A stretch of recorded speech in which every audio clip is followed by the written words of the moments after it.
My first time meeting you. Okay, we should be live. And I got action.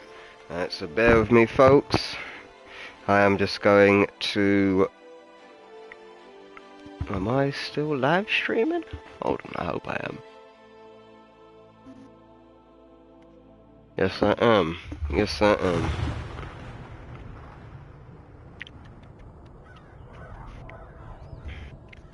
Okay, we've got one viewer in. Hello, good evening. I hope you are having a good day today, viewer. We are going to start, well, we have started. I'm just going to make a post, and just going to make a quick post, and then we can begin.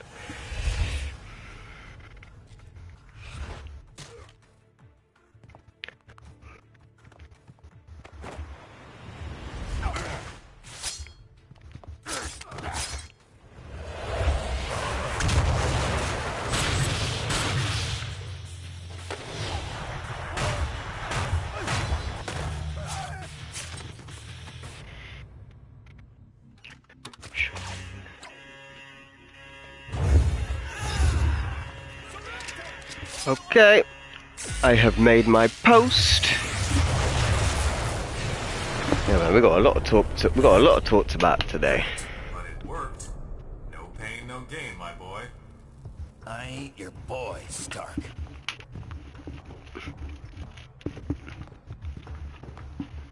Alright, that should do it. Alright. Hello, Andreas. He is here. Welcome to the stream. We are going to be playing some Ultimate Alliance 2 for some good hours. And you guys can get to watch, and you can ask me any question you like. So, we're just going to continue where we was at. Yes. So, I'm not too sure if we're going to do pro or anti-registration just yet. So, I'm probably going to wait. Damn right. Wolverine Cap is... Superheroes around the country are being forced to choose a side. Do they register with the government to uphold the law, or become part of an underground resistance movement? So far... Can you believe this is really going down? The act kicks in at midnight, but word is S.H.I.E.L.D's gonna be here sooner than that, taking signatures. Or prisoners. I want to talk to Cage about it, but he's too busy arguing with Mr. Fantastic over there. Maybe you can break into their little powwow and get some sense out of them. Nice one.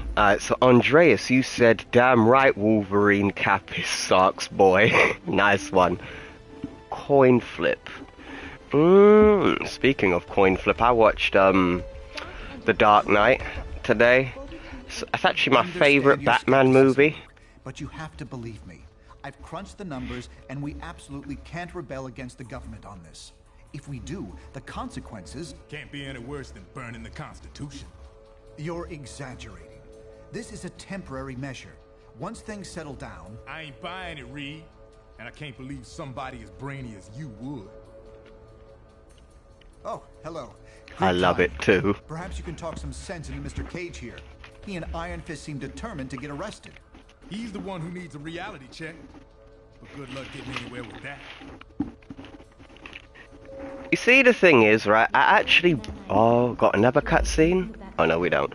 So, see, the thing is, right, I was making, I've still got it in development, my Avengers Doomsday, reveal thoughts video, and I actually brought up Civil War, so that should be a bit of a spicy video. But yeah, man, so, with The Dark Knight, it's my favourite Batman trilogy, so that was the one that I grew up on. Oh, got another one. You just stick with Yeah. me.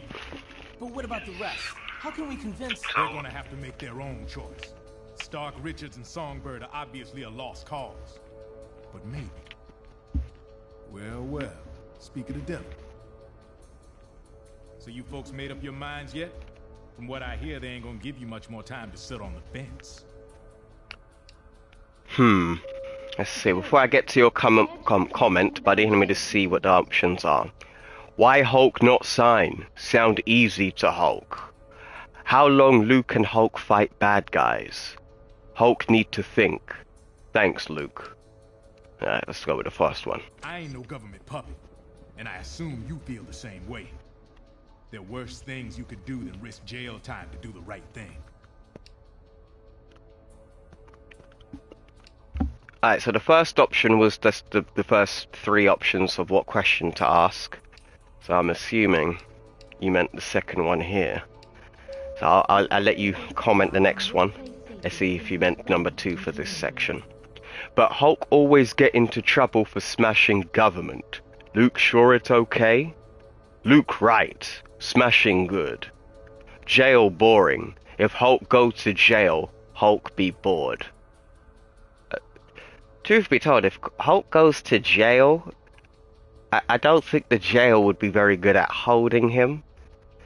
So what should we say, Andre? Is it number 2? 1 for this one. Alright, cool. We go with number 1. If they're enforcing unconstitutional laws and hunting you down like a dog, hell yeah. Let's go to the second. Alright, so let's read your comment before we continue. So he said, Joker, nice, I like how you added the card there, is demented in The Dark Knight. Absolutely. Absolutely demented. And I honestly think it's probably, Heath Ledger's The Joker is probably the best Joker we've had on screen. But you see what I would like if, with this new DC, like, MCU that we're getting? I really hope we get a comic book Joker. Because I don't think we've had that since, like, the Adam West show. You know, the Adam West Batman, I like that too. So, I can watch every Batman movie, including the 90s ones, so like Batman Forever and that. Yeah, I can watch those films and enjoy it. Yeah, he did die too soon. Like, so, when I heard about this, it was 2008, right? I was at my mum's yard. And back in the day, right, so we used to get pirate DVDs. But don't get it just, we used to go cinema all the time. But I was not legally allowed to go and see The Dark Knight as a child. Like, everyone kept saying, like, this movie is too dark for me to go and see. So when we got it on pirate DVD all those years ago, I remember specifically the pencil scene. And oh my gosh, bro, as a kid seeing something like that, it was new to me. Like, I had never thought the Joker would be able to do that in a movie. So it gripped me. So as a kid, I've always liked, like, darker and more gritty storytelling, or stories with more violence. With The Dark Knight specifically, but I love the whole trilogy. And yes, I also love Bane. Yes, I know he's not comic accurate, and no, he's nowhere near as strong as the comic version. But I did like it. It's not my favorite iteration of Bane, but I definitely did like it. But for The Dark Knight, right, how deep that movie is with its message with about crime and what Batman and, like, the police had to do in the end just so Joker couldn't win. Absolutely adored that movie. And Batman Begins. I love Batman Begins. Cillian Murphy, I'm a big Cillian Murphy fan. I wish he was Doctor Doom, personally. Or like Mads Mikkelsen, Brian Cox, you know. Charles Dance, they could have gotten for him, but no, they went with Robert Downey, you know? But Cillian Murphy as Scarecrow, I really liked that, and it would end up being like the inspiration to the Arkham version of, well, not Arkham Knight. Yeah, no, Arkham Knight counts when he's wearing the full suit. No, that also counts, but, like, really enjoyed that Batman trilogy. Sorry for my tangent, but I'm really passionate about it. I've even got the action figures on my shelf. The only characters that I'm missing on my shelf right now would be like Catwoman, Commissioner Gordon, and I'm missing Lucius Fox. If I get those characters, then I've pretty much got everyone. I've got Bane, I've got the Dark Knight, I've got Joker, I've got Two-Face, I've got Bane with the jacket, I got the full suited version of Scarecrow as well. Yeah, love that trilogy, man. Cap in charge, as long as it takes. So, sorry for the tangent again, my friend. Let's continue. So, answers are, that sound too simple, even for Hulk. but Tin Can Man has lots of humans with guns. And what if Cap's smashed by Tin Man? Which option should we go for? And metaphorically, the Joker tried to steal Gotham's soul. Yes. Yeah, he did. Yeah, he absolutely did.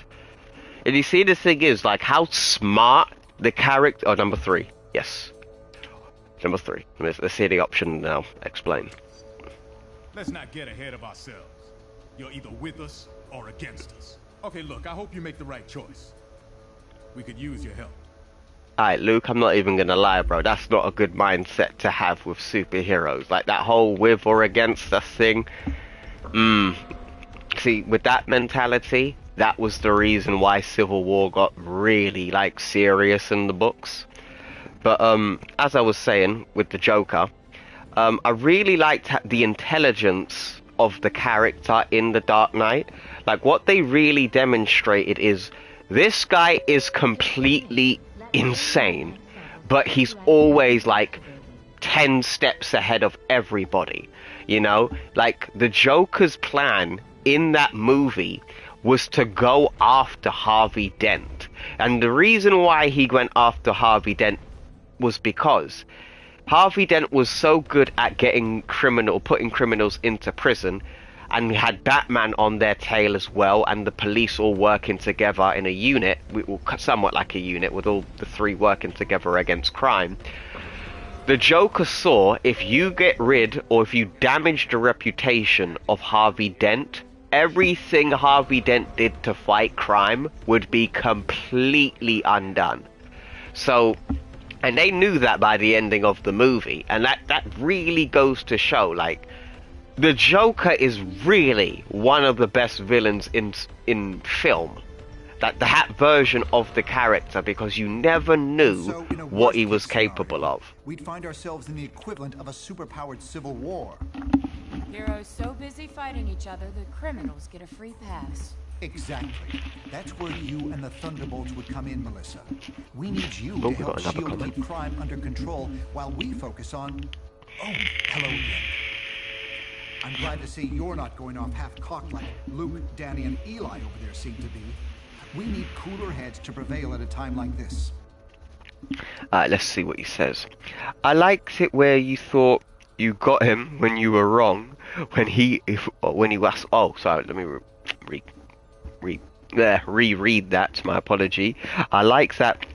Just when you thought you got him, you thought wrong, and that's what he wanted you to think. Yeah. Yeah. Especially when like that scene when Batman's on the Batpod, right, and the Joker's just standing in the street and he's like, hit me, because he actually wants him to, right? But the thing is about the Joker, he knows about Batman, and he knew he wouldn't do it. And then when Batman crashes, right, you just see Joker and that criminal who tries to take off his mask. Joker just goes nuts on him. And then when he's finally about to get Batman, Commissioner Gordon comes out of nowhere with the shotty and then takes him into prison. And then when my man's in prison, he's the one in control of the whole situation. Like, guys are out here looking at him in the cell, and then they have to do the bad cop thing with Batman in the interrogation room. And then they all figure out, like, yo, this guy had this was this guy's plan the whole time, and we didn't even know that. You know, because how many people in real life are capable of tricking police like that? So it was really well done, in my opinion, really well done.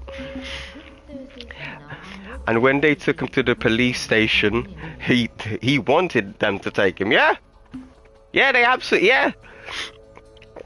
And you see, the thing is, though, you can actually get a DC multiverse figure set where you have Joker in the interrogation room and it comes with it. I should probably buy that version, because I do like him without, like, the jacket on, when he's wearing the suit and he's got, like, the short vest on with the very nice shirt he wore. Yeah. And that's another thing. In the Dark Knight trilogy, you realize there's an abnormal amount of people wearing suits and ties. So yeah, like in the Dark Knight trilogy, like most people are out here wearing a suit, like a suit and tie and that, like giving us that noir kind of feeling to the film. Really liked that. But let's continue. Cap not want to sign, and Cap smart. Why Stretchy Man sign if not Cap? And so if Hulk not make, so what if Hulk don't make X on paper? Yeah, let's go for the second. I'll go for I'm the not second. sure that's been determined. Incarceration, most likely. Those who violently resist might accidentally be harmed. Alright, so don't worry, we're gonna get to number one, but give me a number for the second option. Alright, so for the first options, we always get to choose the 2 questions, but when you choose the question, you get 3 options. So yeah, give me a number. Give me a number and we'll go for it. So we got ha ha ha. Stretchy Man saying he smash Hulk. Yeah, that ain't gonna happen. Who's going to smash the humans who won't make X? So Hulk go to boring jail if Hulk not sign. See, the thing is, it's kind of weird seeing Hulk talk like Hulk when we're looking at Red Hulk. It is a bit weird, because typically, well, if we're not talking the MCU, that is, typically Red Hulk can talk, normally. Alright, so we go with number 3. Number 3 it is. I'm not in charge of that, of course, but that's what I'm hearing. Not a pleasant thought. Alright, so now we go for number 1. Cap not want to sign and Cap smart. Why Stretchy Man sign if not Cap? There's morality and there's practicality. I may have personal issues with the act, but I also have hard evidence that if we rebel against it, the entire world's future will be imperiled. So, there's really only one sane choice here. Alright, you have number 1, 2, and 3. Stretchy saying signing bad, evil. Hulk appreciates Stretchy Man to not talk down to him. Hulk trusts Stretchy Man. I don't, because he made Ragnarok. Hulk think future okay without signing. Which option we going for, buddy? Which option we going for? Number 1. Okay. Stretchy saying signing bad, evil. I'm not saying the SRA is evil, but going down a path we know leads to disaster would certainly be irresponsible and foolish. I'm sorry, I can't discuss this indefinitely with you. I hope you make the intelligent choice here. Have we got some audio. I'm trying, but I just can't follow these equations. I'd be surprised if you could, Tony. They're a new form of science I invented, actually. A way to predict future trends by mathematically modeling past events. Really? How reliable? I'll just continue. But basically, this whole situation when it comes down to this civil war basically goes really bad because of Reed Richards and Iron Man, but we'll get there. We'll see it. Alright, let's talk to Spider-Woman and then we'll continue with the story. Hey, good times, huh? And yes, I am playing as Ultimate Deadpool. Admire that ugly face. I don't think I want to see that return, but yeah, look at Deadpool's face, man. No eyelids, no skin. Half of the top part of his skull is gone, and his brain is just exposed. Oof. Brian Michael Bendis, you came up with a really bonkers design for Deadpool. I'll give him that. So, we're gonna go with number 1 because we always get to choose the first options. I can't believe it's come to this. I can. The government's always wanted to take us down a peg. Now they see their chance. But Cap showed us what we need to do. Anyone ever tell you sound paranoid? The guts of this guy who designed it, love it. I know. It's a really cool design, and like it did somewhat get reused. Like if you look at the chest piece, it looks very similar to Ultimate Wolverine's new suit. So yeah, I really like that really like the outfit. But that face, like you can never forget a face like that, even for Deadpool, man. So which option we going for? Number 1, 2, or 3? So we got, anyone ever tell you sound paranoid? Take who down a peg? Little old us? You mean punching guys and jumping out of moving airships? Which option we going for? I said that before with the cut. Oh, right. Oh, right. Oh, cool. Number three. Alright.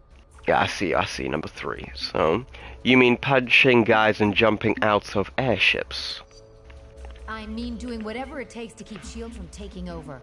That's what this is all about. Let's go for number 2. So what now? Should I be cleaning my musket and waiting for Cap to start a rebellion? Between you and me, I hope so. I have no intention of registering. And we're gonna need a leader. Yeah, she's got a point. One thing about rebellions, people usually die in them. That's true. Ever think S.H.I.E.L.D. might just want what they say they want? You know, public safety? A leader of what? A bunch of traitors? You see, the thing is, though, it is a complex situation because you could be saying, if you're anti-registration, you do have your freedom to choose, but at the same time, you put the law into your hands and potentially put the lives of innocent people in danger. Or you go with the registration and you keep people safe, but you work for the government. And you might end up having to kill people for the greater good according to the government. And that's something not everybody is willing to do. So you can really see how both sides of the situation come to their conclusions, but I do think they are being a little bit unreasonable when it comes down to the story, the dialogue in here, because Luke Cage is very adamant and doesn't want to hear it, and same with Reed Richards. Alright, so he says number 2 is great and 3. Alright, so ever think S.H.I.E.L.D. might just want public safety? A leader of what? A bunch of traitors? That's a good point. What do I go for? I'm going to go for the middle. Go for the diplomatic approach. Oh, no. He says 3. No, okay. We'll do 3. We do 3. A leader of what? A bunch of traitors, says Deadpool. Traitors. That's what they called the Founding Fathers when they defended themselves against a corrupt system. Look, personal freedom is what Cap's fighting for. This is your choice to make. I know which way I'm going. Hopefully you do too. But don't worry, folks. We're going to be doing 2 playthroughs of this. Oh, Ultimate Juggernaut just appeared out of no. Oh, we've got Bishop. Hey, Y2 Viral. Greetings, SOP. Greetings to you, my friend. I hope you are having a lovely day, and welcome to the stream. Feel free to ask any questions, folks. Any Marvel questions or anything you would like to ask me, feel free to. So we're going to talk to Bishop, and then we're going to begin the next mission. Hey, you come to a decision yet?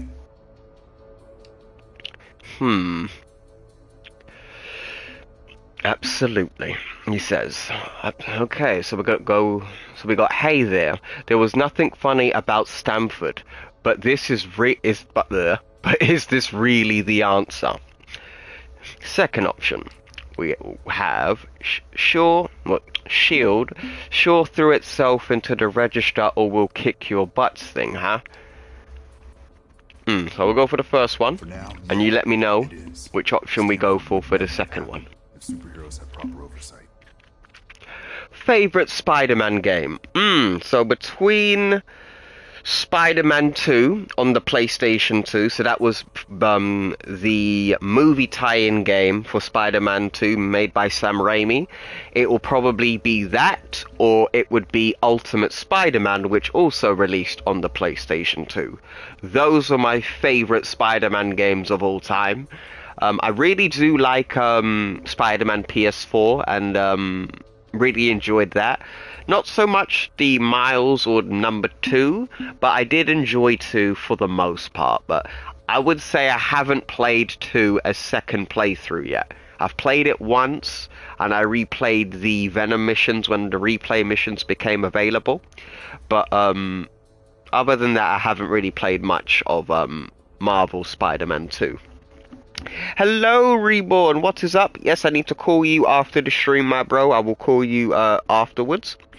And he also says, my favorite Spider-Man game is the first on the PlayStation 2. I also played that as well. That was the one where we couldn't actually get to go onto the street. Like, it was only, you could swing skyscraper level, or you could be on top of buildings. But yeah, I remember you couldn't actually go onto the street ground. But yeah, I really enjoyed that game.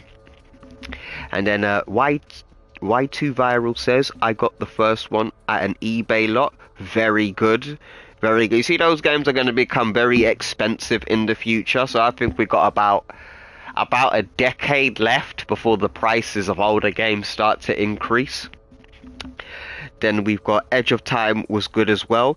You see, the thing is, I didn't get to play some of those PS3 Spider-Man games. So I had Spider-Man 3 on the PlayStation 2 and on the PlayStation 3, and they were both completely different games.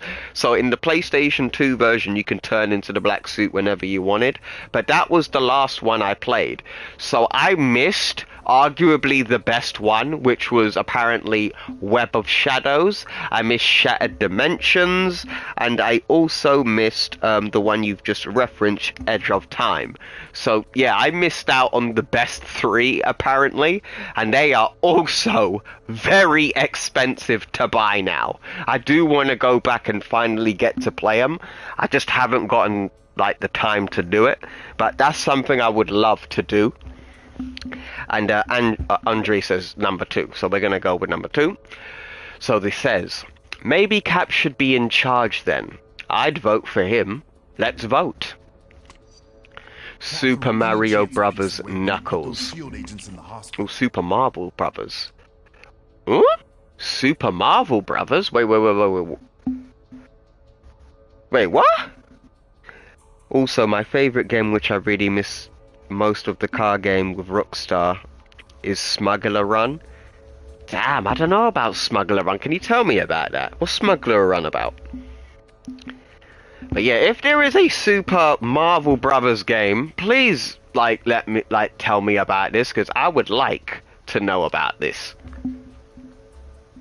Oh, I wish it was a thing. Yeah, because I'd play that. Get a new Marvel fighting game, a bit on par with the Mario games. But then again, we do have Marvel vs. Capcom, which is also very good, but it ain't the same. Favorite Toy Biz action figures? Oh, that is a very good question. I've actually got some of them on my shelf. So, some of my favorites, I don't know what my particular favorite was, but I would have like a top 3 of all time. So number 1 would be the Toy Biz Marvel Legends Abomination, the one with the ratchet joints. That was classic Abomination. Absolutely adore that figure. But it hasn't aged well, because you can't actually play with them anymore because of the ratchet joints and the arms. So both of mine are actually broken at the arm joint section. But I used to play with that toy all the time as a kid. So Abomination and Hulk, then that's also another one I had. I had the Marvel Legends Toy Biz first appearance Grey Hulk.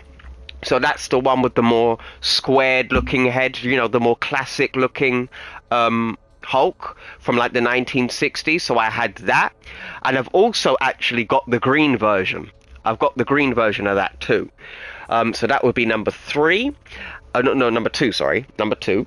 And number 3 would probably be Marvel Legends by Toy Biz, and it would be Maestro. So that, I believe, was my first Marvel Legend toy I ever had made by Toy Biz. I believe it was Marvel Legends Maestro. I've also got both versions made by one Toy Biz and the one made by Hasbro. Yeah, I've got the one with the crown and it came with a book of future dystopia as well. You know, oh yeah, that's also what I really liked about Toy Biz back in the day. It actually came with a comic. Like, that is an absolutely fantastic way to get people into toy collecting and comic collecting. Because when I got first appearance Grey Hulk, I got the issue #1 of Incredible Hulk, but it was the edited version. I've still got that in my room somewhere. I should probably get that out, but it's somewhere in here. Yes, I agree, Andreas. They should absolutely do this again, because it helps sell the comics. You know, get the comics out there with the toy and be like, all right, I got the toy that I wanted, but I've also got a comic book with the toy. You know, it goes hand in hand. So Marvel Legends at Hasbro, you gotta bring that back. You absolutely gotta bring that back. Alright, so who else we got? I will explain it to you when you're finished, homie. Yeah, unfortunately. Thank you for asking why too. Absolutely, yeah. Thank you for asking that fantastic question. Sanchez, they should do it again. We've got Reborn saying true. McFarlane has the DC Multiverse and Page Punchers. Alright, so I actually haven't made a video about this, but I think I should. So has anybody heard that Todd McFarlane will be losing the DC license to make toys next year? I'm a little bit vexed. I'm a little bit vexed right now. Like, the reason I'm vexed is because I actually really like Todd McFarlane's toys. And I know there's some people who don't like them, but I'd rather have Todd McFarlane than Mattel. Like, that's a downgrade. Like, the only Mattel figure that's DC, even Mattel in general, the only Mattel figure that I own is New 52 Doomsday, and it was a builder figure. I love the toy, I really do, but it's so limited in articulation and sculpt compared to my Doomsdays that are made from Todd McFarlane. So I got the 2-pack with Superman, so the gold label, I've got that. I've got Kryptonite Doomsday. Love that figure to bits, even though it's a reuse of the 2-pack version. And I've also got the I don't like this version of Doomsday, but I had to get it for completion's sake. I've got the Batman vs Superman Doomsday as well. I don't like it. I don't like the design, but I also have it. But the detail on that figure, or those figures, and articulation, I might add, not so much the movie Doomsday, is better. The only thing I might not like about Todd McFarlane's figures is that they're 7 inches or higher, so they don't scale well with my Marvel Legends, but that's fine. I'm fine with that. I typically don't do, like, Marvel versus DC when I'm playing with my action. Yeah, I still play with action figures, motherfuckers. Yeah, so McFarlane figures always have details. Yeah, absolutely. No, I hope he means he is making Marvel toys now that he's selling the statues. Yes, so that's what I thought was going to happen. I thought we were going to get toys, but can't wait for Mortal Kombat. Yeah, I love Mortal Kombat as well. Yeah, Mortal Kombat, the movie as well. I'm excited. I love that movie. See, the thing is with Mortal Kombat, I like the 90s movies as well. They're guilty pleasure films. Don't get it. I know they're not well written or well made, but they're guilty pleasures. I can go watch them and have fun with them. But yeah, so we said I have no hope that he means he's making Marvel toys now that he's selling statues. Alright, I'm not really into statues like that, but if we was to get an Ultimate Universe statue, then I might pick it up. I might pick one up, but statues, I need articulation. Because if I have a statue, I can't admire. I could just look at it. I want to feel it. I want to make it move and bend it to my will. My apologies, I've actually got a cold.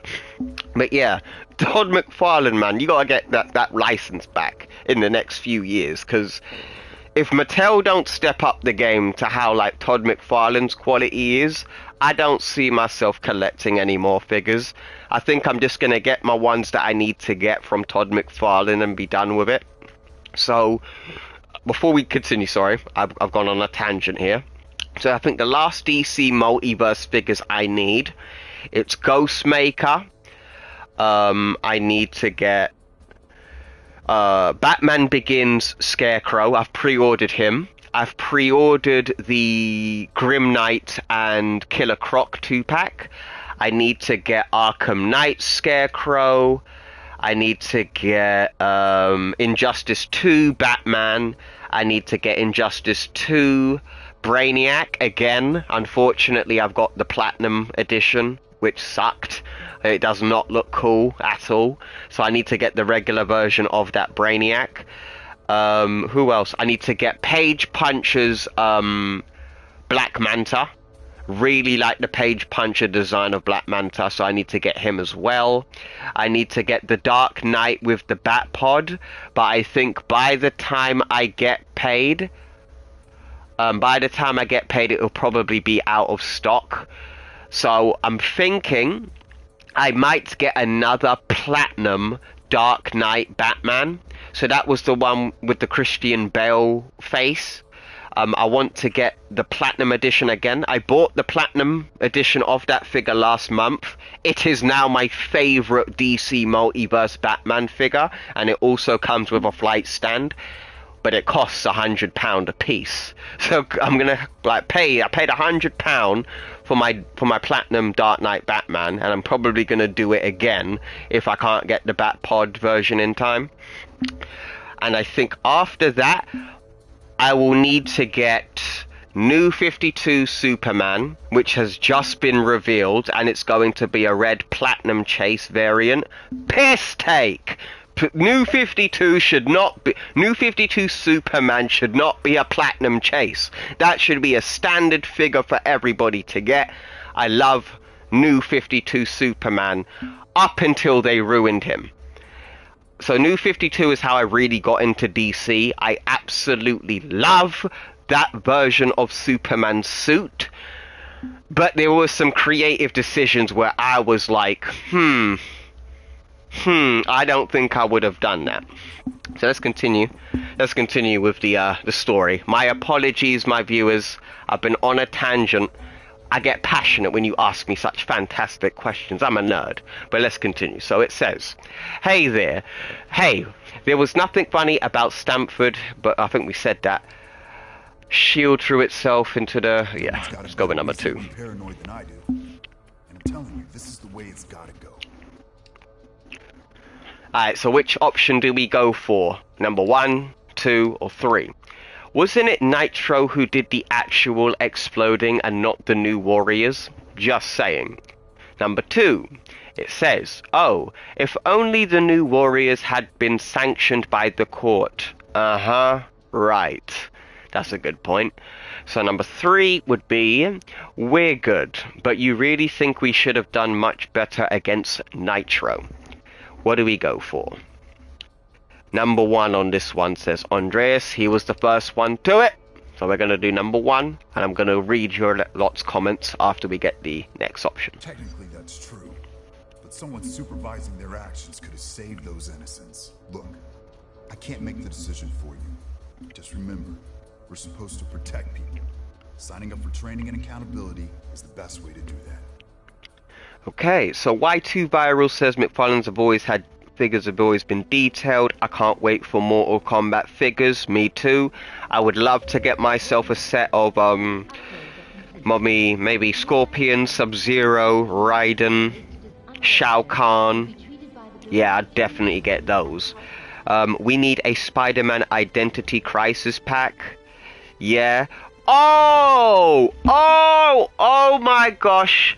When you asked me about my Toy Biz figures, I completely forgot to say this. Another one that I really like is Secret Identity Ultimate Spider-Man. This is a part of the Spider-Man Classics Toy Biz line. I've also done a figure review for him. That is by far my favorite Peter Parker figure ever made, because it's the only Ultimate Peter Parker figure ever made. So yes, that is also one of my favorites. I got that about 2 years ago, nearly at about £150. worth it. Absolutely worth it. Love that figure. And if you guys can get that figure, I highly recommend it. It is not easy to get, and there is only one Ultimate Peter Parker figure in existence. The original. I think we're probably going to get a new Ultimate Spider-Man figure of the new Peter Parker. I think that we'll probably get that within a year or two, but for OG Peter Parker, that figure is definitely one of my favorites. And I always show it off in my Spider-Man collection. But anyway, let's continue. Alright, so let's continue again. Black Manta looks great. Yeah, the Page Puncher Black Manta, one of my favorites. Oh yeah, so guys, make sure you read this and give me an option. What are we choosing? Are we going anti-registration for the first game, or are we going to do pro-registration for the first game? I'm getting the Black Nest Knight Deathstorm. Oh, that's a very nice one. Oh, another figure I would like to get, but I don't know because I don't like the blue on the figure, and that would be Justice Lord Batman. But I might also get Justice Lord Superman. I like the suits, but I haven't actually read the comic about the Justice Lord Batman and the Justice Lord Justice League. So can somebody tell me about this run? Is it worth reading? Because I see some of these designs, like for Superman, he's got like the black and the white suit with a bit of red in it. I really like the black and silver design. So anytime I see Superman in a black suit with like the white or the silver highlights, I'm always going to fuck with that design. The black suit, always loved it. And the Justice Lord Batman, I'm not too up to date on this version of Batman, but that suit and that bat symbol looks really cool. So please tell me about the about Justice Lord Batman and Superman and that whole universe if you guys know about it, because I'm thinking about picking up that figure as well. I say Cap. Anyone else? I say no more. First option was I only read Marvel as much as I can. Anyone? Oh, don't worry, bro. I'm a bit the same. I am reading Absolute Batman and Superman. I read the first issue of Absolute Wonder Woman. I thought it was really good. I do need to buy those other issues. I really like Absolute Superman because he's basically another version of New 52 Superman. Like, every issue I'm just saying to myself, like, bro, this is New 52 Superman. Look at the suit, his laser beams when he shoots them out of the eyes, and like the tone of the story as well. And it's like, yeah, I'm calm with that. I absolutely love not Ultimate Superman. Could you imagine that? Getting an Ultimate Superman crossover? Whoo! But yeah. So I really did enjoy that. Like, I really did. But yeah, though, let's continue. My apologies for talking too much, people. I talk too much. All superhumans, the Registration Act is in effect. You are now required to meet with Commander Agreed. Agreed, dear. Shield. Agreed. Some characters have absolutely dope designs, like one, Deathstroke. I don't care what version of the character I see, absolutely love his design. The Green Lanterns, always. But then again, it's really hard to fuck up a Green Lantern design, in my opinion. It's very straightforward. I like damn near all of them. Yeah. Actually, is there a Green Lantern design I don't like? Or a lantern in general? No. No, actually, no, when it comes down to the Green Lanterns designs or, like, character designs, nah, I don't have any complaints at all. Batman, very straightforward. I don't like every Batman suit. I like, Nightfall, like the blue and the grey. I like that kind of design as well. I like, the more armoured, plated kind of suits for Batman. For me, I like, the Noel. I like Noel's design, which ended up being the Batman with Batterson. That ended up being what was it? That ended up being ended up being the inspiration. My apologies, I had a brain fart there. Yeah, how Noel Batman's design was Patterson's Batman suit, which I also liked. No. I didn't like the Batterson version because I think You see, the thing is, let me talk about this because I do like the Batman with Patterson. I do like the movie, but I didn't like all of the character designs. Is there anybody here I need to talk to? No? No, I don't think there is. Hold on. Let me just make a spare save file. Yeah, I'll use that. Alright. So it says the only ones in Marvel, Steve Cap, Iron Man would look great as a Todd McFarlane figure. What about you? Absolutely. Todd McFarlane. I don't care how long it takes. I don't care how much money it takes. I would give you money! Money! If you got the toy license for Marvel. If you did it. Because it's like... Sorry. Sorry, I'm still battling a cold. Sorry for that. If Todd McFarlane made action figures for Marvel, bro. Oh my gosh. Oh my god. Like... It would be like a higher quality of like the Marvel Select line. If anybody knows about the Marvel Select line, they scale in with DC Multiverse the best. So if you're looking for Marvel figures that do scale well with DC Multiverse, it's the Marvel Select line. But they don't make enough figures. That's my issue with Marvel Select or Diamond Select. They don't make enough figures a year. And I think that 7-inch line should really go to Todd McFarlane. Because the 6-inch toy line, or the 6-inch toy license for Marvel figures, Hasbro has that. But Todd McFarlane could make a toy line for 7-inch figures if Diamond Select gave up the license. And I don't think Yeah, no. Who do I have to go to? Well, we're at... Oh, right. My bad, people. I was an idiot there. I didn't do this. But yeah, if Todd McFarlane gets the license, I would be dedicated to buy damn near all of them. So, if I was to choose... Oh, hold on. Don't worry, I'll answer this. If I get to choose what figure I would want from Todd, I'll say afterwards. Civil terms. Once you register, I'm sure we'll have a productive relationship. The paperwork is right here. Step up and sign, please.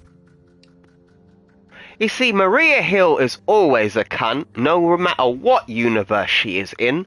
Like, why is Maria Hill always such a dislikable character? Has anybody noticed that in the comics, the MCU, and now this? She's always been that stuck-up kind of character. I don't know why. Like, why is Maria Hill such a mean person? Or, not mean, but condescending, I would say. And the 3 options we have. Why should I? Come on, woo me.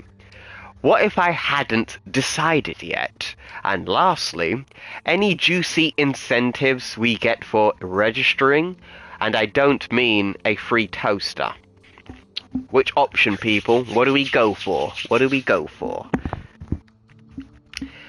But yeah, man. So let me explain the figures that I would like to see from if Todd McFarlane got the license.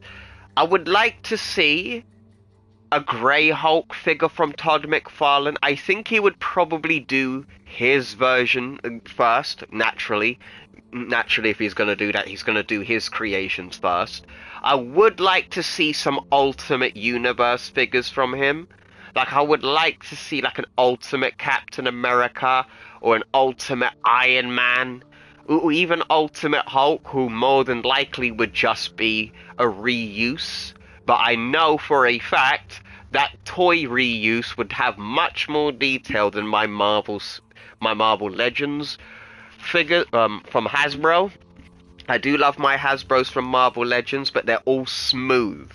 You know, like it's very, very rare to get a good detailed figure, but for the most part, they're always smooth. So which option, people? Which option we going for? We're going for defensive, diplomatic, or juicy? Or not juicy, defensive. What else we got? Who do I go for? Who do I go for? Alright.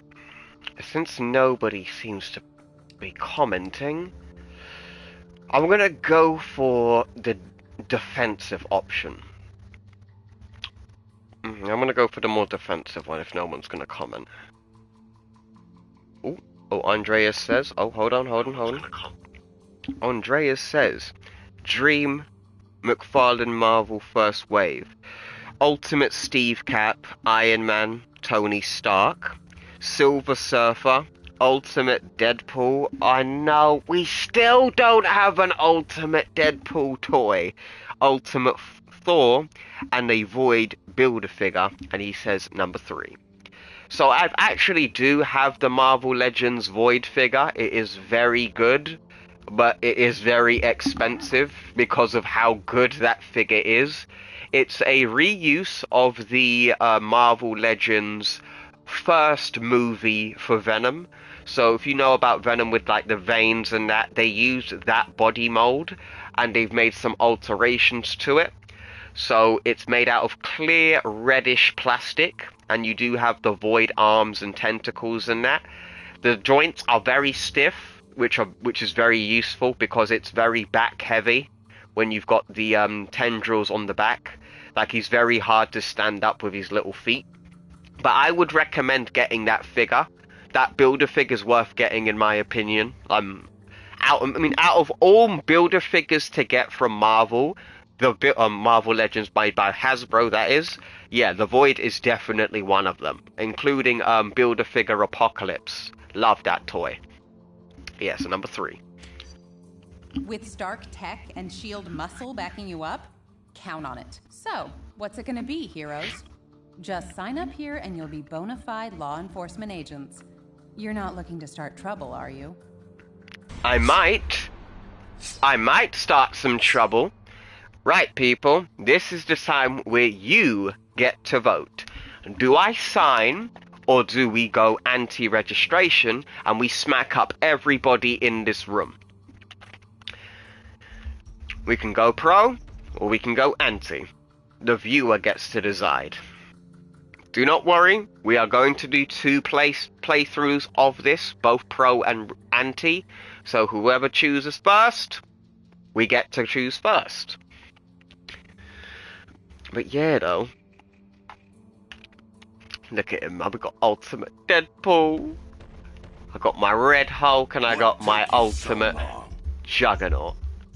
So which one we going for, people? We going anti, or we going pro? Vote anti. Say no more. That was the first option, so if we're gonna go anti... One more stunt like that and there'll be hell to pay. Oh, it's gonna be hell to pay? Okay then. Say no more.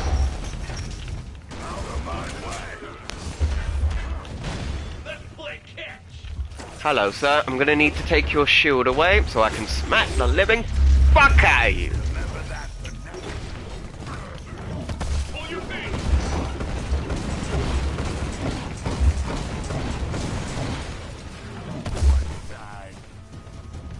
Bye-bye. Right, we just did the anti-registration. There was enough banner in you to make the right choice. Hulk, not puny humor. Boss lady will be sorry she made Hulk mad. I have to save that clip. I have to save that clip. Each hero gets 2 new abilities. Cool. You made the right choice. I knew you would. Now let's get the hell out of here before we got more of these lackeys to deal with. Bro, my man just punched up... my man just smacked up Reed Richards and left him on the ground. Welcome to the Resistance.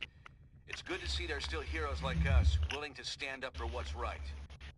It's also encouraging to see a significant number of S.H.I.E.L.D. agents defecting to our side.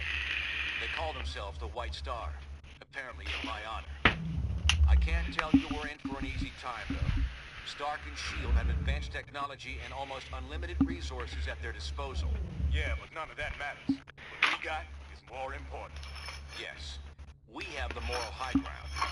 We know we're in the right. Our path to victory? Convince the public to repeal that law by remaining steadfast. And by showing everyone what it really means to be a hero. We got a lot of operations in the works, so you can count on being asked to help out real soon. Meantime, feel free to explore our command bunker. This abandoned Hydra storage facility is no Stark Tower, I know, but it'll hold up if S.H.I.E.L.D. comes knocking. Yeah, he actually does. I remember some dialogue about that. Head over to the briefing station when you're ready for your first mission. Cool, cool. Let's read the comments. Man, Juggernaut is the biggest hater. He hates the way Maria walks and the way she talks. Yeah, yeah, I sure as hell would. Speaking of Juggernaut, let's play as him for a little bit. Let's see what he's got to say to Captain America. What can I do for you?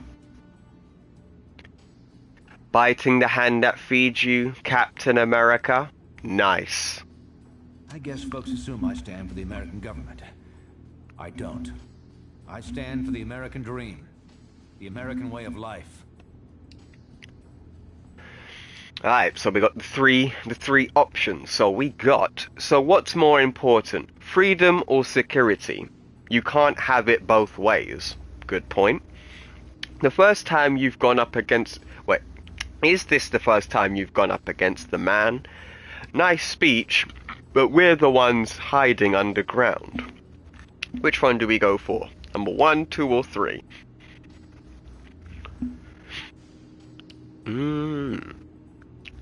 But yeah, so also, speaking of figures, bro, I have been customizing some figures. So I've actually kit bashed. I got a more modern day Hawkeye when he's wearing the glasses. And I got the head off of that from one of my buddies on eBay. He sells me parts for Marvel Legends figures, and I buy them off of him on eBay. So I got like a blonde Hawkeye with like the purple glasses. So what I did was I painted the glasses red and put it onto my MCU Hawkeye from Avengers 1. So in Avengers 1, Hawkeye was actually wearing the first Ultimate Hawkeye suit, the black and red one. So that's the only Ultimate Hawkeye under 3/4 inch Hawkeye figures I have. We don't actually have a true definitive one. And I also finished my MCU Ultimate Thor. I've clashed with those in power before, but this is by far the most serious case. We have to stand up for what's right, no matter what. Yeah. So for the Chris Hemsworth Thor, it was very straightforward. I just dry brushed it in blue, because it's basically already Ultimate Thor. Like that suit he wore in Infinity War on the quest to getting Stormbreaker. It's a direct homage to the original Ultimate Thor suit. So I dry brushed the main part of the suit black, not black, sorry. I dry brushed it Prussian blue. And for the belt section, I dry brushed that in gunmetal silver, and then dry brushed over that in some platinum. I also got 3D printed Ultimate Mjolnirs off a customizer. He just has to lose the sleeves. Yeah, that's a good point. I got my 3D printed Ultimate Mjolnirs from a guy called Destro's Lab on Instagram. Yeah, I really fuck with those Ultimate Mjolnirs that I got. Finally, I got a comic accurate Ultimate Thor that has better articulation than my Marvel Select. Right, so which option are we going for, buddy? 1, 2, or 3? And he says he just has to lose the sleeves. Yeah, that's true. Yeah, so let's see. So we got number 1. The precious civilians don't see it that way. And diplomatic, You call it right, I call it smart. And then with the defensive option we have no matter what. That sounds a bit much. Which one we going for, buddy? Which one we going for, buddy? Number 2. Say no more. Which one we going for, buddy? Glad we see right away on that. Number 2. Oh, look who we got. We got Hercules. Let's speak to Hercules. Hello, Hercules. How are you doing? I love beating on good guys. Oh, this is definitely Juggernaut speech talking. I love beating on the good guys, but not sure I want to do it against someone's order. Oh, sorry. But not sure if I want to do it on someone's order. My apologies.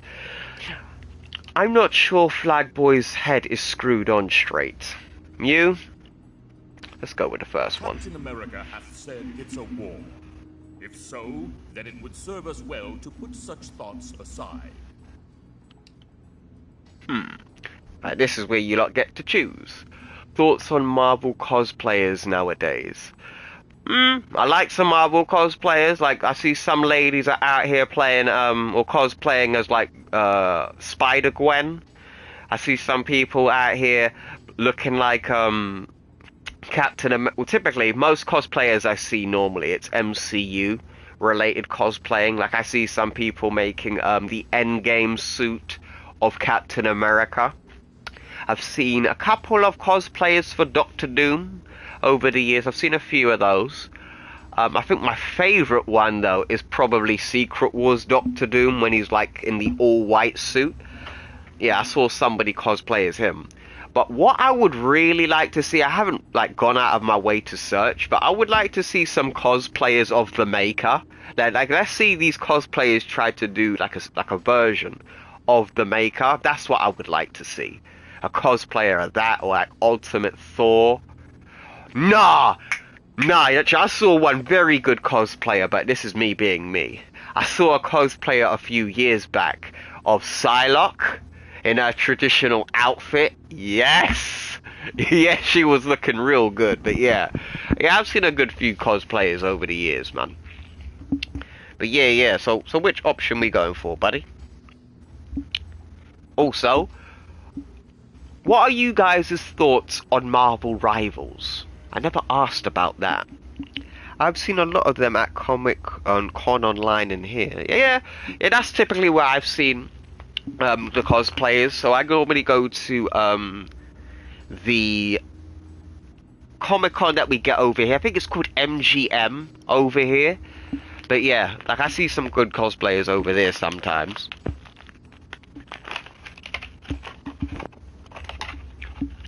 Which number, buddy? Which number? Number 1, 2, or 3?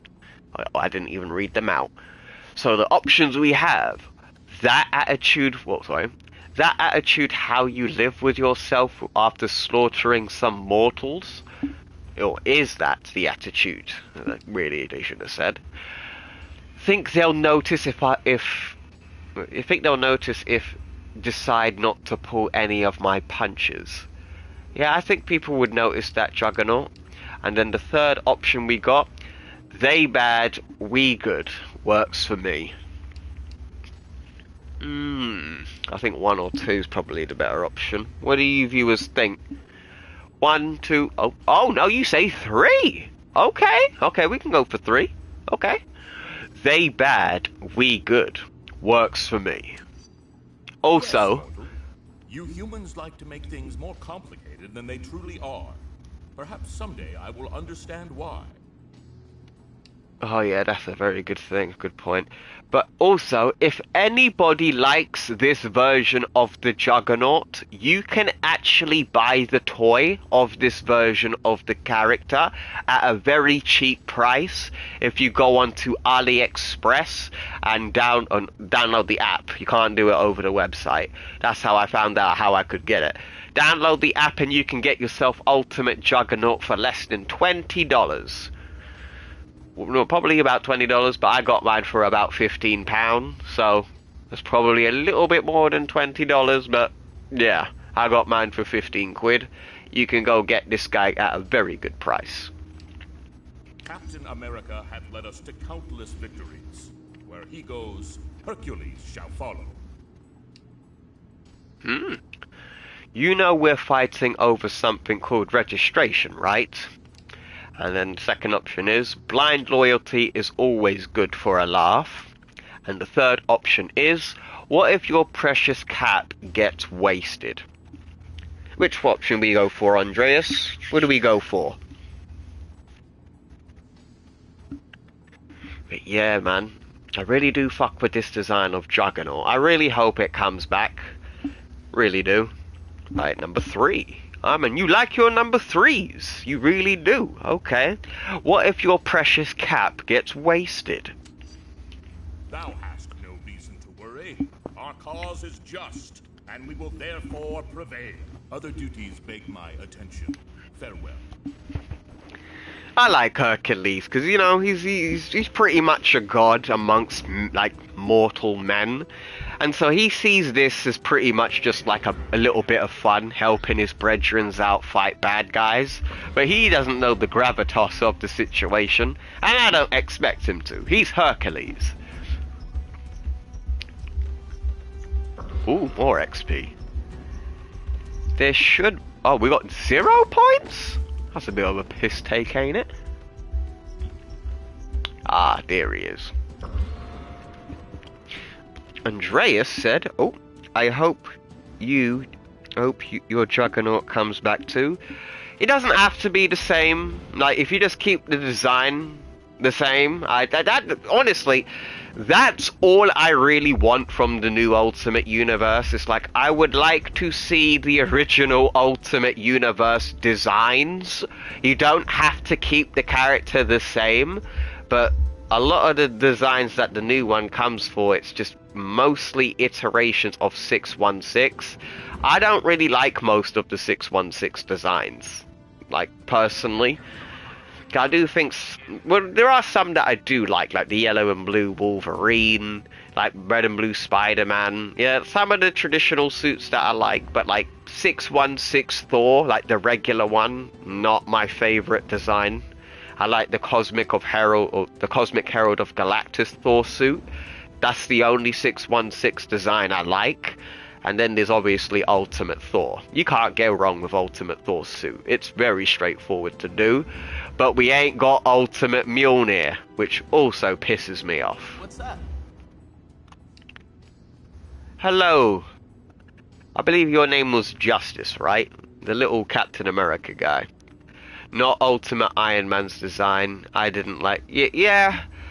I do like the Ultimate Iron Man design, but I have to agree, it's not really for everyone, you know, because they tried to go for the more realistic depiction of the suit, hence why it looked so big and clunky. But that's what I liked about the original Ultimate Universe as well. They tried to keep it grounded and realistic. Like, that's gone completely out the window with the new Ultimate Universe. But yeah, I do like the Ultimate Iron Man design. Like, I do like it, but I can understand why people don't like it. For example, the chunky feet, like, and the giant 2 toes that it has. Yeah, I know people don't like that kind of design. The head. There have been some iterations of the suit where I don't like the head shape. Like, the head shape has definitely changed over the years, and I like the more, not the more basic one, but it kind of frails out at the cheeks of like the helmet. That's the kind of Ultimate Iron Man's helmet I like.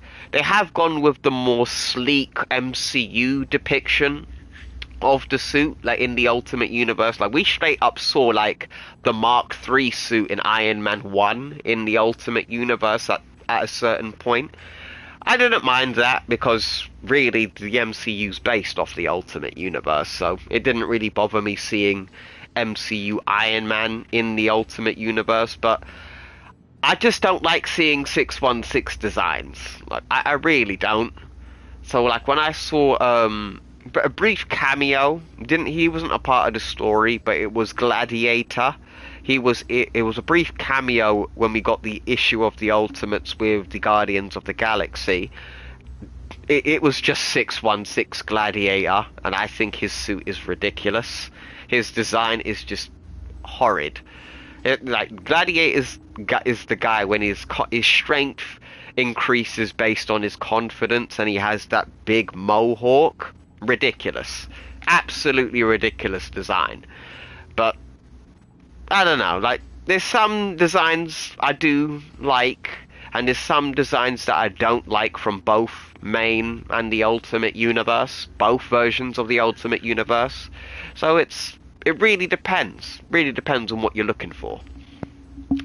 As long as the Ultimate Universe explains how its stuff works and keeps it gritty, I'm fine. Yeah, I'd be fine with that too. Like, so the grittiness is still there. I would say the grittiness of the original is definitely still there. Ultimate Captain America's quotes, which I really miss, they ain't here no more. Like, Captain America's like a bit wimpy in this new universe. Like, with Ultimate Cap, he was like a Chad from the 1940s. With this Ultimate Captain America, he's always miserable, you know? Like, every time he's not in the field and he's in the Ultimate's headquarters in outer space, every time I see him, it's like, why are you always moaning? Like, Ultimate Captain America definitely did moan about losing his past, which was understandable. But it's like, bro, are we still doing this again? Like, bro, the whole world is fucked up. Like, you are literally needed more so than he was in the original Ultimate Universe. Like, Captain America in this new one, his role or his position hasn't really changed. Most of his friends from World War II, except for Namor, are still alive.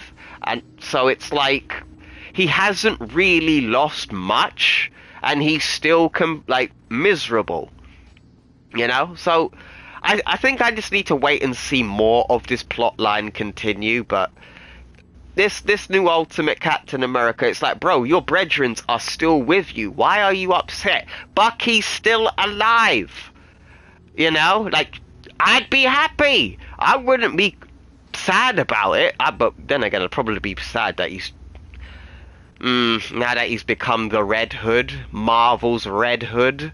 If you read the recent issue of the Ultimates, I'm not calling him the Red Skull, because that helmet is a direct ripoff of the Red Hood.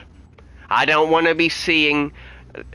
This isn't exclusive to the Ultimate Universe, but I really am sick and tired. Yeah. Namor's definitely gonna come back. He's definitely gonna come back, because his body is too pristine. Like, when I saw the body, and knowing he's been dead since the 1940s, he should be a corpse, like a rotting corpse, but even the fish won't eat it. So I have a feeling that he's definitely gonna come back. But my point is, why even kill him off at all if you're gonna bring him back? But anywho, but the problem that I have with Marvel as a whole today is the constant use of swap-arounds. Like, my god, how many times are we gonna do the mantle swap? I hate this concept. Stop doing it. Like, I hate it. Stop giving people other characters mantles. Stop it. Stop. I don't want no more. Stop it. Ugh.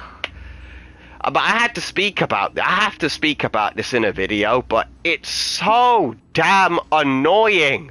Stop with the mantle, the race, and the gender swaps. I don't want to see it. I want a direct copy of the foundational character. I don't want to see Falcon America. I don't want to see Bucky America. I just want Captain America. Steve Rogers, that's it. If you don't want to use the character, fine. Just don't use the character. Don't swap the mantle, or the female Taskmaster we got in the MCU. Hate it. The Black Kang. What did that do? Can we please stop doing it? It's not interesting. It's not cool. It's not new. It's just lazy. When you ain't got nothing in your creativity tank, you just say, hey, let me give this guy's mantle. That's cool, right? Like with Ultimate Wolverine being the Winter Soldier, it's like, what is the difference? The Winter Soldier and Wolverine did the exact same thing. In fact, their situation was exactly the same. Did you need to call him the Winter Soldier? No.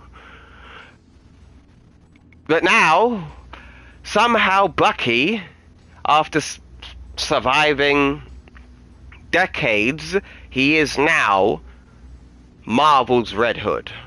Can we just have the Winter Soldier? You know, can we just have a new version of Bucky Barnes being the Winter Soldier with a new spin to it? You know, not giving somebody else's identity, Red Hood, or the Red Skull, to somebody else. Like, I just want the character. I don't want to see I don't want to see it.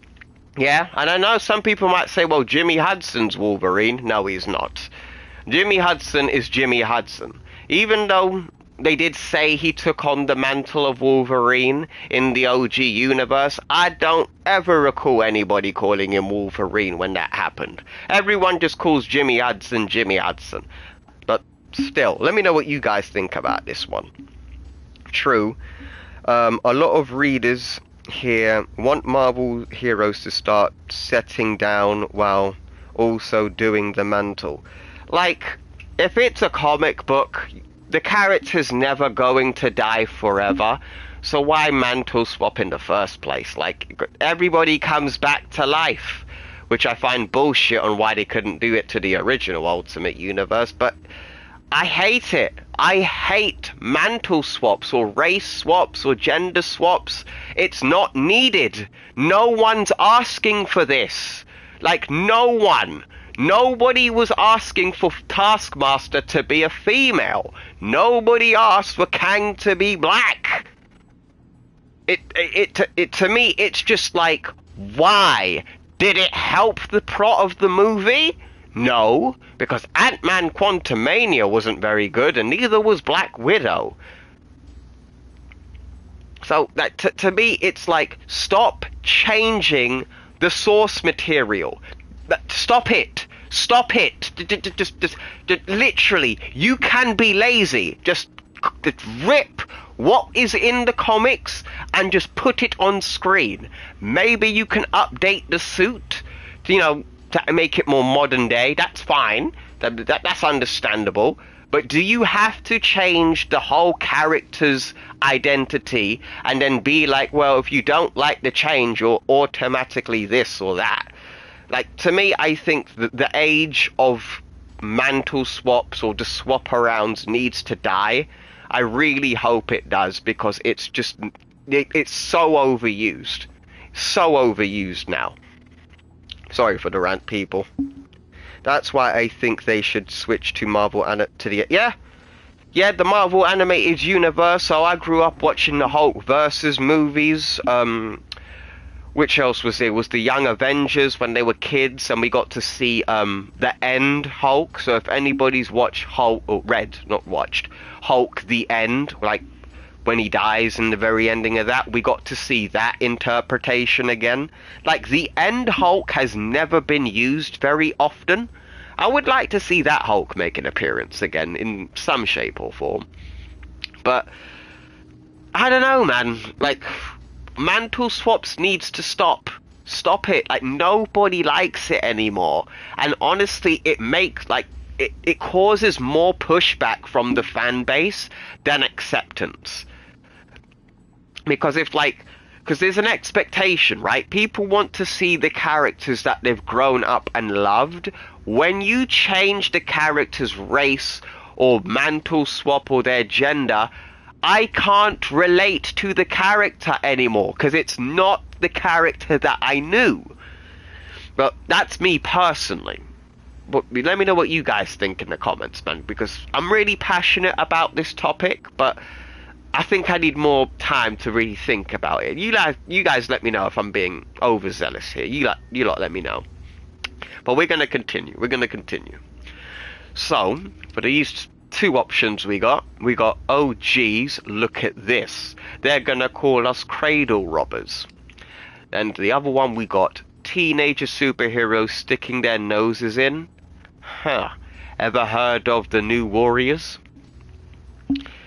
Alright, so we can pick basically both of these. For war at age 18. This is no different, except I wasn't drafted. Yeah. So that's also different as well, because it's just the voice of the character. That I'm willing to make an exception for. So voice actors can change if it's for an animated movie, as long as the character is pretty much respectful to the source material. That's fine. So like Hulk, for example, right? We know we had a particular guy voicing Hulk in nearly all forms of media outside of the MCU. I wouldn't mind anybody else voicing him or anyone else. So voice actors, that's fine for me. It's mainly just keeping the source material intact, you know? So like Hulk versus to me was like a mixture of like the comic book Hulk and the 2008 movie Hulk. Like I got a mixture between those from that film, or those films from Hulk versus. So we got the three options. This should be entertaining. Seriously, go home before you get hurt, kid. Then we got number 2. Oh, so you're ready to play grown up now, huh? And then we've got, when things get nasty, I'm not picking up your body parts. Oh yeah, I think I'm gonna go for that. I've seen nasty before. Don't worry about me. Not going over that with you again. Oh, my bad. Alright. Teenager superheroes sticking their noses in, huh? Ever heard of the New Warriors? They were similar to me and the Young Avengers when they started. But at the end, not so much. So number 1. You could have prevented Nitro from nuking those kids. Oh. But that sounds more like a statement than a question. But yeah. Then we've got number 2. You wouldn't have gotten their ratings. And then number 3. Oh, please. Tell me how you're smarter than the Warriors. Which one we going for, buddy? We going for number 1, 2, or 3? Also, has anybody been paying attention to what's been going on with Ubisoft and like gaming? 1 or 3? Okay. Could you have Yeah, I think I'm gonna go for number 1. You could have prevented Nitro from nuking those. Why the question mark? That don't make no sense. But anyway, I wouldn't have been there in the first place. Not without knowing more about the situation first. Look, I got work to do. Later. Yeah, sure you would, kid. Sure you would. Alright, let's get on to smashing bad guys, shall we?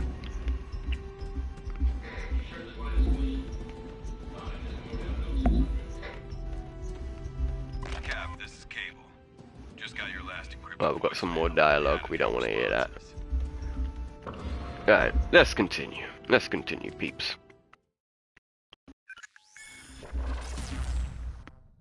Bad news.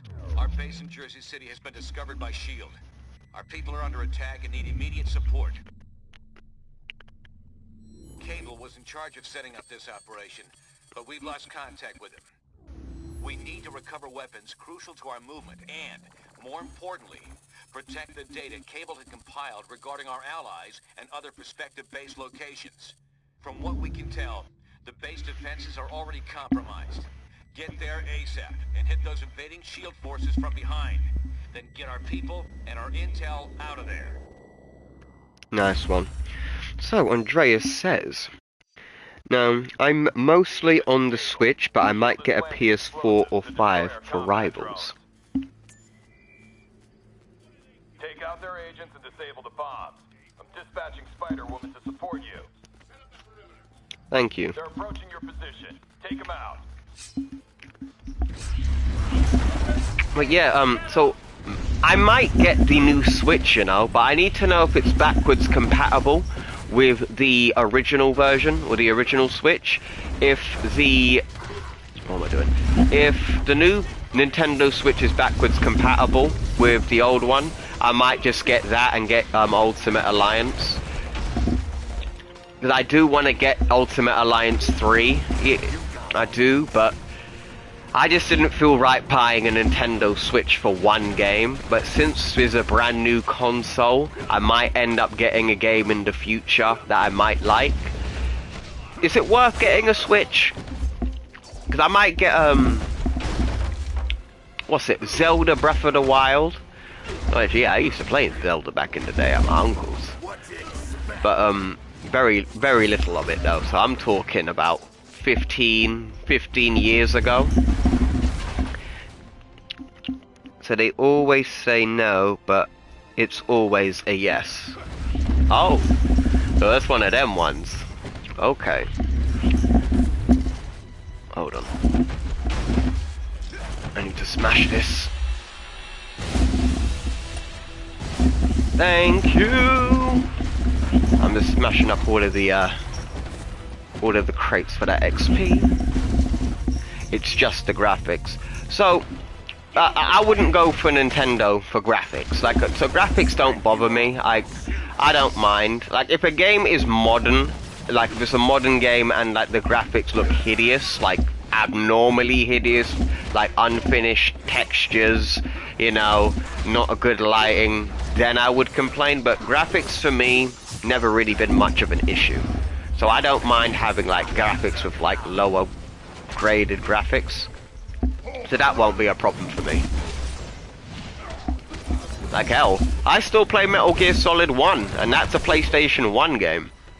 You know? So I play that damn near every week. Also, I'm a big Metal Gear Solid fan. Love that franchise. Shield's trying to destroy our equipment. We don't have much time. Oh, is that so? How much? Oh, we got 2. We got 3 minutes. Let me just smash some shit. Let's crack some heads. Let's go. Grab the explosives and get them away from the cargo. Clock's ticking. Remove those bombs. Oops, my bad.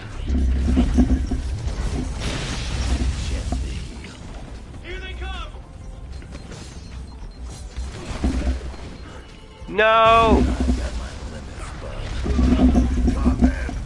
Hurry! Get the explosives off the boat! Yeah, I know. Where are those explosives?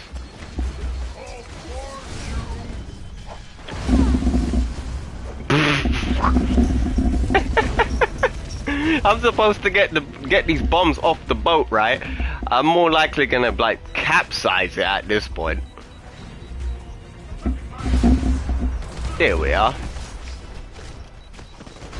If they announce a Marvel version of Super Smash Bros, I need a new system immediate. Like, yeah! All of our gear is safe, thanks to you. Like, I wouldn't mind that. Like, I wouldn't mind getting another, like, brawler superhero game. Because we do have, like, Marvel vs. Capcom, like, those fighting games, but I wouldn't mind having, like, a Smash iteration of it. You know, like Nintendo having their own kind of like Smash Bros. Marvel game. I'd buy that. Yeah. So I do play Rivals. I mainly play against the AI though. I'll admit. I'm not as good as I used to be at PvP. Then again, I smoke a lot of weed. So my like accuracy's never gonna be on point as a stoner. But yeah, I play against the AI, and my my main characters in in Rivals would be the Hulk and Reed Richards wearing his maker suit. Items on it image. So which option do we go for, buddy? Do we go for 1, 2, or 3? Hydra, huh? You get an Illumi disc? An Illumi What? Oh, what word is that? Illumini? Illuni? Illumi? Illumni? What is that? What is Illumni? I've never heard of this word, but I think it's a Illumi discount. So where is the secret clubhouse? Or so what? So what was in the boxes? The metal. Oh, items on the metal. Oh, Oh, an aluminum. Oh, aluminum. My bad. My bad. I did not think of that at all. I was thinking like I was thinking more of the cheese, but I believe that's spelt with a H. Halloumi cheese, right? So when he says aluminum, yeah, it makes sense. Aluminum. My bad. Sorry for being stupid, people. My apologies. So which option we go for? Do we go for 1, 2, or 3? Number 1. Got you. Hydra, huh? You get an aluminum discount? Leave my past out of this. We've got people to protect.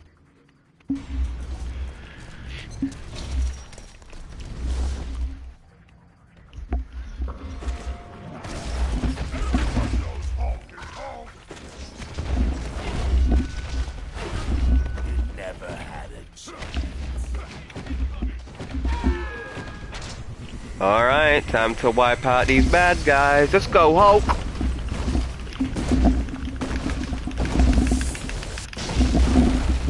Nice. We can do it again.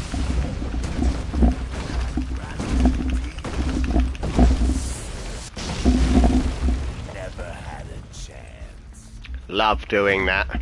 See, that's one thing I like about Ultimate Alliance 2 over 1, is those supers you can really combine the two. In Ultimate Alliance 1, it would typically everybody just use theirs and they wouldn't really be in like sync.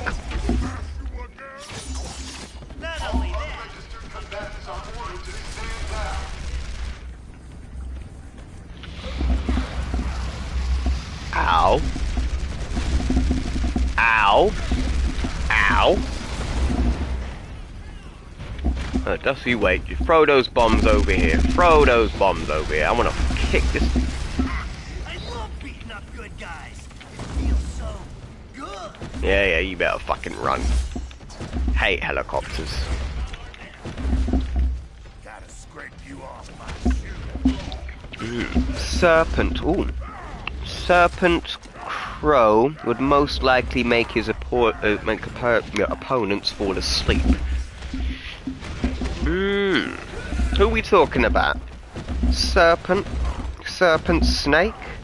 Or Crow? Who are we talking about there, bro? Who are we talking about? Who are you referring to, Andreas? Crown. Oh, Serpent Crown. Oh, I get you now. Deadly Force. We got that deadly force.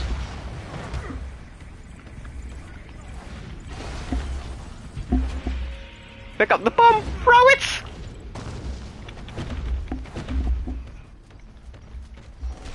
Hello, motherfuckers. Bet you're wishing you had a mutant healing factor too.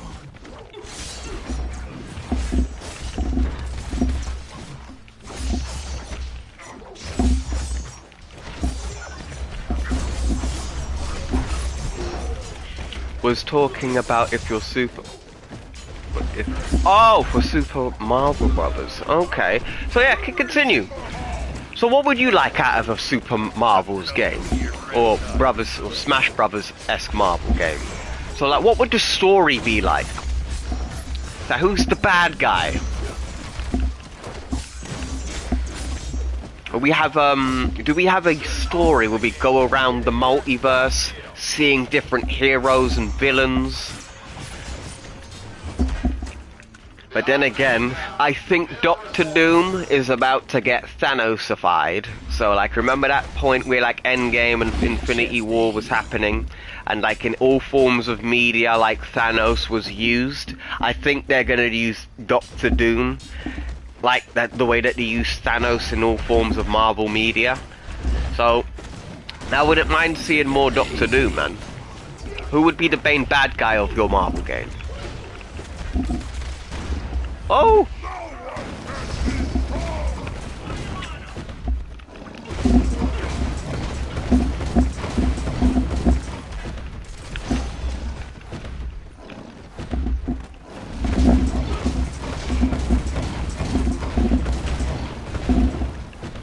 Nice. Oh, XP.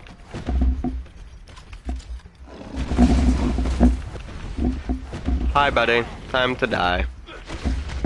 Don't get up. I'm tired of playing. I'm here to go around. If it's like Brawl, we think Doctor Doom, and we might find out he got tricked by a game exclusive. They... I see what you mean there. Oh shit.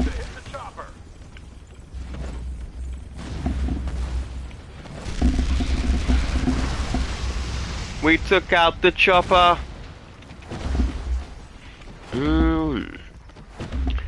So, I think when it comes down to Marvel games, I think we've got a few in development. Apparently, I watch a YouTuber called Sadot the Gamer. I was actually watching him when he made Marvel's Avengers content back in the day. What's this? Hold on a minute, let me upgrade my characters. Who needs this? Nope. Oh yeah, that's Ultimate Magneto, by the way. Where are we? No, that's not the right one. What are you saying, Hulk? How much XP do you have? What? Motherfucker, I am on the wrong bloody... After all of that, guys, I just found out I am actually on the wrong fucking save file. Yep. I am on the wrong save file right now. I am on the wrong save file. Oh well, we can level this shit back up. Alright, so I'm gonna have to get rid of Deadpool. Yeah, let's get, let's switch up the characters. Let's switch up the characters for a bit. So I'm gonna put on Nick Fury, because he's going to be my XP generator. We're gonna replace Wolverine. If you guys wanted to know, this is also Android Ultimate Venom from Ultimate 3. So that's Ultimate 3 Venom, the robot, not the real symbiote. Where's Carnage? And Carnage right here. This is Carnage wearing his ultimate symbiote form. So that's regular. That's ultimate. But he ain't the guy that I want. He ain't the guy. Do I want the Thing? Yeah, got the Thing wearing his ultimate suit as well. Who else do I want? And his goal is to turn all heroes of the universe into figures. So, for all... That's a good one. Yeah, so he turns all the heroes of all the universes into figures. All for self and no one... All for himself and nobody else. Yeah, that's a good one. You see, the thing is, I could see Doctor Doom doing some shit like that. Trying to own all the heroes, have them all in like action figure form, just to piss them off. That sounds like something Doctor Doom would do. Does sound a bit Brainiac, you know, with him keeping miniatures or shrinking like cities into miniatures and then like keeping them. That's something Doctor Doom would do, just to taunt his enemies.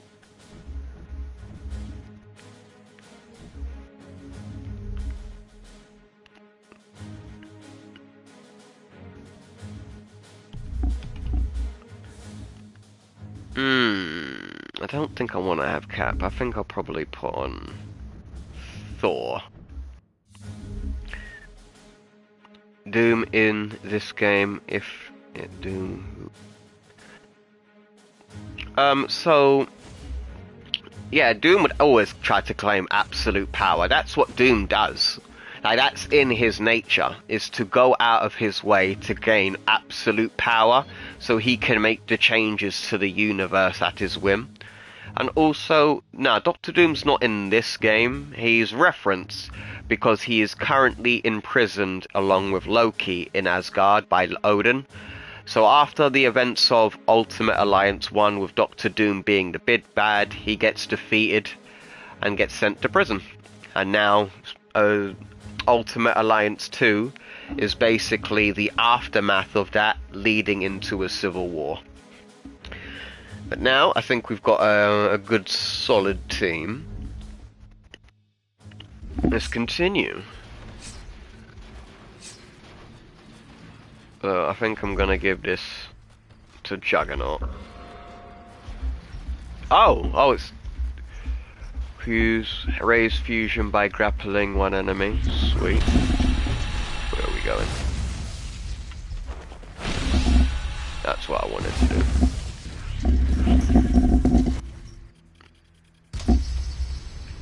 Oh shit, we're gonna go up against War Machine and Bishop. And maybe Black Widow.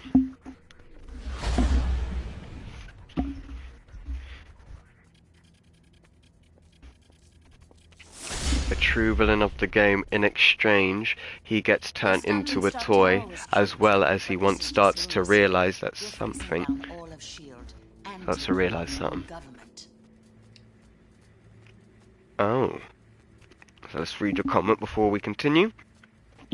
So he gives them to the true villain of the game in exchange for power, but he gets turned into a figure as well as once he starts to realize something.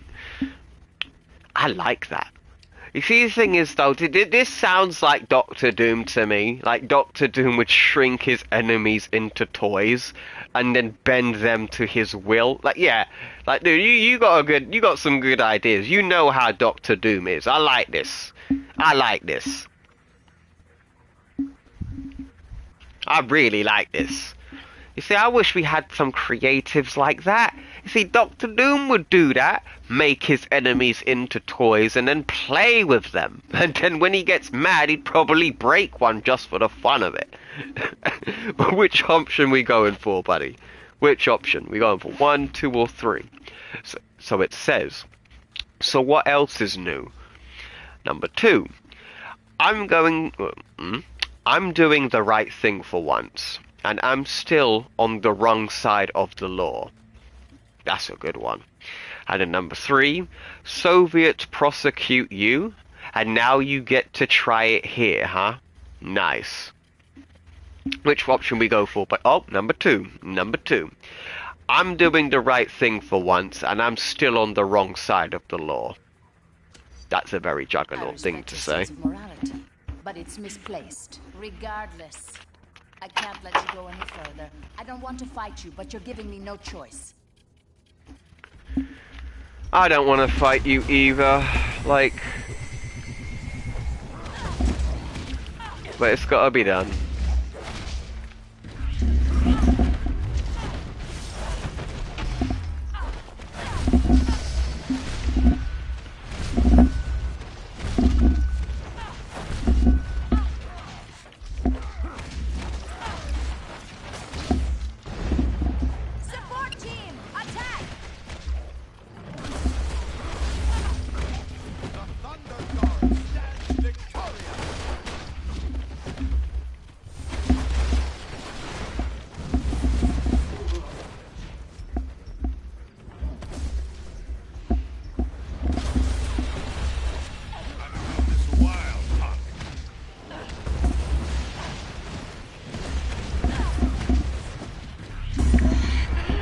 And the Black Widow is down. Bye bye, Black. She bugged out a little bit there. Did you honestly think we'd be unable to call in reinforcements, Natasha? Your biggest weakness is your overconfidence. I could easily say the same thing to you, Jessica. You can't win this war. Time will tell. I've disabled Black Widow's security override. Get inside now! Okay, let's see what the comment says. So, once he has no more heroes to give, and the villains are up to what is stopping the true villain of the game from turning into a toy. So who is this mysterious villain then? Who is it? So once he has no more heroes to give to the to give, and the heroes are up to what is stopping the true villain of the game from turning him into a toy? Could this be the Molecule Man? Ooh.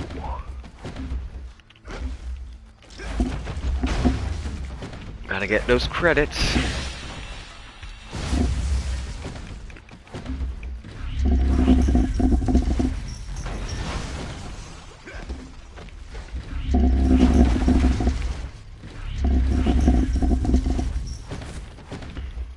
Okay, got all the credits. I believe that's everything. Let me just make sure, because I know there's a... Ah, there is. I always know there was a collectible around here somewhere. Like I said, it would have been a game exclusive villain. Ooh, so a whole new... See, I wouldn't mind that either. Like, I don't mind having stuff like that. Like, if we had a Marvel game and they go for the liberty of making an all-new villain, yeah, I wouldn't mind that. I heard that's what they did with Shattered Dimensions with Anti-Venom. That was the one, right? So I'm pretty sure Anti-Venom started off in that game. I think I heard that from somewhere, and then they ended up using the character in the comics later down the line. Meanwhile, hold that line.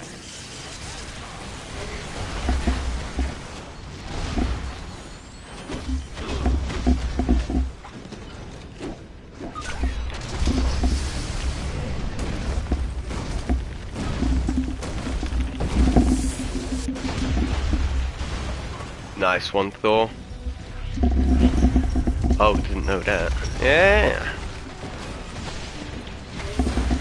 So I don't mind seeing like a whole brand new villain being introduced through video games, or hell, even cartoons or the MCU. Like, you don't have to just purely rely on like characters that have already been created. So yeah, if you want to make somebody new, go for it. I wouldn't be upset about that. Because at the end of the day, even if I might not like the creative decision of making like a character, so what I mean by that, like I see the character and I don't like it, I still would appreciate it because we would have something truly unique and new. So I wouldn't mind that. So Doctor Doom gets Gandalf. Speaking of Lord of the Rings, I also grew up watching those.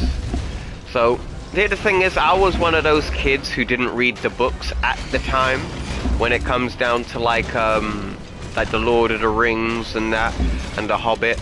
So my favorite era, which we haven't gotten in film yet, is actually the Silmarillion era with Morgoth and Calagon. I believe it was Calagon, the one of the, if not the biggest dragon from one of Morgoth's creations in the Silmaril, and that's my favorite era. I would like to get that if we was to get any more like Lord of the Rings media. That's the era I would love to see, because that's when all the fuckery happens. But yeah, though, man, I would really like to see the Silmarillion era.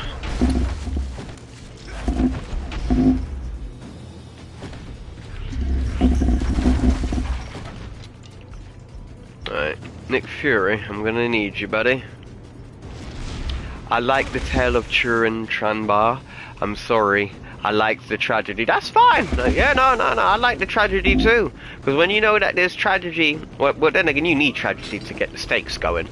But when it comes down to the Lord of the Rings, like, I really do love that universe. Ooh. Wait, what? Wait.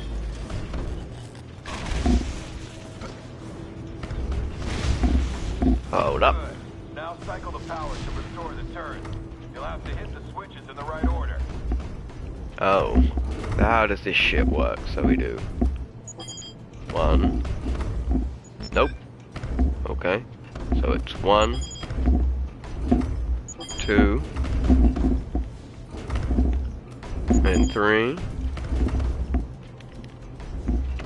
and then 4. Get out the way. Excellent. Turret's online. That'll put a few dents in those bots. White Star Forces, this is Spider-Woman. Our position is being overrun by SHIELD reinforcements. Watch your back. Jessica! Damn! Get back to the central hub and stop SHIELD!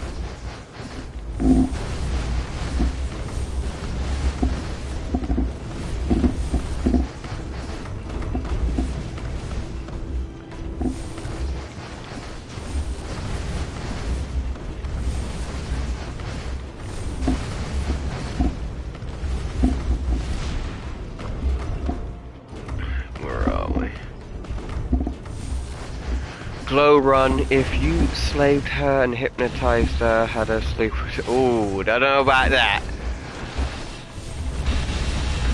Don't know about that whole slavery thing, but I wouldn't do that.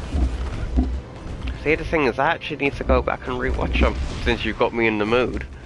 Because I've got the first 3 Lords of the Rings downstairs on a videotape, so that's how we first got the films. So they're actually not mine, they're my mum's. But yeah, she was the one who got me into the Lord of the Rings films all those years ago. I even remember going to the cinema. So, well, how old was I at this point? So back in the day, around when Lord of the Rings films were coming out. Oh, it's in the... Yeah, I know. Yeah, I know. I think back then, so it must have been around early 2000s. So when the Lord of the Rings was coming out, me and my mum would go to the cinema to watch those, and actually I think it was the third one. The second and the third one, not the first one. It was the second and the third I went to go to the cinema, and back then I was also watching the Harry Potter movies. So in the early 2000s, like my mum, my auntie were just on Lord of the Rings and Harry Potter.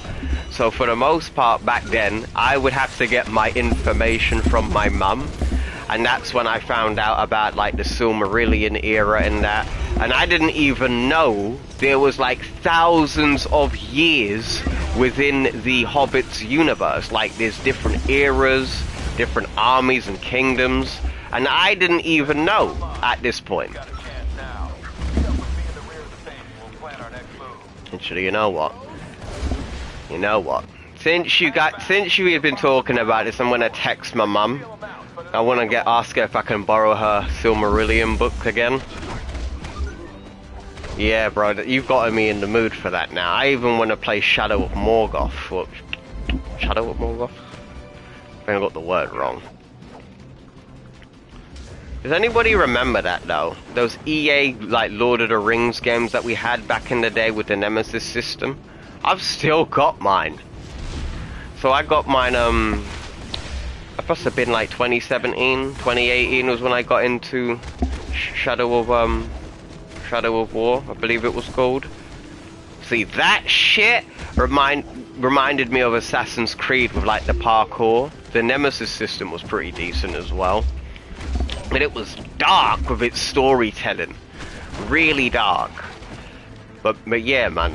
The Silmarillion era. Come on, Warner Brothers. You guys are running out of money.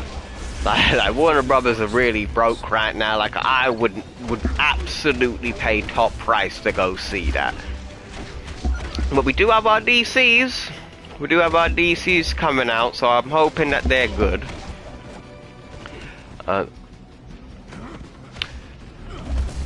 So, naturally, no, there was one Lord of the Rings game that I played on the PlayStation 2, but I don't really remember that.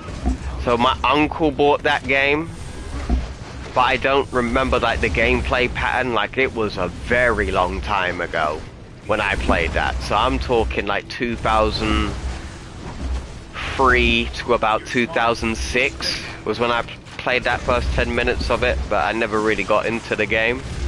Because at this point, I think I was playing like games like Sonic Heroes. I was playing Sonic Heroes, I was playing Spider-Man. So I never really got into the Lord of the Rings games until the recent ones on the PS4. So you gotta tell me if those games were good on the GameCube and on the PS2.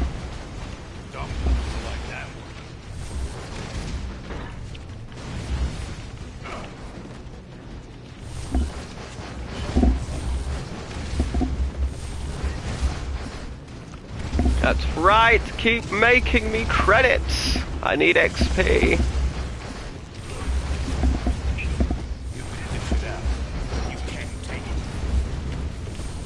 The reason why I am spamming this ability is because it gives me a shit ton of XP.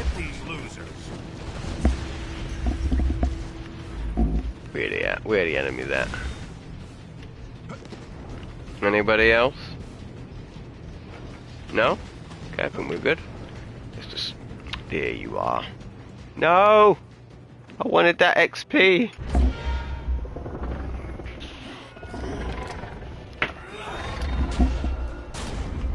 Hello, War Machine. I'd ask if you're gonna come quietly, but you've already answered that one a few times. I'm not even gonna lie, that's a pretty decent design for War Machine. Alright, so what are we doing? Where are ya?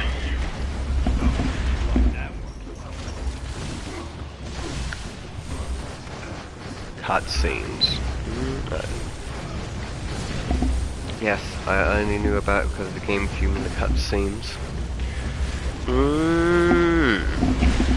So, I haven't watched the Amazon Prime, Netflix, not Amazon Prime, Netflix, the Amazon Prime's Rings of Power. So I heard it wasn't very good, so I didn't bother watching it, but I think I might, because I've already got Amazon Prime. Do you recommend it? Because like I literally didn't bother wasting time, so I'm willing to give it a chance if people are giving... Sorry. I'm willing to give it a chance if any of my subs are telling me it's decent.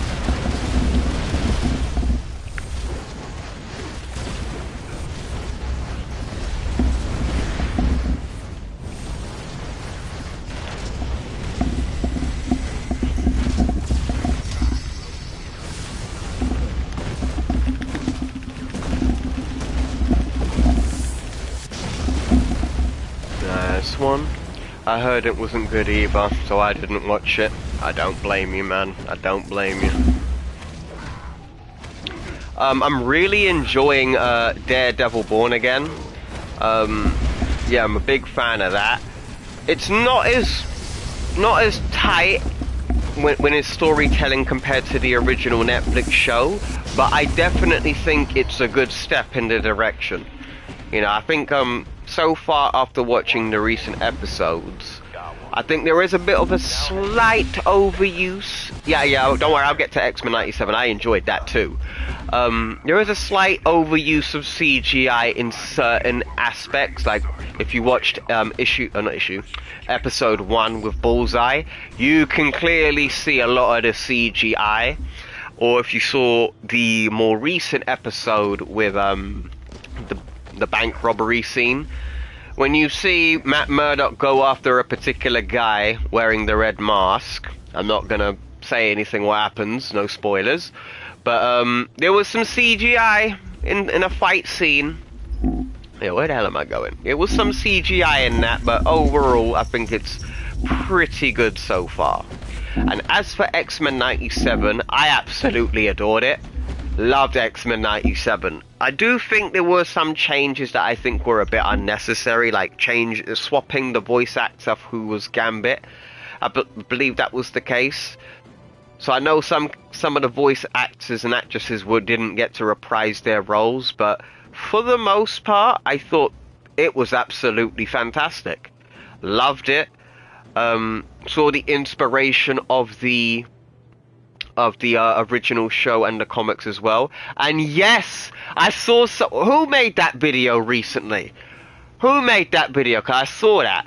So it seems like Kevin Feige is really mad that anything that's not relating to his MCU, he's really upset that everything that's not related to the MCU is outperforming his thing. But it's like, what did bro expect? It's like X-Men 97. It's the greatest X-Men or superhero cartoon of all time. Like, the theme was so iconic. The theme song to that cartoon was so iconic. They used it for the films. You know? So, when I hear about Kevin Feige being upset about, like, older shit being more successful than his, but it's like, bro, like, you're not giving what the fans want. Fans have always wanted to get more of the original X-Men cartoon. Hell, more of the Spider-Man cartoon, more of Incredible Hulk. Yeah, so I grew up on that, X-Men, Spider-Man, Fantastic Four, and then I believe it was Spider-Man Unlimited, but I didn't really watch that one. Yeah, I didn't really watch Spider-Man Unlimited, but for me, it was the 90s X-Men cartoon, Spider-Man, Incredible Hulk, and Fantastic Four. Those were the cartoons I grew up with. But yeah, man, like, the 90s cartoons are some of the best that Marvel's ever released, and are very iconic. But I do feel there have been some good ones after, like the creation of the MCU. Like, we had Wolverine and the X-Men, which got cut off shortly, and we also had Earth's Mightiest Avengers as well, very iconic show. But when I'm hearing about, like, Kevin Feige getting upset because of the creative decisions, it's like, bro, you're not really producing good movies, man. You know, like, we've had Black Widow, we've had Phase 4 up until now. I'd honestly say the only things that I've really liked since Phase 4 is probably, like, No Way Home, Daredevil Born Again. What the hell am I looking for?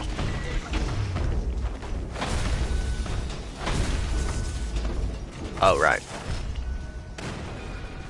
Right, there we are. And there was also the reason why he got fired, that the allegation were false. Yeah, Bo DeMaio as well. Yes, I didn't speak about that. So, yeah, that's a bit of a mad situation, because apparently the guy was acting overly sexual in the workplace. I don't think, like apparently he didn't do, like, no sexual assault or anything like that. It was just flirtatious, you know. And he was also, he had some artwork that was more, like, homosexually, like, inspired of Cyclops.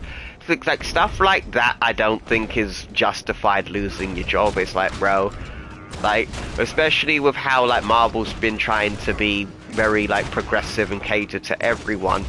You know, I don't see that as a bigger deal.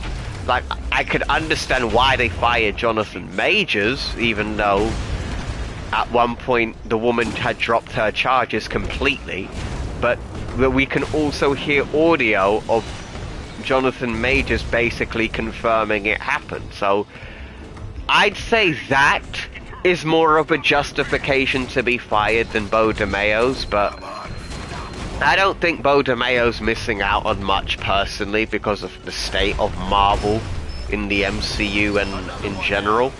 He ain't missing out on much, but apparently, because he had been working on the next season of X-Men 97, which I would assume would be X-Men 98. I'm assuming that's how they're going to be going with it. They're going to go by the year, so we're going to get, like, 98, and then we're gonna go up to like the 2000s, which I'm assuming they probably do like Ultimate X-Men, or like another version of X-Men Evolution, which is basically Ultimate X-Men in a way. But what I really want though from the next season of the show is don't deviate from what Beau DeMayo was doing. Like, he had some really cool plot lines. Like, we had obviously we had Bastion being the main bad guy of this story, but we also had some little nuggets in there, like with Apocalypse, in even a reference to Kang as well. If you guys remember, we actually saw Immortus in the 90s X-Men cartoon. Very briefly we got to see Immortus, but I don't know if they're going to continue now that Beau DeMayo's been fired. I hope they continue that plot line and then do their own thing afterwards. Like, finish up his shit first, like finish up his season or his plot lines, and then move on to their own thing. But what I'm worried about is they're going to try and MCU-ify the animated show, and I don't want that. I don't want the MCU-ification of everything. You know, like I personally feel like Marvel can make other shows and movies that, well, maybe not movies, maybe like cartoons and shows. They don't necessarily all have to be related to the MCU. Like, they can just be in a completely different universe. Like, do one-shots, you know? How about a one-shot, like, show, or like a one-shot, like a small, short film? You know, like, I wouldn't mind seeing those. Like, getting one-shot, like, short films to do, like, little mini-stories or little mini what-ifs. Like, even with Marvel What If, I do think it's kind of lame, because a lot of the ideas are not really compelling. Like, I want to see shit like, what if the Hulk killed the Avengers, or what if, like, Iron Man had turned bad, or what if, like, I don't know, the Avengers didn't exist, or what will happen if so and so didn't exist. Like, I think a lot of the what ifs we've had are very basic, like seeing like, what if Hulk turned into a kaiju? Like, it's cool, but I don't want a whole like an whole episode dedicated to Hulk being a giant-sized kaiju. Like, I want to see the comic book what ifs get episodes, you know? So, like, what if Wolverine killed the Hulk, for example? I know there's a what if about that. Why can't we get, like, the comic book stories? Or hell, why can't we even get, like, animated movies that are literally one-to-one representations of the comics? So I remember we had, like, a little animated Ultimate Wolverine versus Hulk short film. They basically got all the pictures and, like, the pages of that story and basically animated them. I wouldn't mind that either. You know, like, give us something different that's not all just one MCU brand, you know? Like, I don't mind getting different universes or different stories in different universes in Marvel, but I don't know if they're gonna do it post Secret Wars, because we all need to remember they're gonna be doing Jonathan Hickman's Secret Wars for the most part, and that basically ended with a, well, All New, All Different Marvel was not a full reboot, because the continuity was still exactly the same, except it was more other characters getting pushed. But, you know, I would like to see like like maybe a show about maybe the Age of Apocalypse story. You know, like, give us like a cartoon or like an animated movie of the comic, you know? So I really do think Marvel's just too focused on making everything MCU or under one banner, when it doesn't really have to be. Some things could just be one and dones, you know? We get a little story for one show or one-shot film, or like a short film like Werewolf by Night, for example. I think they're called spotlights, like Marvel spotlights is what they're called. I would have just went with Marvel one-shots, makes more sense, and also, you know, you have like the one-shot aspect of things. But what I want really with Marvel, yeah, would be like giving us different universes with different stories. You know, nothing too crazy, nothing crazy. It doesn't have to be like a thing you have to watch to understand the MCU, you know? Where is he? Let me go get these XPs real quick before I smack this brother up. Because he moves about in this section, so let me just... Thanks for the lift. Appreciate the energy. Oh, no, I'm healing him. No, I can't use my projectiles on him. Oh shit, they actually did Bishop justice. You shoot Bishop with any form of energy, he'll just use it against you. Smart. Weak moves you got there. Oh, is that so? Okay.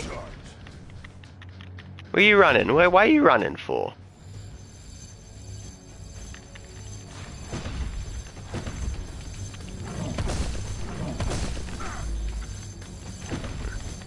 Hold up. That's right. Hope that hurt. Really think that's gonna be enough to take me down? Yes.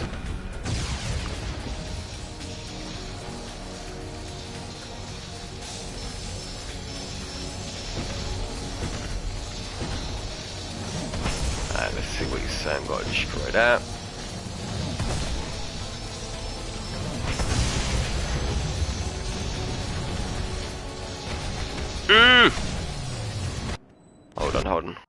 Hold on, I need Wolverine for this. Let me take off. The reason I need Wolverine, you know exactly what I'm about to do. Hello. Yeah. Alright, let's go. Alright, so where are you, Wolverine?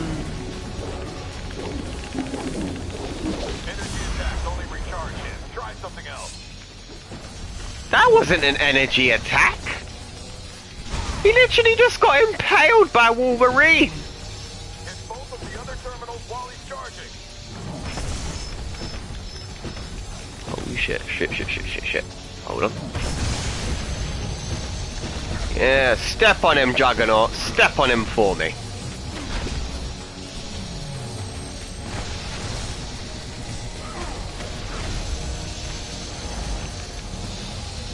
The fuck? Oh damn. Ooh, that hurt.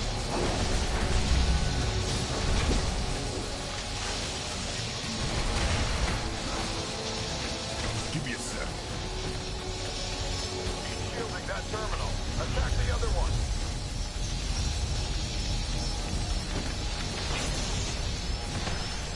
Nice one. And here we are.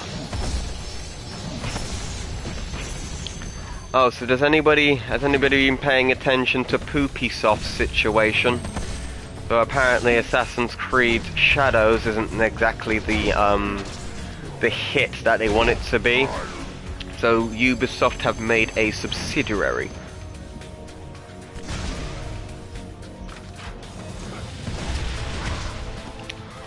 Dude, the second season, Bo... Hold on, let me see that again. Hold on, what did you say? Dude, the second season, Bo... Oh, he's already finished it! Oh, okay.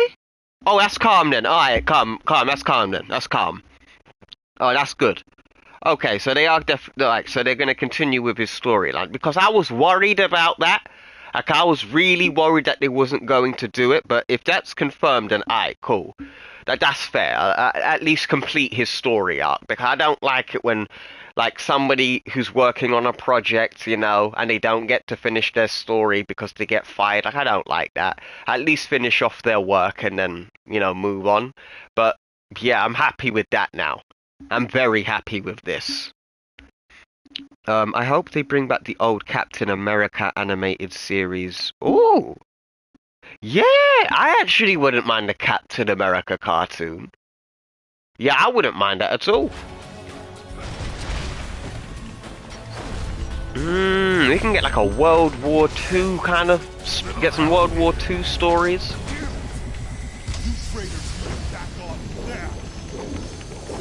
Oh, what a waste. Yeah, I hope they don't change anything out of spite. Yeah, you know, because it's like, you know how Hollywood and these people act, you know? I hope they don't change anything, because I think the show, X-Men 97, was a great continuation.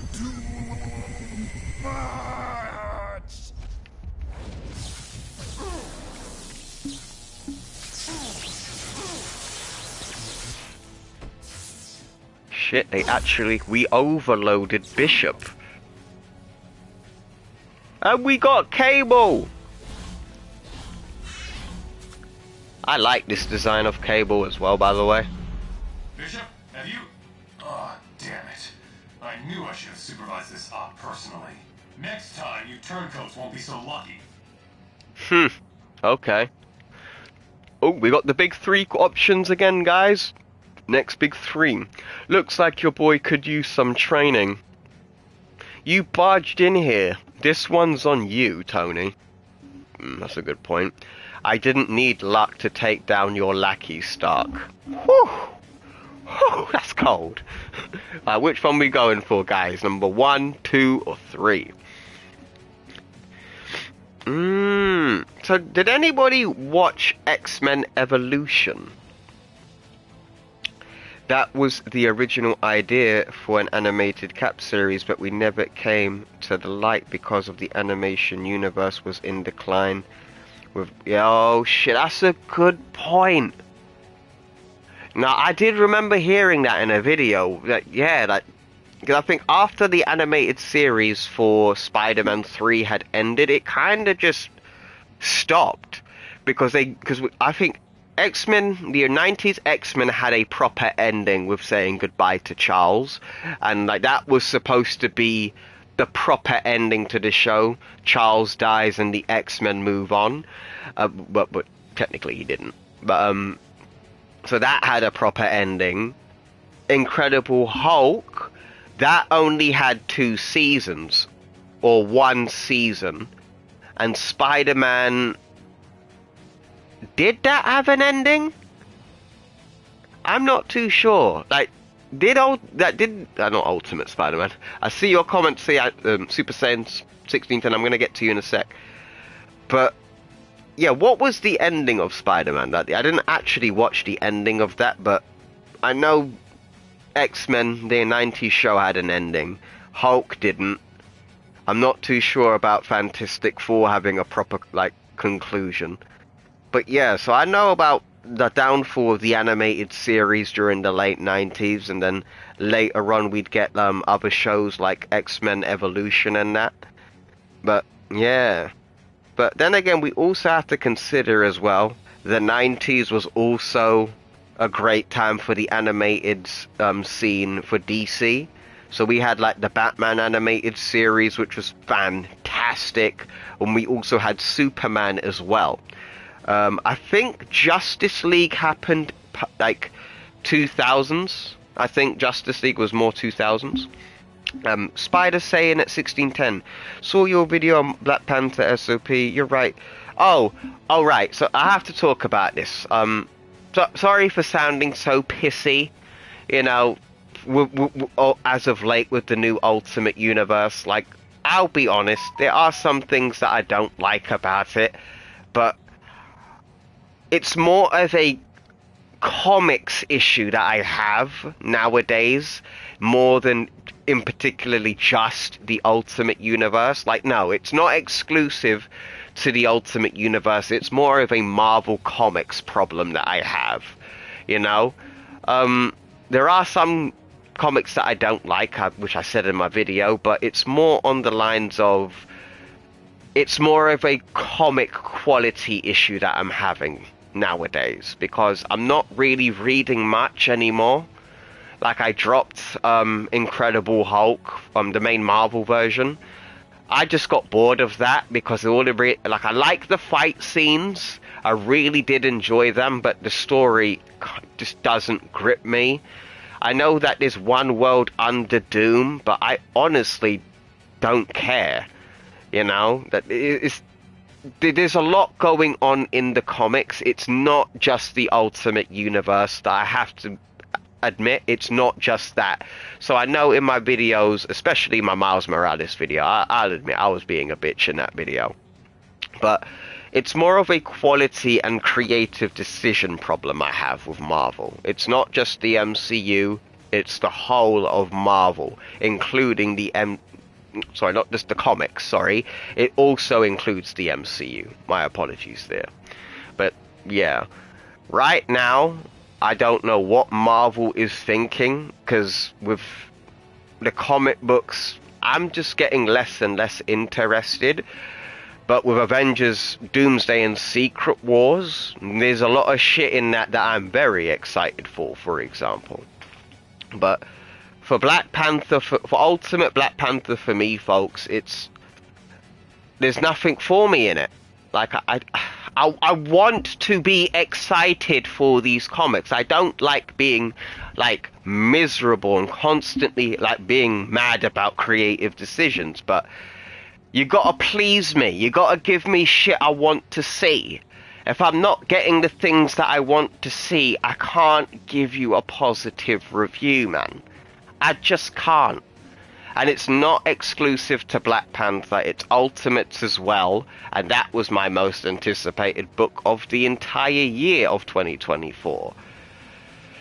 I don't know, man. I just don't know. Because right now, when it comes down to the new Ultimate Universe, I'm like, oh, I have to make a video about this? That's where I'm at. It's like, I don't want to talk about it. It's like, come on, like, give me something that I want, you know? Because it's just like, are we really just going to spread all of this shit out until the Maker returns? Because it's like, yo, it's been 14 issues. It's been over a year. And I still don't know what the point of Ultimate Black Panther is. I think after 14 issues, I should have a clear understanding. But I don't. And I want to know. I want to know more, but I'm not getting enough per issue. It's like, come on, just get to the point. I get it, bro. You want a world build, I get it. But you've done enough world building. Let's get on with it. Like, let's get on with the plot. Okay, we've got the Ghost of Vibranium. No, I'm not interested in it. Who are they? Can we get the answer to that now? Who are these ghosts? Are they the gods that we typically know in Africa, like Bast? Because if we remember, when the piece of vibranium dropped on Earth, right, earlier in the run, Bast came out of that piece of vibranium. So I don't know if the rest of the gods, like Khonshu and Ra, have been manipulating, like, the human versions of Ra and Khonshu into possibly believing into them. I don't know. And it's been 14 issues. And it's like, what are we waiting for? What exactly am I supposed to be getting here? Like, let's get on with it now, you know? Like, now's the time for everyone to start the fuckery in their runs. Like, Jonathan Hickman, he's been stepping it up. I'll admit, within the last 2 issues of Ultimate Spider-Man, he has stepped it up. Well, when it comes down to the Savage Land, that was pretty good, if you know what I mean. I don't know if anybody's seen it or read it yet, but that was a meaty issue, especially with a particular character biting the dust. Potentially. I don't think he's dead. I don't. If you guys know who else was in that issue who's capable of making people believe things that aren't true, or seeing things that aren't true, that character's also in there. I can't spoil it. I want to, because I haven't covered it. If I've covered it, I would talk about it, because I don't know if everybody else has read it. Then, right, then there was the ending of Jonathan Hickman's issue. Not the more recent one, but it was the ending. That's what I like. So, Peter Parker runs out of the Savage Land after speaking to a particular character, telling him, like, yo, you should go see your family, because I don't know if they're going to be about by the time you get up there. I'm paraphrasing, right? Peter's bleeding. He's bleeding out. He's climbing the fastest he can out of the Savage Land to get home to Mary Jane. And when he gets home, right, he's still bleeding. He's terrified. He's absolutely terrified because the villains know who he is. The villains know now. They know who he is. They know about his family. They know about Mary Jane. They know about his kids. They know about Harry Osborn. And they know about Gwen Stacy. So when it comes down to Jonathan Hickman's run, it's finally starting to pick up. Although some of the creative decisions I don't like. We all know this, but I'm not talking about that. I'm talking about the story. I really like the last 2 issues that we've gotten. The last 2 I cannot hate in any way, shape or form. The last 2 issues have been really good, and we're getting that traditional Hickman, because like I've been saying in my videos, Jonathan Hickman is a gardening writer. I wish he would switch it up and come with a new flow for different stories, but if you know Hickman, you got to wait for him to plant the seeds. Once he plants the seeds and the seeds start growing them trees, that's when it starts getting good. It's also the same way in his Avengers run. It's all Avengers and New Avengers. It's also like this in his Ultimates run from the original. I know how Hickman operates. It's just the creative decisions that I don't like. But the last 2 issues, especially with the Richard getting the Picto Tech suit, and the Picto Tech suit finally starting to show, you know, that more Venom side to it. I'm liking it now. Like, I'm starting to like it. It's just the creative decisions behind it. Like Harry Osborn's suit design, or making the Mark 1 armor the spider armor. Like those things I don't like, but these 2 issues I can't say anything bad about. I can't. I physically can't, because I absolutely enjoyed those 2. I hope Jonathan Hickman stays at this quality, because if you give me 1 more issue, it's got to be 3. I ain't gonna go off based off 2. If the next issue is good, I will continue to cover Jonathan Hickman's Ultimate Spider-Man. But he has to keep this quality. It has to keep it this way. I like what I'm seeing with these recent 2. If he keeps this quality of storytelling, I can tolerate the creative decisions. I think that's fair. What do you guys think? Right? If the storytelling is as good as the recent 2, I think I'll be able to tolerate the creative decisions. I think that I need to compromise with Hickman. I think, because I know I have been a bit of a cunt. I'm not even gonna lie. Like, I have been a bit of a cunt towards Hickman. When I can't lie, he's got some of my favorite stories written. Like, I'm talking his Ultimates run. It's my 3rd favorite Ultimates run. His Avengers and New Avengers. I was reading that exclusively when the first phase of the MCU had just finished. So after Avengers 1 had dropped, I was reading nothing but Avengers at this point.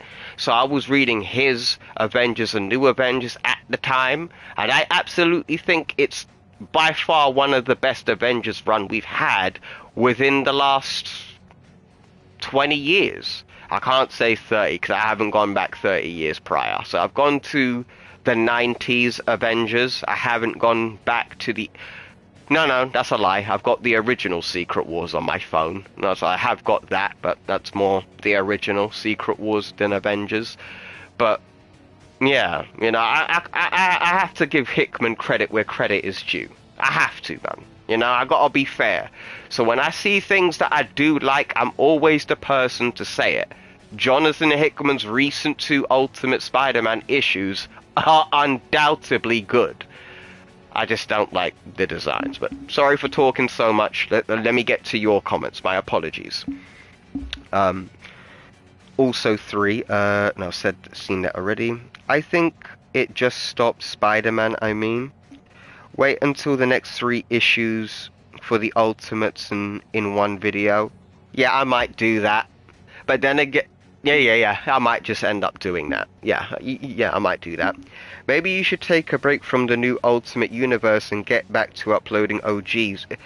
You are so right. You want to know something crazy? I was talking to my mum about this. She said the exact same thing to me. It's like, Joel, well, if you aren't happy, take a break. You know, there's nothing wrong with that.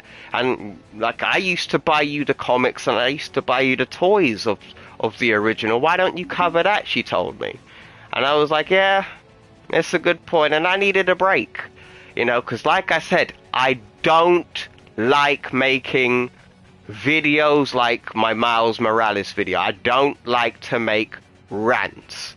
You know, the reason I took a break is there was a lot going on in my personal life, but then there was Ultimates, which also didn't help the equation. So I was like, you know what?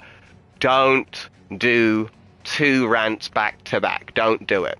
Take a break. And it's why I haven't been about for a month, because I don't want to be that guy who constantly rants and is always miserable. I don't want to be that guy. I really don't, because being like angry, ranting, it's mentally and physically taxing. And then when I go to work, I'm exhausted, my mood's bad, and it's like, nah, just take a break. And I think I made the right decision in not making like another rant video and just go on and take a break and play some Ultimate Alliance. But I need your thoughts. Did I do the right thing? Because I know not being inconsistent for more than a month on YouTube, that can hurt the channel or anybody's channel, but I'd rather miss out on getting views than being known as a miserable hater. You know? I'd rather miss views, but like, it is what it is. I actually got paid this week from YouTube, believe it or not. I got paid my second paycheck, innit? But at the same time, I don't have to force it out. You know? That's where I'm at this point. I don't have to force a rant out. I feel if I'm gonna rant, go bun a spliff and go play some video games and relax. That's me. Let's continue with your lovely comments, folks. Let's continue. So, yes, so he said, back to the OG universe, like the Ultimate Galactus trilogy, Ultimate Power, and Ultimate Cataclysm. I definitely will be continuing those. And the other gods are interdimensional beings I'd be okay with for the Ultimate oh! Hold on a minute. I wouldn't mind that. Oh, okay, so hold on a minute. So are you talking like... So, in real life, right, we observe the 3rd dimension. Everything we see in real life space, we observe the 3rd dimension. Are you talking as if, like, they're a higher dimensional being? So, they're like a 4th dimensional or 5-dimensional being. So, we can't even fathom their dimension. Is that what you're referring to when you mean interdimensional beings? Because that sounds like a really cool idea, because you could go crazy with that dimension. Like, if they're a higher dimensional being, like they perceive the universe completely different to us, I think that would be cool. If the writer for Ultimate Black Panther adds that, sure, that might be a cool. That will be a cool idea in my opinion, because you can go crazy with it. You can have like different worlds in different shapes. You can have a whole different kind of plane of existence, you know, and it also adds that mystery, you know. It also adds that there are beings in the new Ultimate Universe that are just simply above humans, you know, like down to the way that their bodies are built, down to how they perceive the universe. Like, they don't see the universe like we would see it, if I'm getting my theory correct, if I'm saying it correctly. So if you're seeing this TV screen or your phone screen and you're watching me live stream, they would be able to see like a whole different perspective watching the stream. Okay, let's continue. I hear the next issue is if I hear the next issue is platinum, I'm going to be buying it volumes and not single issues. I agree with Super Saiyan 1610. OG and old figures. Yes, I do have my ultimate. Hold on, I've actually got a few figures coming within the next few weeks. So I've got my Extreme Wolverine pre-order. That's ready to be shipped. I'm going to pay for that on the 3rd, because that's when I get paid. So stay tuned for that. I have my Chris Hemsworth Ultimate Thor. Stay tuned for that figure as well. I should have my 2 Ultimate Spider-Man figures coming soon. I pre-ordered these last year. I got the 1610 Ultimate Spider-Man figures, the red and blue, and the purple symbiote version. They're like Mafex figures. They're like Mafex, but not made by Mafex. So they've got like the actual cloth suit and got more like the hard head around it and shit. And they all come with accessories. I thought they were going to come around January to about now.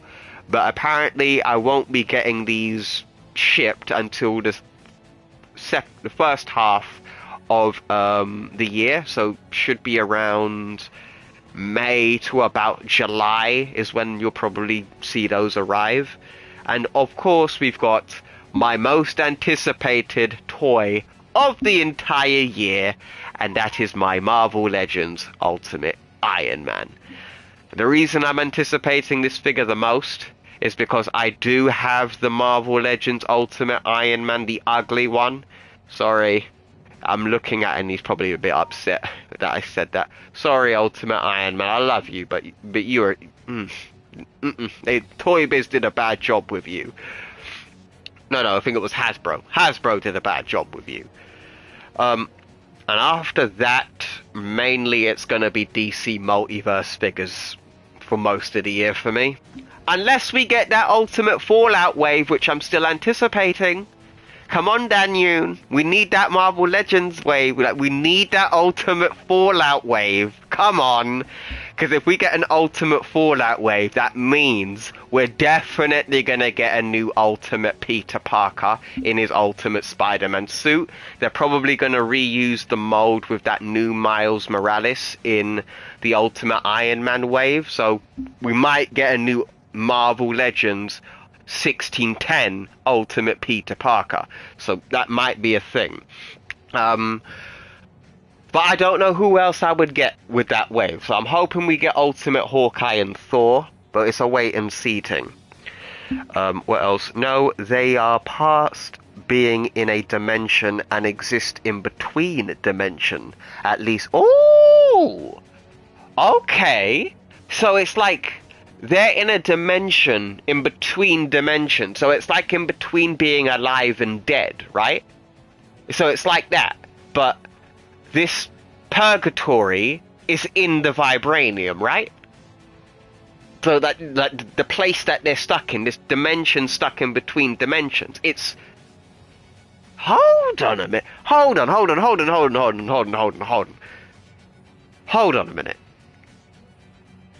minute. Hold on, I need to think about this. Hold on. If that's the case, I'm giving you food for thought. If that is actually the case, then is vibranium... No, it can't be. Is vibranium a chunk of a dead universe or a dead... No, that can't be the case. Nah. That sounds too good to be... Because if that's actually what this writer's doing, if that if that ends up being what this writer is doing, he needs to confirm that, because that sounds really good. So Vibranium might literally be physical remnants of another universe, but we can't enter it because we're lower dimensional beings. So maybe these gods, or these ghosts, maybe they're not gods and maybe they're just random ghosts, we don't know just yet. I'm assuming that they're the gods coming back, trying to make their way into our world. So here's my theory about this, right? I think this dimension, or the planet that Vibranium originally comes from, is from this place where the gods used to live. And somehow, because of the destruction of a world, they must have thought, or their dimension, they must have thought of doomsday scenarios, like how to survive this, and they all went with putting themselves into Vibranium, or they are literally from Vibranium, and maybe that's where they're born from, but I'm assuming the first one. And we see that the Vibranium makes its way to Earth. But if we remember early in the issue, it's one of T'Challa's visions. And even Anan has stated that you're seeing memories that don't belong to you specifically, right? So when we saw earlier in the run, when that piece of Vibranium hit the ground and we see T'Challa turn into Bast, maybe Bast crash-landed on Earth, but when we see T'Challa turn into Bast, it's not actually the case. It's his interpretation of Bast's memory. Maybe that's the case. He sees the memories of other gods, such as Bast, when the Vibranium crashed down, and we see Bast basically manifest from it. Holy shit. Holy shit. Dude, you've made me like this run. How did you do this? Wait, how? How did you do... How, bro just came up with probably one of the best ideas, and he's made me like the run. Bro! Who is Andre? Andre, who are you, fam? Do you work at Marvel Comics? How do I know you're not some Marvel writer with a burner account? I think it's just left us as a gift. Yeah! You just left me with a gift. Now I have to go back and read the whole fucking run. Holy shit! It all makes sense, so...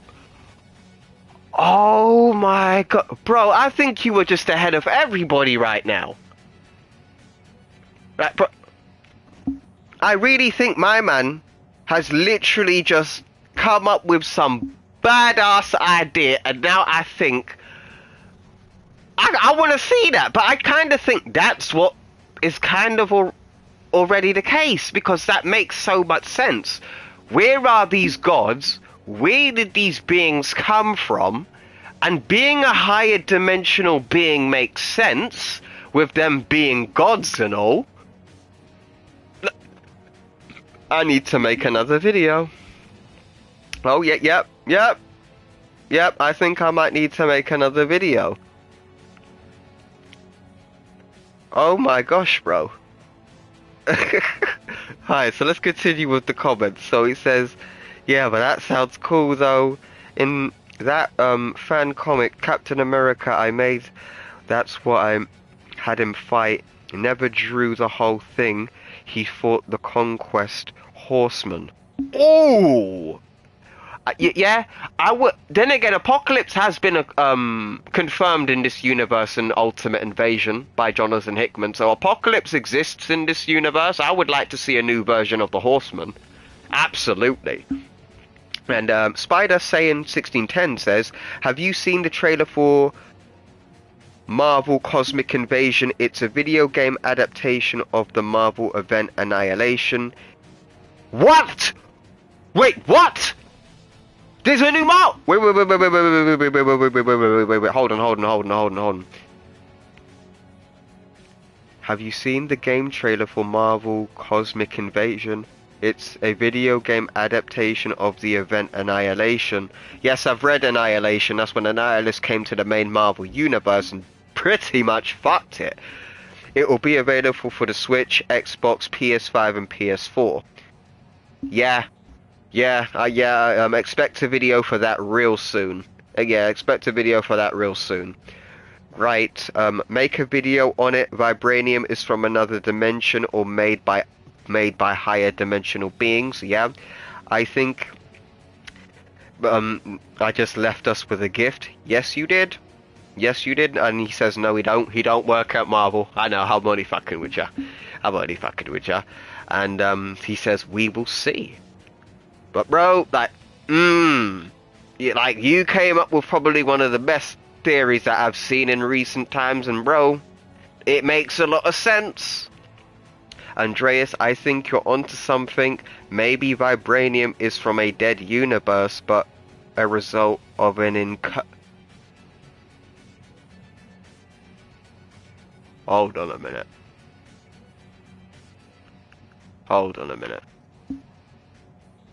We've got Ultimate Incursion happening this year.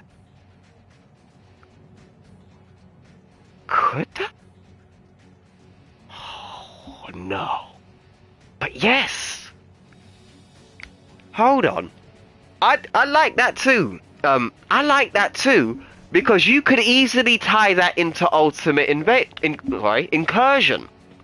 You could easily say that the Gods dimension was destroyed by an incursion, and the only thing that would remain of their dimension was vibranium, and maybe they thought the only way to survive the incursion was to put themselves in vibranium. And we are having Ultimate Incursion this year, but I don't know if it's going to be against 616 and the new Ultimate Universe, or the old, or it could be a whole new concept for an incursion. I don't know. But if it's Hickman's incursion, which everywhere in Marvel seems to be using that concept, I'm assuming it would be either against the new Ultimate Universe and 616. But they could easily tie in a plotline stating the gods of this new Ultimate Universe are from a different dimension that was destroyed, and they've decided to save themselves using vibranium. I think that would be a fantastic idea.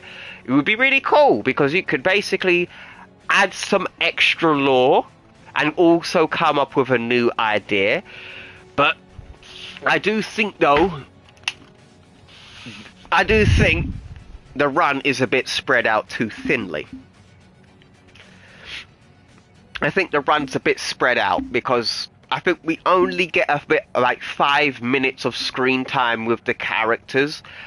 I think this is what the run really needs. It just needs a bit more content within each issue, not too much like Jonathan Hickman style. Like no. I believe any writer who's have their creative vision as all. You know, having your creative vision is always key.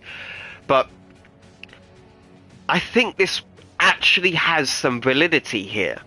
I really do, folks. Oh my gosh, like, you guys come up with some badass ideas, man. Oh, got another comment. It could be like one of those Shinotosms, where you have a new pocket dimension in vibranium. Yes, I like that. I really like that.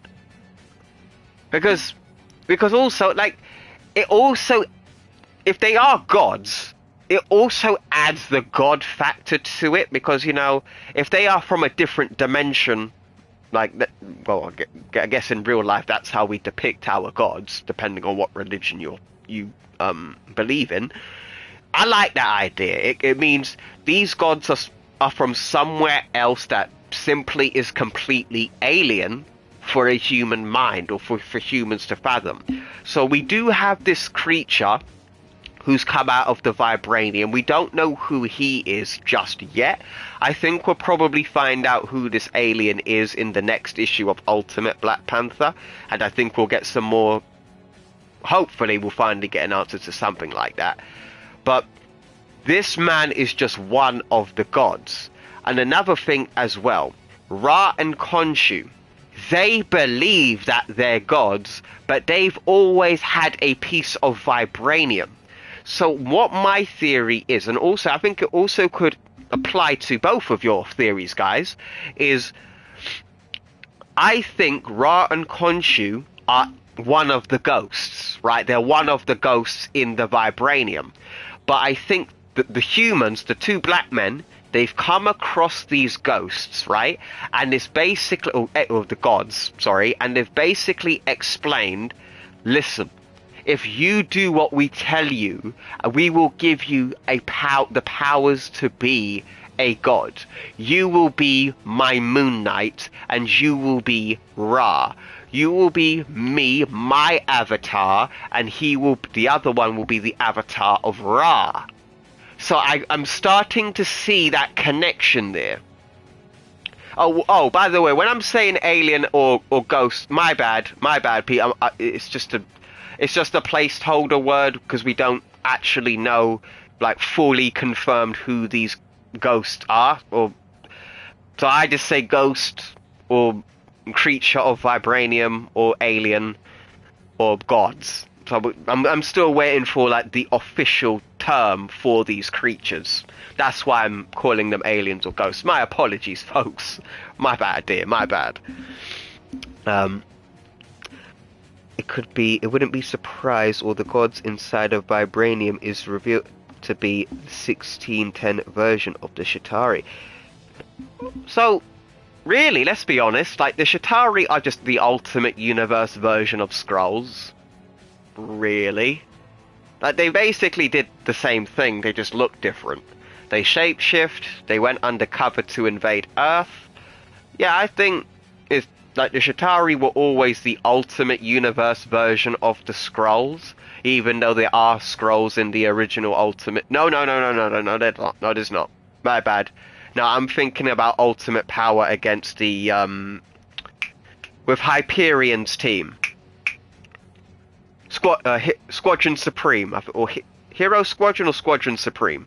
I think that was it. The Ultimate Squadron Supreme, when we saw the Super Skrull get battered up by Ultimate Hulk. Yeah, that was the only Skrull I can personally remember in the original.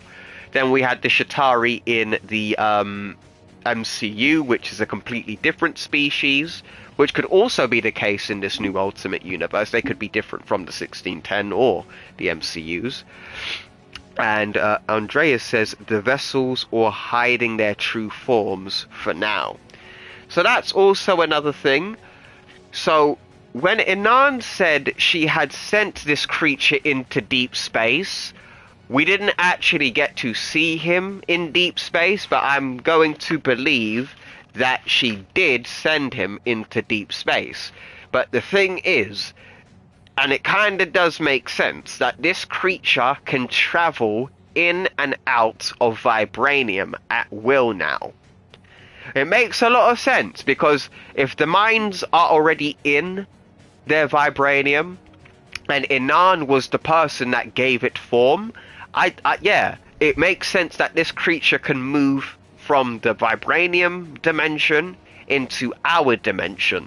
So he could basically be sent into outer space, somewhere like 100 million light years away, but if he knows where any piece of vibranium is in the universe, he could just teleport to it, or walk out of it, which is just a theory that I have so far, but we don't know. Maybe she didn't send him into deep space and she was just wrong, but that would also be a cool feature for this creature as well. Also, I have been talking way too much and I haven't been playing any of the game. Which option do we choose? So we got 3 options here. Looks like your boys can use a little bit of training. You barged in here. This one's on you. I didn't need luck to take your lackeys down, Stark. Whew, that's cold. That's pretty cold, I'm not even gonna lie. But yeah, the Ultimate Squadron Supreme. But you see the Squadron Supreme? That seems like a crew, or like a team that would work for the Maker. If they were on Earth 1610, that is. Ah, there's my vape. Brother, I've been looking for my Rasclap vape for the last 30 minutes and I was bloody sitting on it. Here we are. So which option do we go for, folks? Do we go for number 1, 2, or 3? The vessels all hiding their true forms for now. So I wonder, will we get like a true formed Khonshu? Because if you think about it, the form that we normally see of Khonshu in the main Marvel universe is like his dead corpse form. So like Khonshu, I believe at one point had flesh around that big bird skull of his back in the day. I believe Khonshu was made of real flesh, and then like the flesh decayed and now he's all bone-like.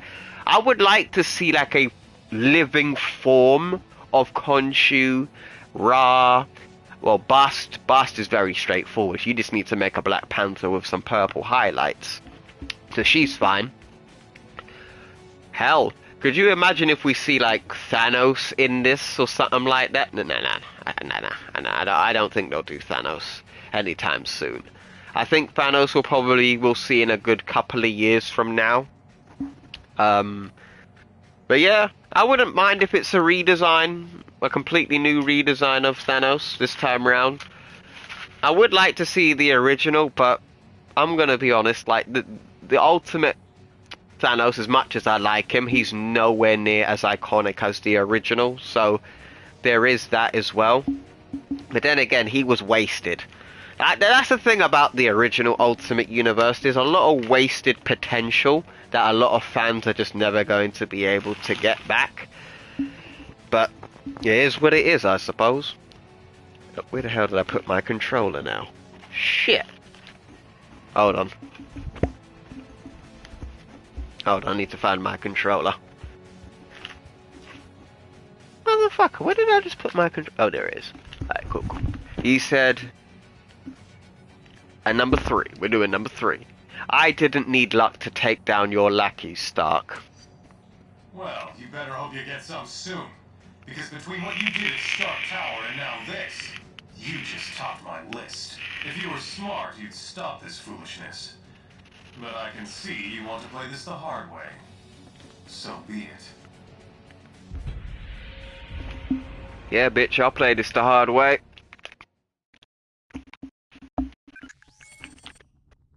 Two weeks later. We've already enjoyed some victories in this conflict, but we knew we were going to be in for a tough fight. And it looks like Stark and S.H.I.E.L.D. are working overtime. They've been rounding up... Yeah, so we're getting a new Marvel game. Marvel's Cosmic Event.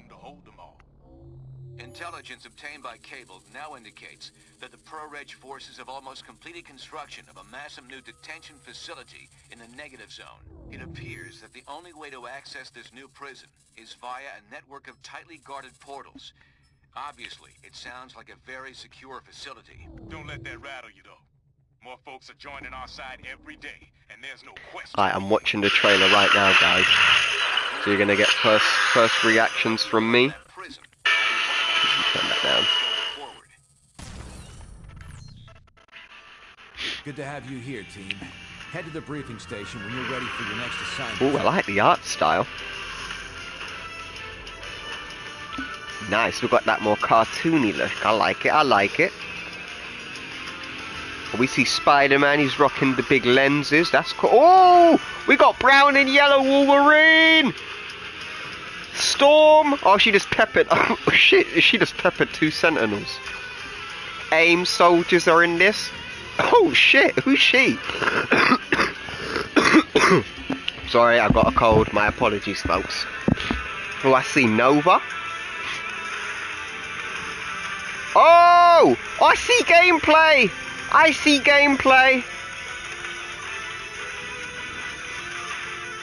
Oh my gosh, it's a beat-em-up game. It looks just like Marvel vs. Capcom, but I can move around in the world.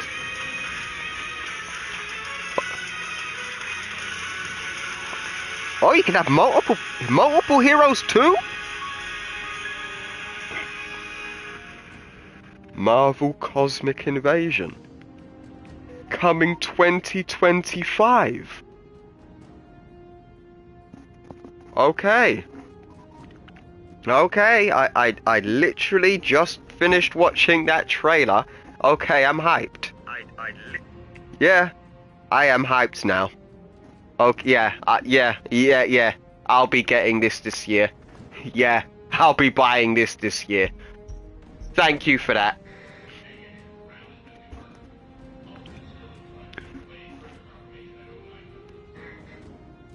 Oh no. Really? They gender swapped Quasar? For God's sake. Oh well, I'll play the game nonetheless. I think I could tolerate that, even though I won't like that decision. I don't think you need to gender swap anyone. But I'm still going to give this game a chance. I'm excited for this. Yeah, I'm buying this. Alright, thank you, Spider Saiyan 1610. Thank you. Yeah, I'm gonna be buying that this year. Expect a review. What can I do for you? Always wanted to overthrow the government, says Juggernaut. I don't think so. We might be outlaws and rebels, but we're not traitors. How do we win then? By asking nicely? Phyla-Vell? Who's she? Who's Phyla-Vell? What's she about? Hold on a minute. Was she in Annihilation though? Or am I thinking of somebody else here? I need to go back in my archives. Was she in Annihilation? I don't think she was. I could be wrong though. Then again, it's been about a year and a half since I read Annihilation. But, yeah. Oh my gosh. Like, yeah. I got a new Marvel game, so I'm playing Ultimate Alliance. I'm playing Marvel Rivals. Now I'm going to be... Oh, yeah, now I'm going to be able to have a new Marvel video game in style of those classic, Marvel vs. Capcom games when they were 2D with sprites. Like, yeah, I like that graphics design. It gives us that old school retro gaming feel. Really fuck with that. She's a powerful character who wields the Negabands. Okay. I'm still gonna give the character a chance. I'll give her a chance. I'm excited for this. So, like I said, I see everything that I'm liking so far. It's a classic, retro-looking game. Go play the game with your mates, pick your favorite hero, go fight some bad guys. Very straightforward. That's my kind of game. Oh, we got 2 comments. Andreas says, this year is also thinking of putting a fan comic online for free. What do you think on Conquest? I don't think earlier my comment tells much more about him and Steve. Go for it, bro. Because that's something I would like to do as well. Like, I've always had a comic book idea. I've called it Havon Genesis. So basically, Havon Genesis is like it was supposed to be my company name that I was going to found, but I actually made a story out of it. So basically, Havon Genesis is a planet that, in the story, it's me. Right, so basically, I have this mind palace where it's a planet, and it's called Havon Genesis, and it's the planet of paradoxes. So basically, what happens in the beginning of this story, I'm in my bedroom, and then I hear a weird noise in my closet, and then I open up my closet door, and I see that there's a planet far away. So basically, when I open up my wardrobe door, I'm staring into outer space, and Havon Genesis is just there. I'm like in low orbit, like from where I'm looking. So when I open up the door, I'm in like low orbit of Havon Genesis, right? I wonder, what the fuck is this? Is this real? But I don't get no answer. But what happens is, there is another version of me standing right behind me. And what he does, he pushes me into my wardrobe, and I basically go into outer space and drop down on this planet. I'm screaming my head off, thinking I'm about to die. Who the fuck is that in my bedroom? What's going to happen to me? There's not supposed to be air in space, but somehow I'm still alive. Like, what is going on? And I'm screaming. I'm falling to my death.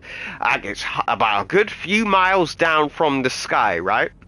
And then I land, and I make a giant crater in the ground, and I'm completely gobsmacked that I survived the ordeal. I'm looking at myself, I'm like, why am I not dead? I should be bloody paste on the ground, right? So I'm stranded on this planet, and I don't know what's on it. But for a good couple of minutes, I'm just so the story starts like this, right? So I'm on this planet, I don't know what's going on, and I don't know how to get back into my bedroom. But the crazy thing about this planet, somebody sees me fall from the sky, and they ask, "Hey, are you alright? I just saw you fall from the sky." That doesn't typically happen here on Havon Genesis. And then I turn around, and then I find out the person who's asking me this question is another me. And I'm sitting here like, what the fuck is going on? I get pushed out into my wardrobe, into this planet. Now I see another me. And the other me's like, "Yeah, you must be new around here, dude." And I'm like, what do you mean I must be new around here? Dude, it's Havon Genesis. Everybody looks the same here.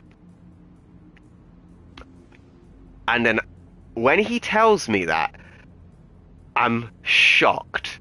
Because I don't know if this is all in my head, and I don't know if this is actually real. But basically, the story is, I go around Havon Genesis, meeting other versions of me, trying to get back home. But this planet is so fucked up. Like, it's the worst versions of me rolling and dominating this planet. So I have different kingdoms, or different kingdoms that have different aspects of me. So I've got like this kingdom full of gamers, right? And the thing is, they all dress up as video game characters, but they're not really those characters. They believe that they are, because those are different aspects of my life. There are memories on this planet, and they're just reliving the memory, thinking that me playing the game, the character was actually them, but they don't know that. So I come across some guy who's dressed up as Master Chief, and another version of me who's dressed up as a Helghast. They absolutely hate each other, and they actually believe that the guy dressed up as Master Chief is actually Master Chief, but he's not. He's me, dressed up as Master Chief, but he believes that he is. And the really fucked up thing about this world is they're all delusional. And all of these me's that think that they're different characters, they're all delusional. They're all willing to kill each other to fight, to believe, well, to continue believing that they are who they are. But by the ending of the story, around the climax of it, everybody on Havon Genesis realizes I was the person who created the planet and the planet Havon Genesis. And all of them are, when they all find out about this, they are all gunning for me, because they're all wondering, why the fuck did you make this planet, and why did you put us all on this shithole? Like, we're out here murdering each other, dude. We want to go back home. Why did you make this planet? So there's a lot of story that I'm not mentioning here, but it's just an idea that I had. But yeah, it was supposed to be called Havon Genesis, the Planet of Paradoxes. It's supposed to be a character-driven story where, like, I see the worst versions of myself and question, am I as bad as the rest of these lot, or am I truly different from everybody else? I know this sounds really bonkers, because it is. That's why I haven't written it down. It's bonkers. It's not your traditional comic book that you would see. It's not a... Well, there are people with superpowers on this planet, but it sounds wild. I just don't know how to start with it, but it's something that I've dreamt about writing. Like, that's the story, that's my first story that I want to write. You know, Havon Genesis would be like an independent comic that I would make, but I don't know where to begin. I don't know how to write a comic. I know how to write in general. Like, I'm pretty good at writing, but I don't know how, if it should be a comic. I don't know if it should be a novel. I don't know if it should be a graphic novel. Hell, I don't even know if it should be a cartoon or a show. You know? So it's mainly been a comic that I've wanted to do, but would it fit the format of a comic book? Would it make sense to be a comic book? Is my thing. And Andreas says, nah man, that sounds great and wild. I'd do it for at least 5 issues. Ooh, you see, the thing is though, I don't think it would be 5. Like, I'm thinking this would probably be like a 50-issue run. I don't think I'd have the relevancy to last 50 runs, like 50, but because if I was to do it, I'd go all balls to the wall. Like, I'd go full world building, talk about the different societies on this world and how they're all different and different cultures and that. Or, well, they're all memories of me, but this planet has, like, created different cultures. So, like, some of them have become batshit insane and become cannibals and shit. Some of them have become more like a warring nation and they want to be the dominant nation on Havon Genesis. Some of them are peaceful. Some of them are like, bro, we just like to chill and smoke weed in the forest. We ain't about all of that. You know, so there are some people, or some paradoxes, what I like to call them. There are some paradoxes that are normal and just trying to get by. But, I don't know, man. I don't know. It's just a bonkers idea I've had. But Havon Genesis, the Planet of Paradoxes. That's the title. But it could change. It could change. I don't either. I'm saying at least. Oh, that fair point. Yeah, you did say that. You did say that. You know, if you get tired. What do you mean? What do you mean? If you get tired? I believe you were trying to say something else alongside with that, but I'm gonna wait for you. I'm gonna wait for you to finish the rest of that sentence. And also, which option do we choose? How do we win then? By asking nicely. I believe that's the aggressive response. So what's the plan? That's the diplomatic response. Or we got, so we're hiding. Great, as the more defensive response.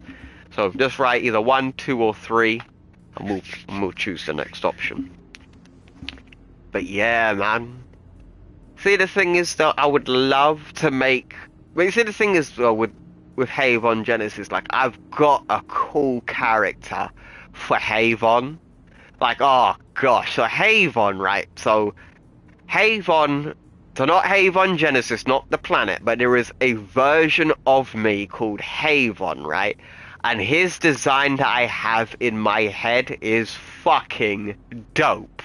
So with Havon, right, he's the strongest on Havon Genesis. He's named after the planet because of his strength, right? But he's not normal. Like, when you see him, like, his skin, his body, it's like volcanic like, and he has like horns and shit. So he's got like this battle armor, but when you see his skin, you can see like these lines. Like he's got these lines on his face, right? And in these lines, you can see the energy just spewing out of his body like lights. I need to draw this character. Like I need to draw him, but Havon has the coolest design. But I don't know if I want to make him the villain. He's more of an anti-hero.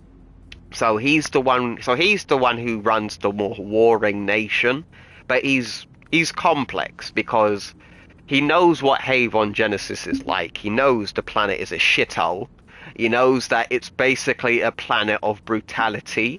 We're no longer kids anymore playing video games like we all wish they could go back to, but they're stuck there. And Havon, he does what he needs to do, but he's not necessarily good. He's not necessarily a good man, but his design is very different from the rest of the paradoxes. Sorry, Havon's completely different. Like he looks like his skin texture is akin to Darkseid, but not exactly. It's more smoother than that. It looks more.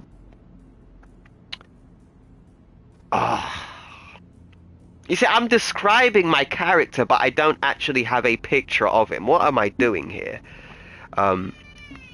If you don't want to do the comic anymore, I say what? Oh.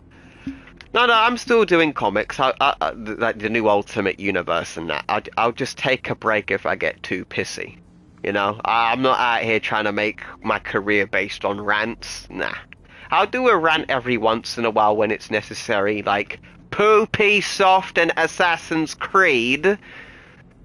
Yeah, Ubisoft, you've been fucking up for over a decade. People are acting like, oh, you lot are all haters for Assassin's Creed Shadows. And I'm like, what? Where the fuck have you been? Haven't you seen the fuck-ups with the last 10 years? But that's what I'm on. But like, I'd make a rant video about Ubisoft, but I don't know. Because like I said, I haven't played a Ubisoft game since Valhalla. And I don't actually own Valhalla. I got it purely because I got the PlayStation Plus Premium and it was able to be downloaded, so I played it. I liked it, but it's not an Assassin's Creed game, in my opinion. Also, can you comment on this one? Personally, trait I gave Conquest because it has a lot to do with why he does... Oh, the comment disappeared. Has a lot of reason why... A lot to do with he doesn't want Steve and his sister talking to each other. Whoo! Is this 1610 Captain America we talking about? Because we know, like, he stole, like, what's his name? Giant Man's wife, Janet Pym. If we remember... Oh shit, I haven't covered that issue, have I? Oh yeah, I haven't covered that issue. That's the next issue of the original Ultimates.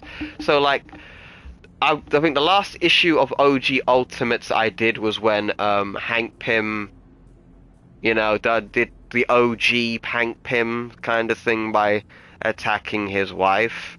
Yeah, I don't like domestic abuse. Don't matter how...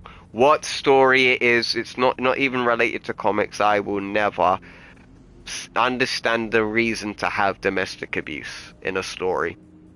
Like, there's so many other ways to get the point across. I don't like seeing mandem hitting women. I don't. And don't get it twisted, I'm not a simp. I'm not out here saying, oh, no, every man should open a door for a woman. I'm not like that. I'm just saying, like, I don't like seeing a man beat down on a woman. Like, I don't like seeing it. But I guess that was the point to show, like, Hank Pym was a dick, like everybody else in the original Ultimate Universe. But I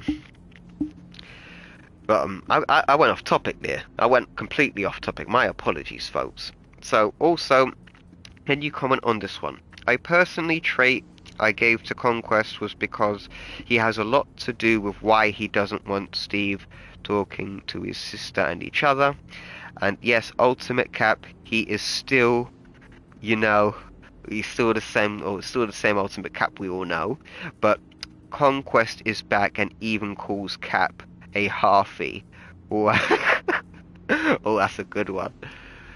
Oh, you see, the thing is though, I like this because you see, the things with Ultimate Captain America, I really like the moments when he had a match, like a physical match in the Ultimate Universe, because we got some really good fights. So if this guy is on par, or if not a little bit more, if or hell not even that, a hell of a lot stronger, it will give Captain America like a good challenge, you know? Because if we remember in the Ultimates, right, he was very, like, honor bound, like, yeah, who wants this? Who wants this 1v1 smoke? And we had the Colonel coming out with his dual lightsabers to fight Ultimate Captain America. And we all knew this guy had he may have been more, like, what's the word? He may have had more weapons than Ultimate Captain America, but Captain America still prevailed. My man cut off the Colonel's hands and then killed the Colonel. So if that's what we're talking about here, yeah, I would like to see a nice beefy fight between Conquest and Captain America. And oh yeah, also I believe he said 1. So how do we win then? By asking nicely? By winning over the people. Getting them to see that the Registration Act is wrong. Once we do that, we let the system correct itself. Oh, we got another 3. Right, maybe I'll start volunteering at a nursing home. Could you imagine Juggernaut doing that? I don't think I'm going to enjoy this do-gooder stuff. Yes, you will. Or rot in jail waiting for that to happen as the 3rd option. Yeah, man. Yeah, so which one do we go for? And he says, me too. So Andreas, which option? 1, 2, or 3?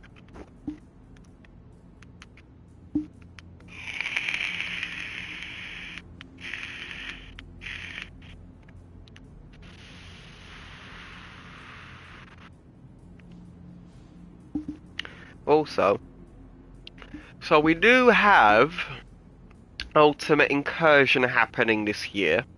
Don't get it twisted, I'm not going to be pissy in my video when making it. I'll give it a fair chance and see what I go on, even though it's got Miles in it. I'll give it a chance.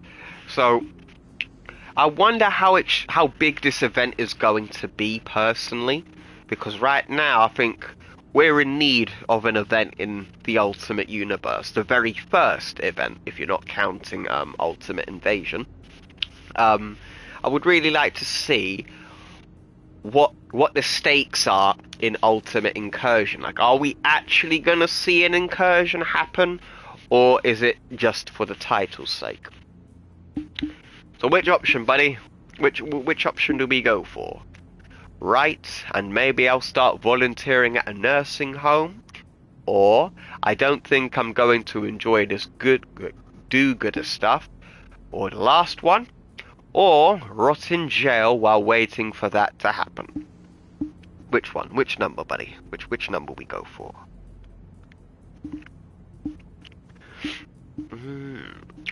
What else am I missing? So, here we had the Assassin's Creed Shadows controversy. I am a big Assassin's Creed fan. I grew up on the OG games, so my favourite AC game would be Assassin's Creed 2. Oh, so let's see what he says. Sadly, in the original, I didn't have a Cap figure, him alone, because Conquest is an interdimensional villain. And number 1. Oh! So Conquest is an interdimensional villain. So where does Conquest come from? Where is his homeland? Where is his world? What does his suit look like? So with Haven, he's wearing like kind of volcanically charged medieval armor with like horns on the shoulder pads. I actually need an artist to draw this character because he has like dreads and shit. But he normally rocks the ponytail, but like I don't rock a ponytail, but Havon does. But yeah, so Havon's got like dreads or plaits, and he typically wears his armor all the time. So like the armor is like a reddish, brownish color. So it's like a hellfiery kind of like, or more like a brimstony reddish color, like a volcanic-y red, you know. Not hot red, not smoking hot, but just a relatively reddish brownish color, and it has cracks in it, and those cracks in the armor glow the energy that's spewing out of Havon. So like Havon, I don't know what I should call his energy source, because I think it would be a bit boring to say he's like got like lava in him. I think that's a little bit boring. So I need to figure out what the energy source would be, but it's very hot. It's a very hot form of energy. Oh, I didn't choose number 1. My apologies. It's going to take a certain amount of faith. I hope you share mine. It's gonna take a lot of faith, but when we get halfway through this story. Okay, so we got Thought You Quit, looking forward to popping a new warrior or two, because I am. Yeah, let's go with the first one first. I had, for a bit, until I heard about Cap and his anti-registration movement. Then I realized I had to join the cause.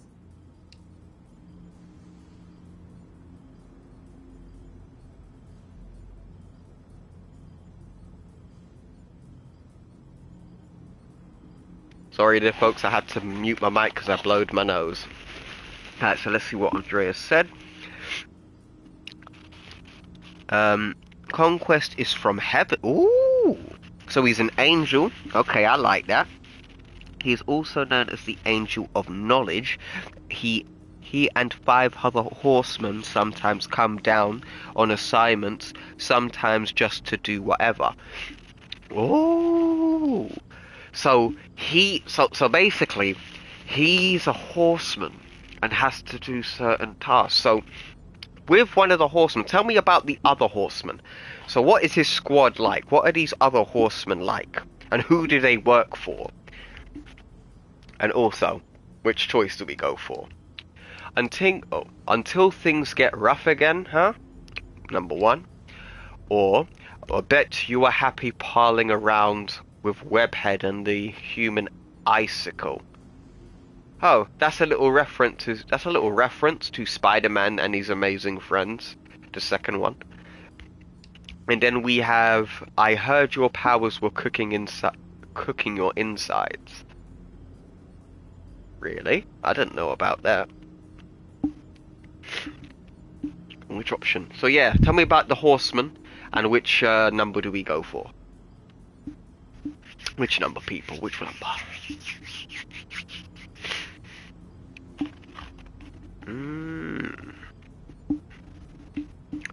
You see, now that I've actually got somebody else to talk to about their own independent idea for a comic, it's like, rah, this is actually the first time I've spoken to someone about this comic. Normally it's just in my head, but I actually got people out here who want to do the same thing, and it's warming because it shows that I'm not alone on this planet. And it says, 2, let me get this out the way because the heart symbol is in the way of your comment. 2, and it is war, famine, pestilence, death, and his sister. Oh shit! So he must be a high-ranking member of heaven if they're doing that. So if they're the ones who bring these things down, so I'm guessing they're the ones who come down to Earth. So correct me if I'm wrong, by the way. Feel free to. So I'm guessing Conquest and these horsemen come down when humanity displeases God, or the gods in general, or the people of heaven of your comic. Is that what they do? So when humanity does some bad shit, or when humanity is naughty, the Horsemen come. And now we have to get Captain America and potentially some other heroes of your story to come and save the day and stop them. I like this because it gives Captain America a proper villain. You know, he has to use his head to be able to defeat someone of heaven. I like this. But what do they wear? Like, what are their suits like? Are they armored? Are they more traditional, like comic book? You know, you have the tight spandex and you got like the big muscle characters. What kind of design of your characters? Like, what are their suits like? Oh, he said 2. Yes, bet you're happy to be pawing around with Webhead and the human icicle. That is a reference to Amazing Spider-Man and his amazing friends. It's always good to be around such amazing friends. Oh! She said it! She said it! I can't be the only one who said it. She said it too. I can't think of any of my old teammates who'd buddy up to Stark and S.H.I.E.L.D. right now, given what's been going on. Not your ex, just... Oh, shit! Justice and this chick were smashing? Damn. So not your ex-Justice, huh? He had it bad for a cop for the... Sorry. He had it bad for the cop routine. Second option. How about the bouncy kid? Heard they found him upstate. Then the third option is not even hindsight, lad. He already sold you guys out. Let's see what the comment says. When God thinks a civilization is too much to handle, God sends the 6 of them to get rid of it.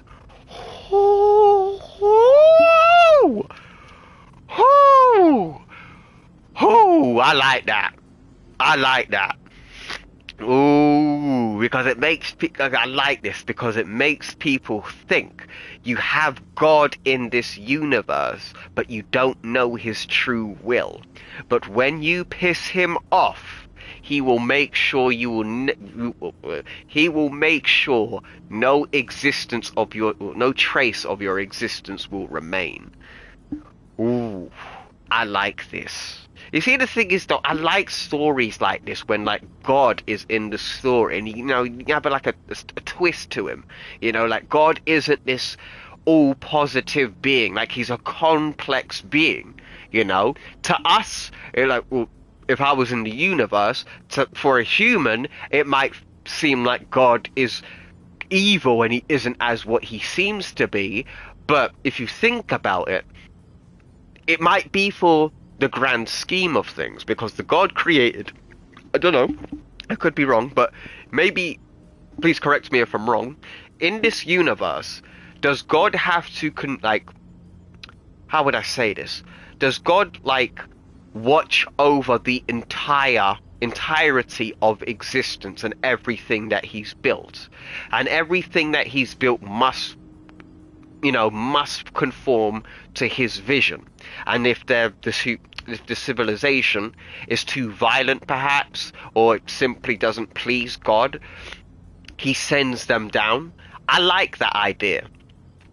I really like that idea, but please correct me if there's anything wrong that I said about your idea. Please correct me. And also, which number do we go for? Number 1, 2, or 3? But yeah.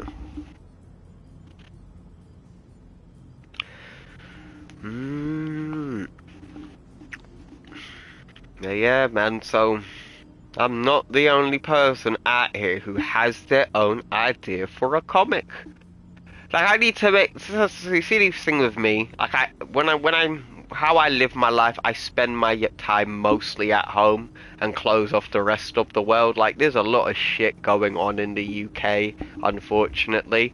I try to close it off along with the rest of the world, so there is that. I need to start opening up with other people, because this is a good conversation of just trading ideas.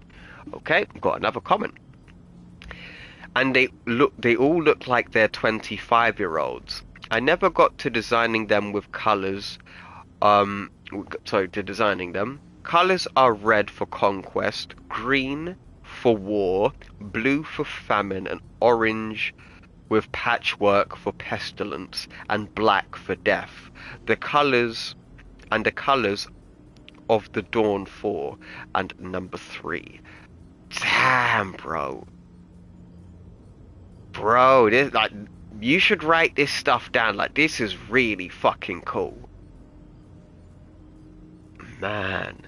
So, yep, everybody who's watching, give Andreas his flowers, man. This guy's got some really cool ideas. Like, I want to read this. But if you ever do make this comic, bro, I will gladly cover it on the channel. Just give me all the details that you want me to give out. I'll promote it as well, gladly. Yeah, I'll gladly help anybody who's trying to get into the comic book scene. But for other comics that I would like to do, let's go for number 3 real quick. Carlton's recent actions were completely out of character. I think he's seen the error of his ways now. Well, I've got some things to check on. Talk to you later. I would like to do an Ultimate Universe comic at Marvel, but I doubt they'll hire me at this point. But then again, like, Marvel hires very polarizing people, so I'm pretty sure they'll give me a chance. But if I could, I would like to write an Ultimates comic, Ultimate Fantastic Four, maybe an Ultimate Hulk one-shot. Mainly Ultimate Hulk, I would say. I would like to, like, make a new version of Hulk that's you know, inspired by the original OG Ultimate Hulk, and also a mixture of 616. You know, try to go for a mixture of both there, but also come with something new as well. You know, I'd keep that savage nature, that monstrous nature of Ultimate Hulk in there, but he would be more developed, you know? He's a lot more willing to get into fights. Like, he's a lot more not intelligent, but he's more of a warrior. I'd probably make him, you know, a bit like Battle Beast, but more Hulk-like. So if you know about Battle Beast from Invincible, I'd take some inspiration like that for an Ultimate Hulk comic. Try to go in a new, different direction. I wouldn't directly, like, copy Battle Beast. I take some aspects, like the honor and duty that he does to constantly find the better battle. You know, it's all about the glory of battle. So with Hulk, he would just love to get into fights, you know, battle, smashing shit. That's what I would do. I'd probably do like an Ultimate Universe version of World War Hulk and Planet Hulk. Comment up. Oh, awesome. Oh, got another comment. So the colors of dawn for the Last Horseman, because the dawn of a new Ooh. Up comment. Yeah, I like that. So the colors of the dawn for the Last Horseman becomes the dawn of a new species. Ooh. For one to create, first one must destroy. That is a quote from David from Prometheus. What can I do for you? If you guys have seen Prometheus, I love that movie. Flawed, very flawed. I'll admit, it is a very flawed movie. But I absolutely adore Prometheus and the concepts of that movie. So a bit like The Engineers, you know, but not necessarily the same. But the Engineers basically would create new life using the blood of the Deacon. So if you guys don't know what the Deacon is, it's the alien that we see at the very end of Prometheus that bursts out of the Engineer. That is the Deacon version of the Xenomorph. That was, I believe, was the first version of the Xenomorph. And basically the Engineers worshipped this creature, and they found out this creature's blood could make new life. And we saw the beginning of the movie with the whole creating humans kind of thing. But what the Engineers would do when they weren't happy with a civilization, they would bomb it with black goo. And that's what they were going to do with Earth before we stopped them in Prometheus. So I like that concept of, like, creators of like humanity or gods creating different civilizations and then eventually coming across them years after their development and finding out like, yo, we were the ones who created you. We did not create you to be batshit insane. Can you stop being insane? And they're like, no. Well, oh shit. If you won't change your ways, we gotta get rid of you. Also, Cap is still human. He just found out he's just... Oh, hold on a minute. Also, Cap is still human, so he's ain't got the super soldier serum. He just found out he is not just Irish. Wait, what? Captain America's Oh, I was about to say. Oh, no, I read that incorrectly. My apologies, sir. I'm about to say, that would actually make a lot of sense because we do have a lot of Irish folks over in the US. Like, I know about that a lot, and I don't blame them for leaving if we've got the UK right next to your country. I am so sorry how the UK has treated the rest of the world. I'm really sorry. Yeah, like, our country's still full of dickheads, man. I'm really sorry about Ireland and what we've done to the world, but still. And number 3, he says. Oh, hold on a minute. What do you think of New Fancy Jail? The percentage of people locked in prison is an indicator of a society's health, or lack thereof. So I'd say this is a sad statement, if nothing else. You see, the thing is about Iron Fist, especially in Marvel Rivals, Jesus Christ. I play as the Hulk, right? And I struggle sometimes to go against Shang-Chi. Because he does, not Shang-Chi, Iron Fist, my apologies. Because he does a shit ton of DPS to you for a guy with low health. So like, I think he's got about 250 health points. Hulk's got about 750. I'm telling you, like, I keep getting Luke Cage confused. Iron Fist is capable of taking Hulk, Groot, Magneto, and Venom out quite readily. But I think the character that I probably hate the most in Rivals, who would it be? The character I probably say I hate going up against, don't actually hate the character itself. It would probably have to be someone like Venom or Thor. The reason for that is because Venom and Thor are tanks, and they also have range. So with Hulk, his range is really weak.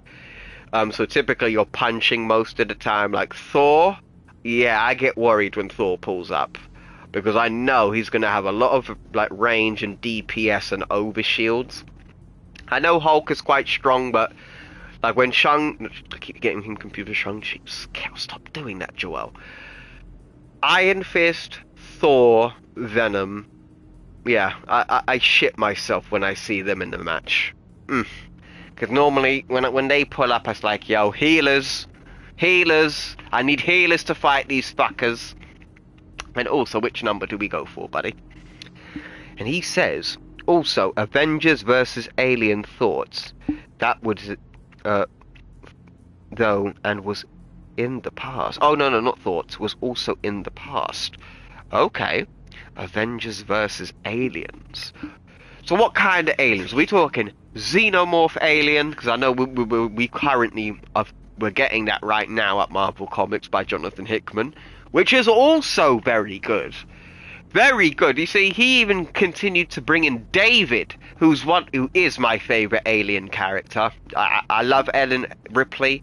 She's always going to be the OG character, the face of Alien. But I fucking love Michael Fassbender's David. Really like that character. I would like to see more, but I don't think we are. I would really like to see more of David and finally complete that prequel Alien storyline, and so we can move on. I did enjoy Romulus for the most part. I liked Romulus. But yeah, tell me, what aliens are we talking about? Are we talking brand new set of aliens, like exclusive to this universe? Yes, Xenomorphs and 1 and 2. Okay. Xenomorph, yes, Xenomorph 1 and 2. That's what he meant. Cool, cool. Pretty good way to frighten cowards into registering. Yeah. It may be effective as a means of intimidation, but you can't let your But enemies yeah, man, Xenomorphs. See, the thing is, I'm so glad we're actually getting some more Alien content. So I watch a content creator, I've been watching him since his inception, before Alien Covenant came out, and that was Mr. H Reviews. I still watch his content to this day. Yeah, man, like, I remember when Alien Covenant was first revealed, man, I was so excited for that movie, but I ended up being disappointed, man. Like, and I would actually say Alien Covenant killed the franchise, if I think about it. Because we had a movie in 2017, we didn't get another movie until 2024. So that, like, damn, 3 more years, that would have been 10 years. So I do think Alien Covenant did do damage to the brand, but knowing now that we're finally getting new stories, it's like, yes! More Alien content, please. But hold on, I want your thoughts on this. How would you feel about Disney, because they own the rights to Alien now, to making an Alien versus Predator movie? See, I like the first Alien versus Predator, not so much the second one. Not because of the actual film itself, it's because I could barely see anything in the movie. It was so poorly lit. You know, but I do like the first one, for the most part. But I do think those two films are very flawed. Like, they are very flawed movies. Some Alien Requiem borderline garbage when it comes down to that lighting. If I can't see the movie, that's a really big problem. But I liked the Pred Alien. That was a really cool concept. I liked Wolf. And also in Jonathan Hickman's Alien run, Avengers vs. Alien, sorry, or Marvel vs. Aliens, more like. You know, I really like, it's a different universe. We get a new interpretation of the Marvel heroes. Like, we get to see an old man Tony Stark, which I think was really cool. So there was that. I also really liked the use of Sinister. Oh, you beat me to it. Literally, you beat me to it. Yeah, Dr. Sinister is irredeemable in this comic, and I love it. So do I. So do I. I know what he did.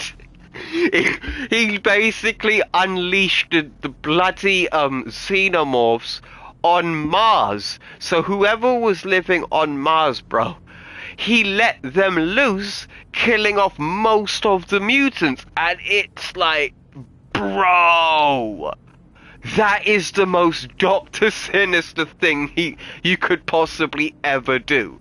You know, because that's what I like about, was it Dr. Sinister or Mr. Sinister, either one.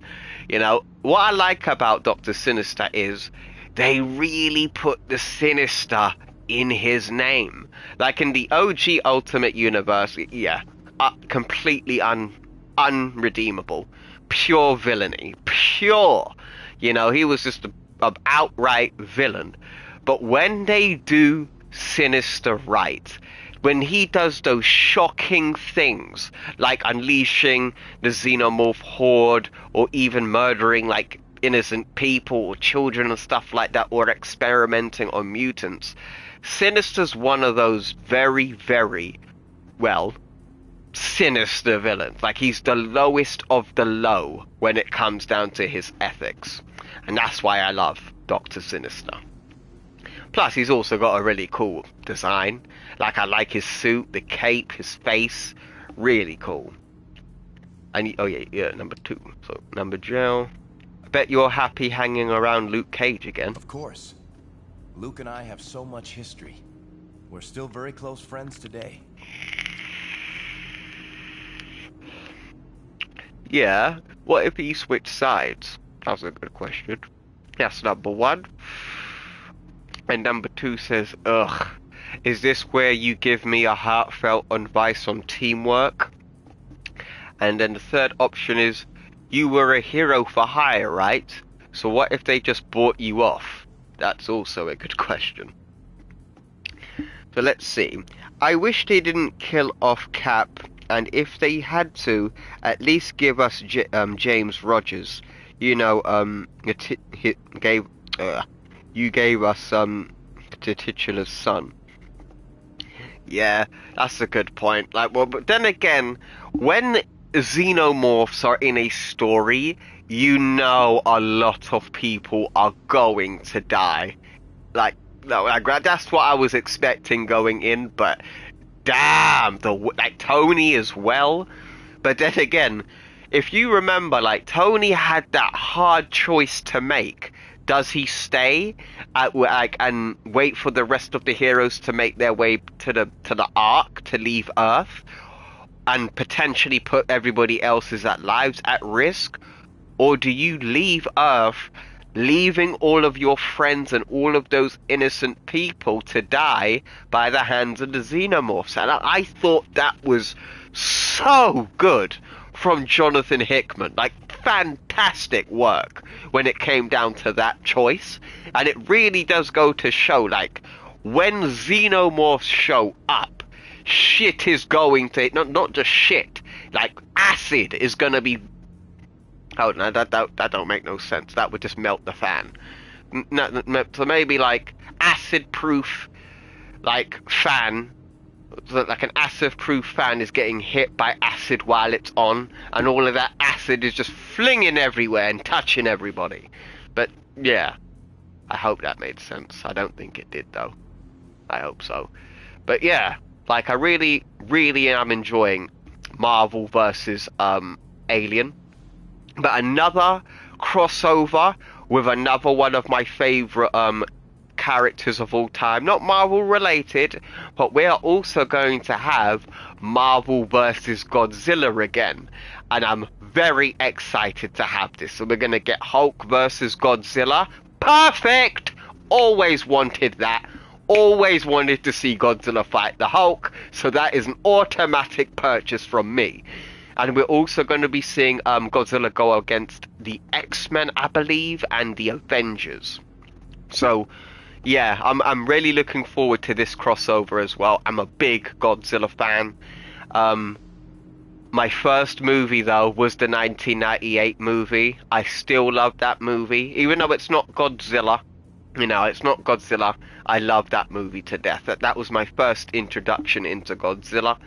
And we also know about the Showa era, you know, from the 1950s all the way to the 70s. Then we got my particular favorite era, the Heisei era of Godzilla. You know, we had what do we have? So we had Godzilla 1984 to, I believe, Godzilla versus Destroyer, when we see Godzilla die and go burning. Yep, that's my favorite era of Godzilla. Then we had the Millennium era with like Godzilla 2000 in the year 1999, up until Godzilla Final Wars in 2004. And then after that, we had like a 10-year hiatus until 2014, and we got the American Godzilla rebooted. But yeah, I'm a big Godzilla fan, so seeing Godzilla crossover with DC last year, really enjoyed that.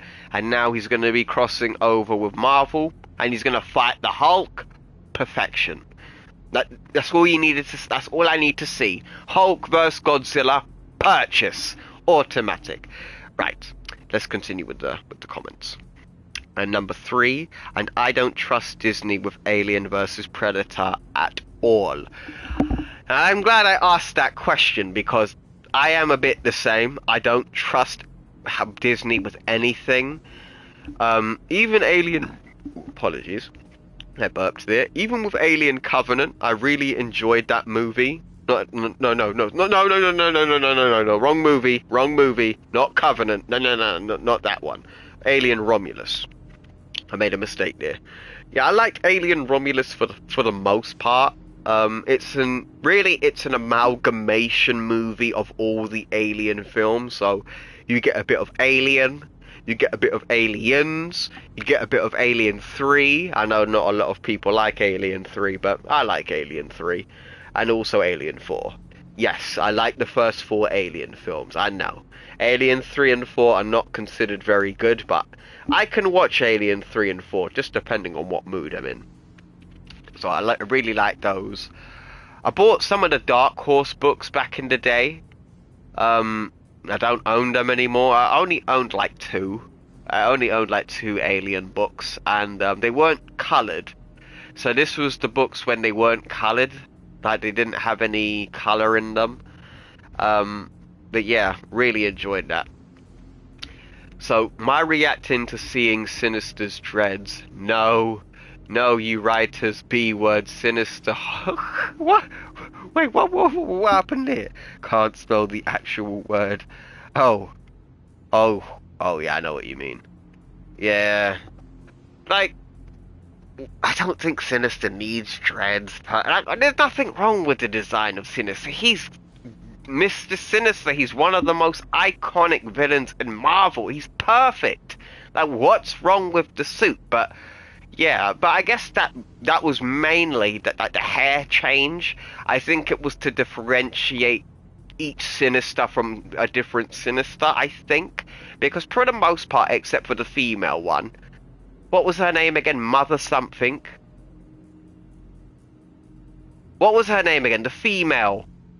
It was at the ending of Jonathan Hickman's run on X-Men. What was her name again?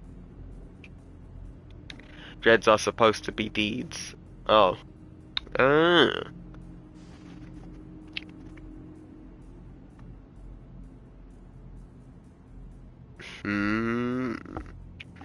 So, apparently, I don't know if you heard about this, so post Secret Wars, when the MCU reboots, the next... Oh yeah, by the way, you said number 3. Yeah, let me do that first. That was a long time ago. Neither of us worked that way anymore.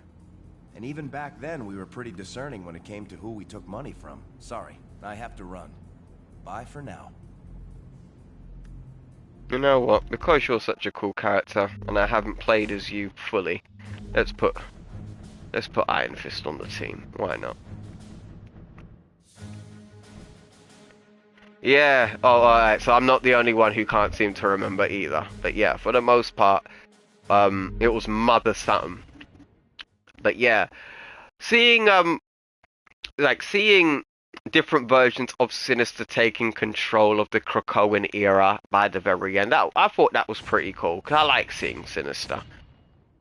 Wait a minute, why is Iceman so big all of a sudden? Can anybody see that? That's actually a bug. That's a bug, but I'm not going to complain, because when it comes down to bugs, I don't mind seeing those. Oh, wrong one. Right, let's level up Iron Fist. We gotta level this bad boy up.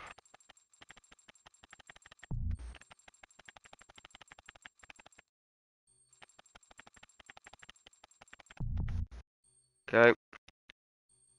So let's see. Chance to evade attacks. Let's go there. Crushing with abilities. Let's go there. Extra teamwork.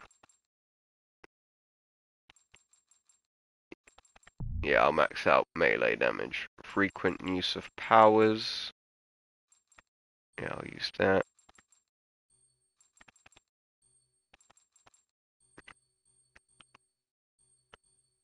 Oh.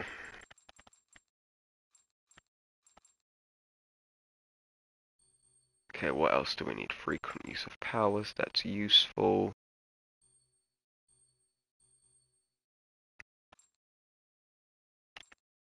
Cool, we'll go for that. Right, Iron Fist is ready to be used.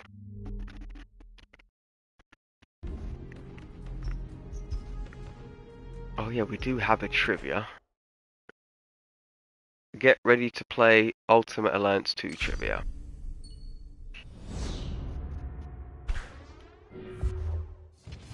Sweet. I'll do 2 more.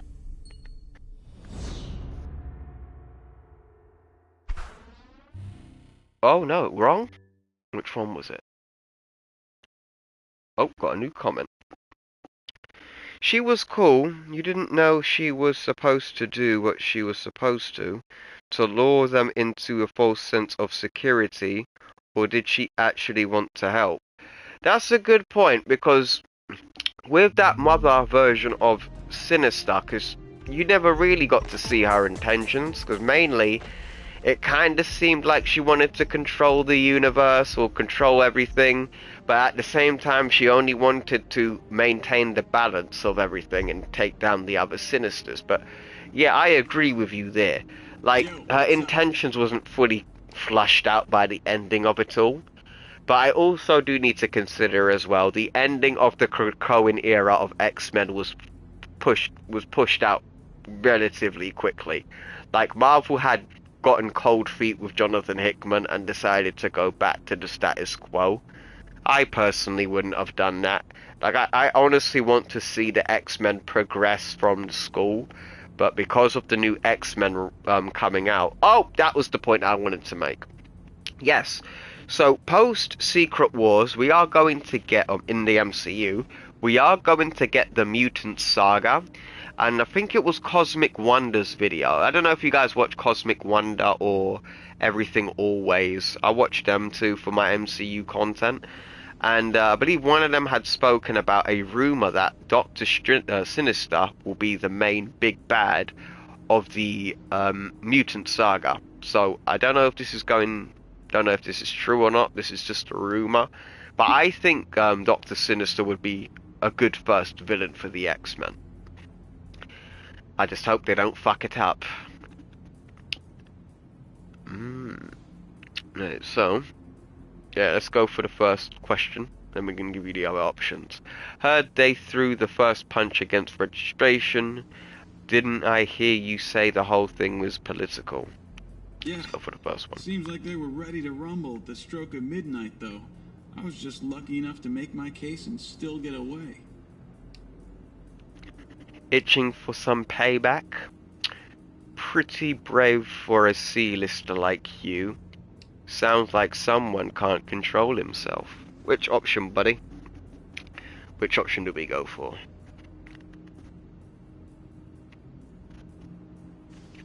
So I'm going to do one more mission, and then I'm going to end the stream, because it is now midnight, but don't worry. I'm going to do one more mission, and then we'll end it. So which option, buddy? What do we go for? Itching for... Oh, there we go. I think it was better for her to know only... I think it was better for her no, only never, or if she was to get resurrected. I think she did get resurrected by the end, I think. I think she... Yeah, because I think... Who was... Oh, I need to go back and read this. So I remember she definitely survived in the end, and, like, Dr. Sinister was defeated by the ending of it all. But, yeah, I think the mother is still alive. I think I would need to go back and reread that, though. Also, which number, buddy? Which number? 1, 2, or 3?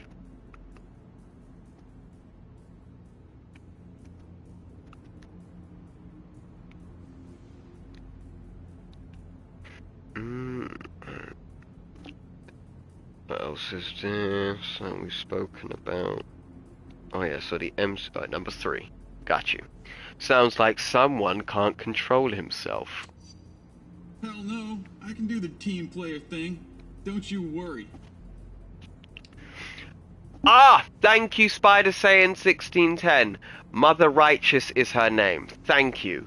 I was wondering what the name was, but thank you very much. It was Mother Righteous. Didn't I hear you say the whole thing is political? Oh my gosh. That's a really big understatement, especially with Marvel of today. Well, then again, that's not Marvel only. The whole world's become overly political. So I'm not even going to blame that on just Marvel. The whole world has. Oh yeah. Don't you see it? I mean, which side has all the greedy industrialists, overpaid scientists, and government fat cats? Not ours. Oh my gosh. Just like in the real world. Sorry, people. I'm still battling a cold. Oof. So, we've got the three options. Paranoia, huh? I can relate to that. Prodigy might not have been the best choice for a name for you. Never heard of a coincidence? Which number, guys? Which number do we go for? Which number? Ooh, pardon me.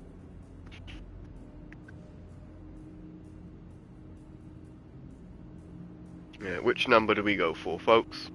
And Andre says it's okay.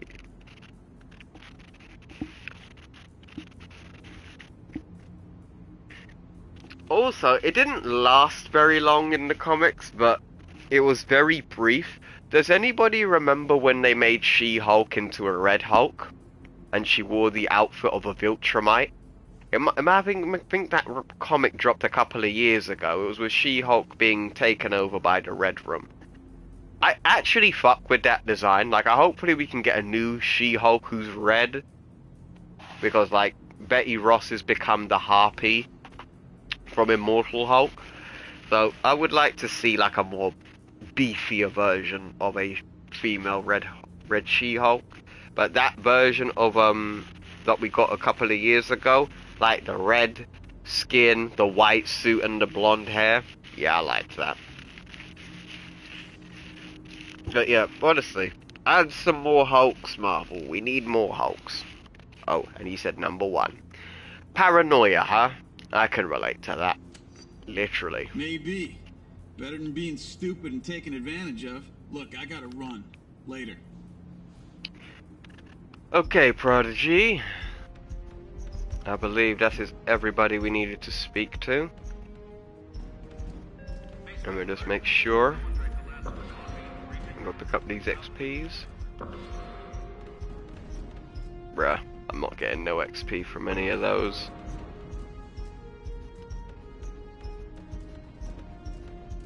Alright, we've got everybody. Time to start the next mission. Let's go.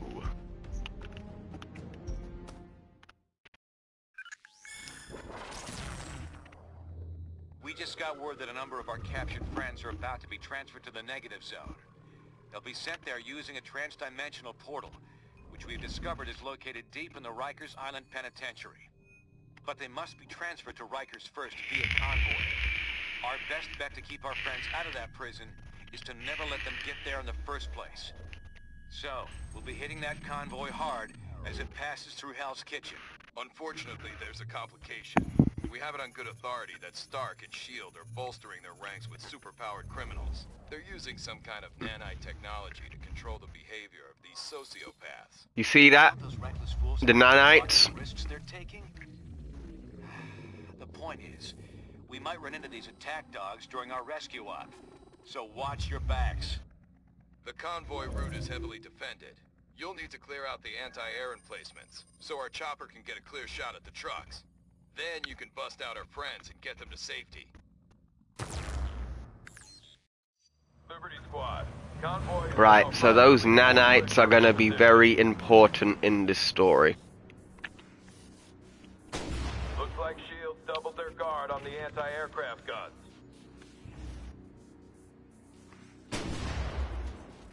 We can't strike the convoy by air until you clear out those gun emplacements. Hit them fast, hit them hard. Ooh, no, wrong character.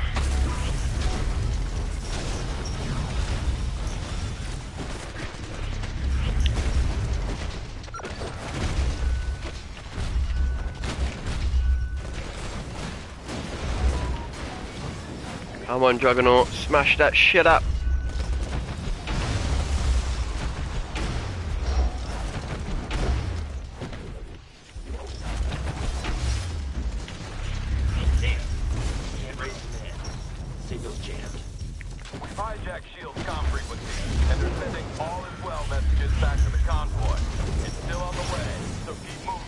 Oh, sweet.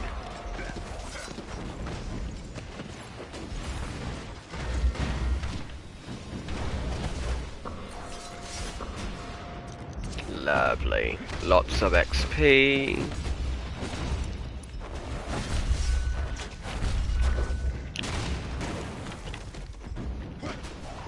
Alright, let's play some Iron Fist. Let's see what he's capable of. Chopper down. All units, stay out of the zone until we get the all clear from Liberty.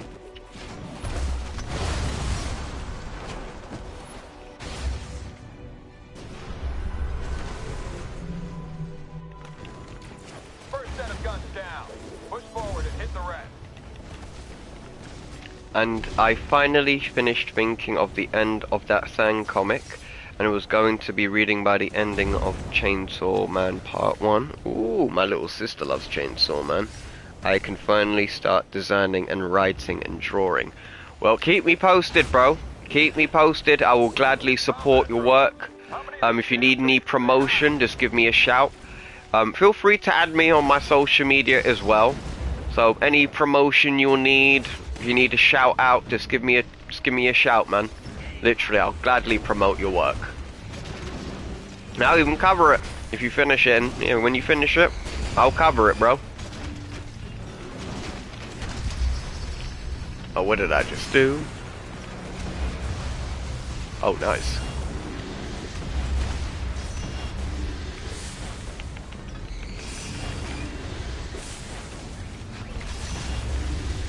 Come on, time to die.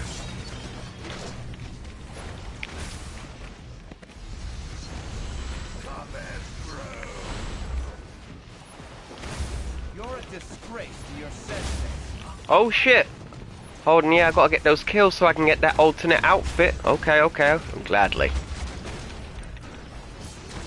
Oh, your little sister reached Chainsaw Man. Don't ask her what happens to Makima. I'm gonna ask her now. Cause you see my little sister, right? She loves manga and anime more. Like, she is down with all of that stuff. She even keeps me up to date.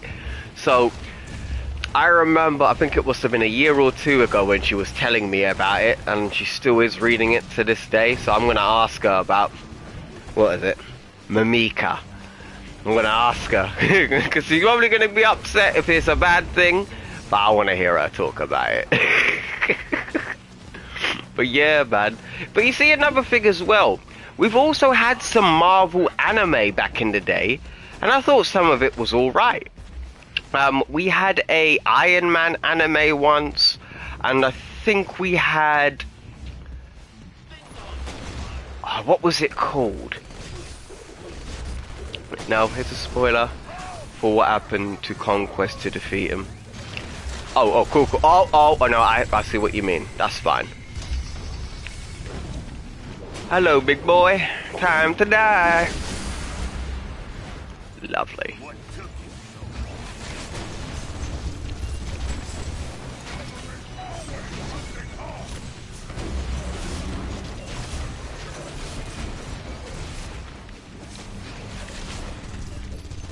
I need time to heal. Come on. Come on. Here we are. Now I just need to get this. Here we are.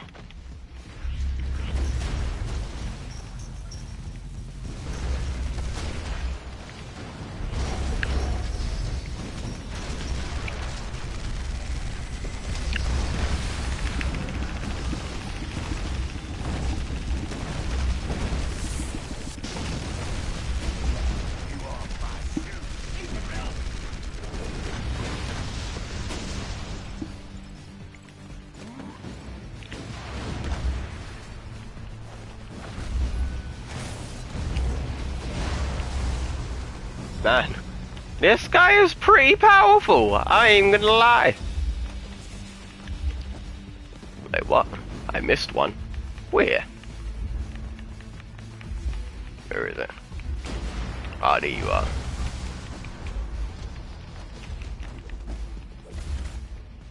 We can risk getting closer now. Stand clear and we'll make a path for you.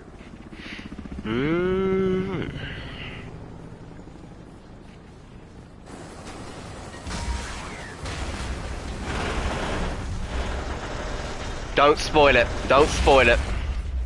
When the story's ready, I don't want to be spoiled. I want to know more about this story, man. But then again, bro, you've given me some inspiration to go and pursue this myself, bro. So I just want to say thank you so much for being a part of this stream, because it really does make me feel so much better knowing.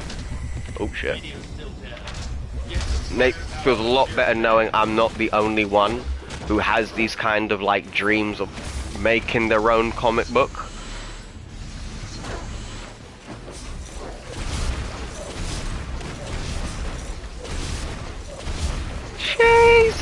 Jeez, this guy's broken.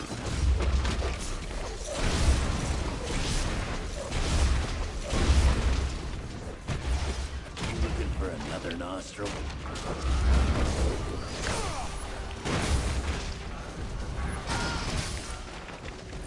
Exactly.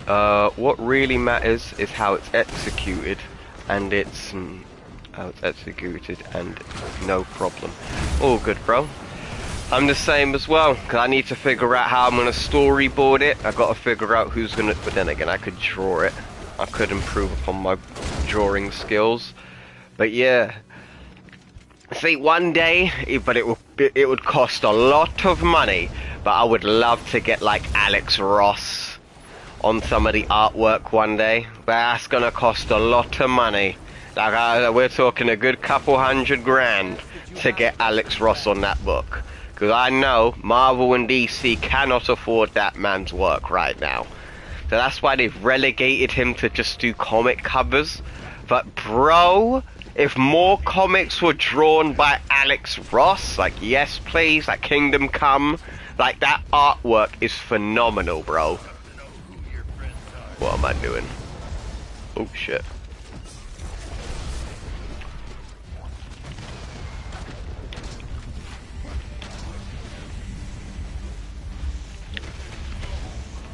I do.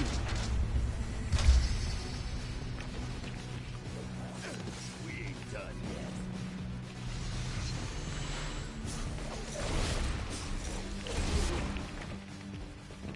yet. Okay, who are we going up against? Songbird. I might be in charge of handling supervillains while the so-called heroes battle it out, but I bet I'll get a bonus for stopping you traitors. Right. You're not even going to slow us down. If you were the only jailing bad guys, we wouldn't be here. Come on. You're minor league compared to us. Which number do we go for, guys? Number 1, 2, or 3?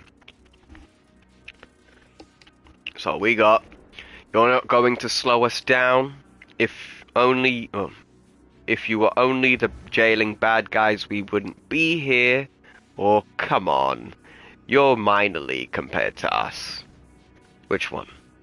1, 2, or 3?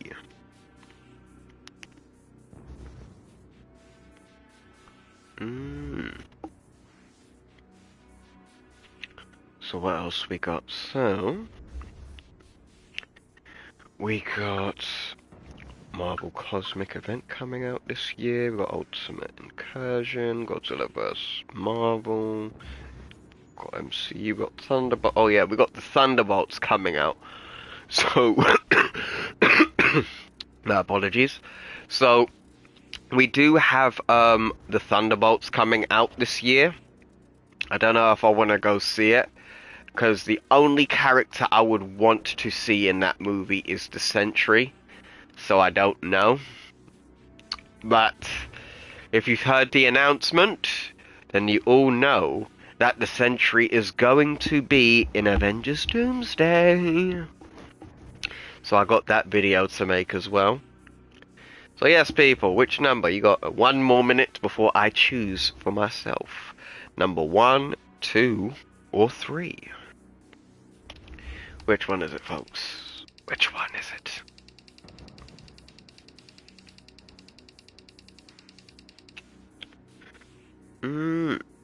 Oh, so Everything Always MCU uploader has uploaded a video saying that Black Panther 3 coming in 2028.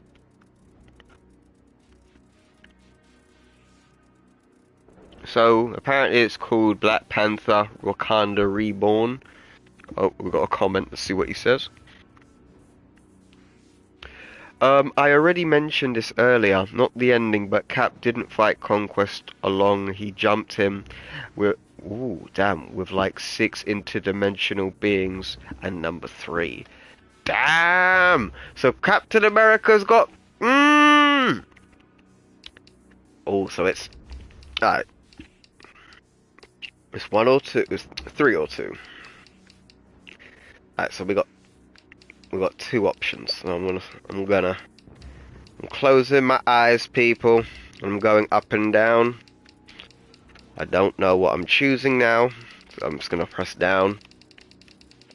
But it's gonna be either 1, or sorry, it's gonna be either 3 or 2.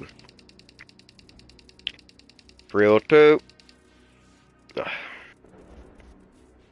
Oh, no, you guys are both saying 2. Okay, no, you're good.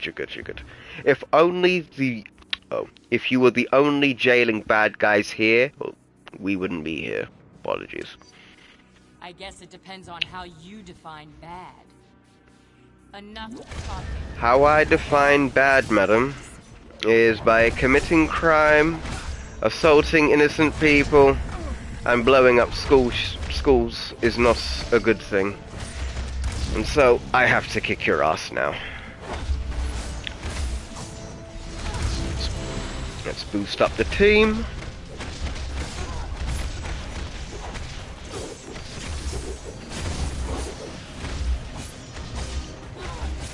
True. And pushing P. What do you mean by that? Oh no, pushing P. So you're making P's, yeah? Oh shit. Targeted. Hello, Songbird! Oh, that must have hurt. Let's do that one more time. Let's finish this bitch off. And she's down.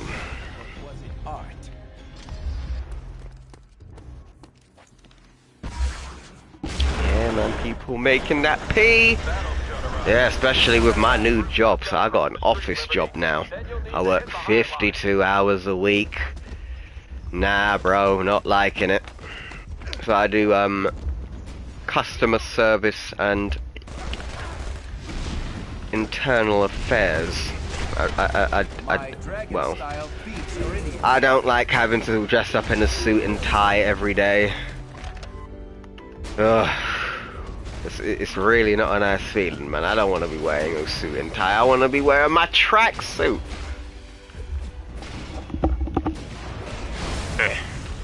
There we are. Rooftop secure. Use that crane to reach the high line. Once it's clear, ambush will be a go.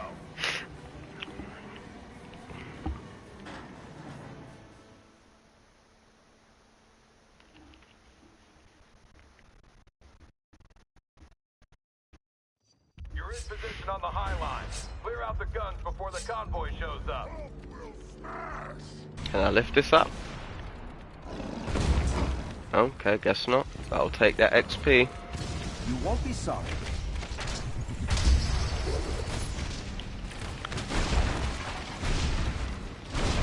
I can take it, but I can fish it out too. Yeah, that ability's fucking dope. Just jumping up in the air and doing that. Yeah. Yeah, I think I'm gonna like Iron Fist a lot in this. Oh shit. Hold on, mates, hold on. Hello. My dragon style beats your And I've unlocked his outfit. Let's see what it looks like. Jeez, that ability's broken. Right, let's see what he looks like. Oh shit. Okay. Okay, that's a bonkers looking design for Iron Fist, but I'll take it. I'll take it. I need time to heal. So do I.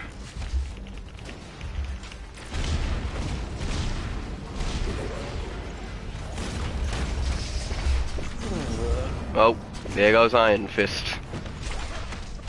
Don't worry, buddy. We'll avenge you.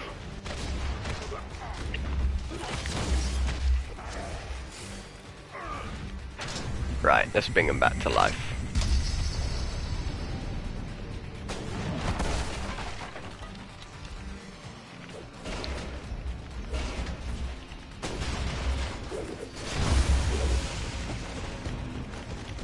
Sweet. We're clear, and just in time. Disable that convoy.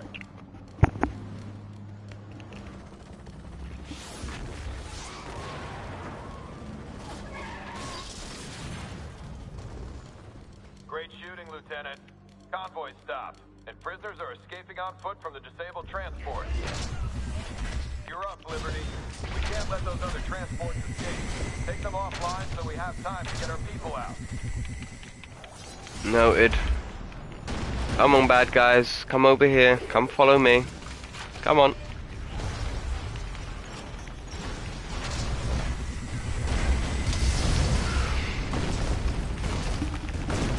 Making progress, Liberty. Hit the other transport. Nice.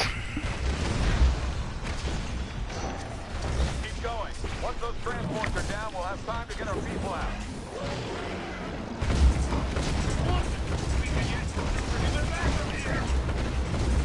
We're on it. I've got just the girl for you.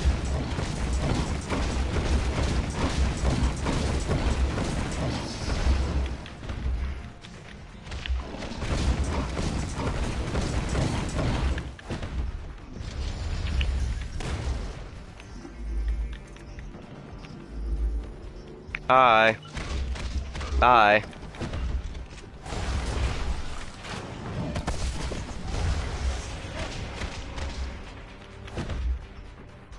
Okay, I believe it's Lady Deathstrike. Yes, it is.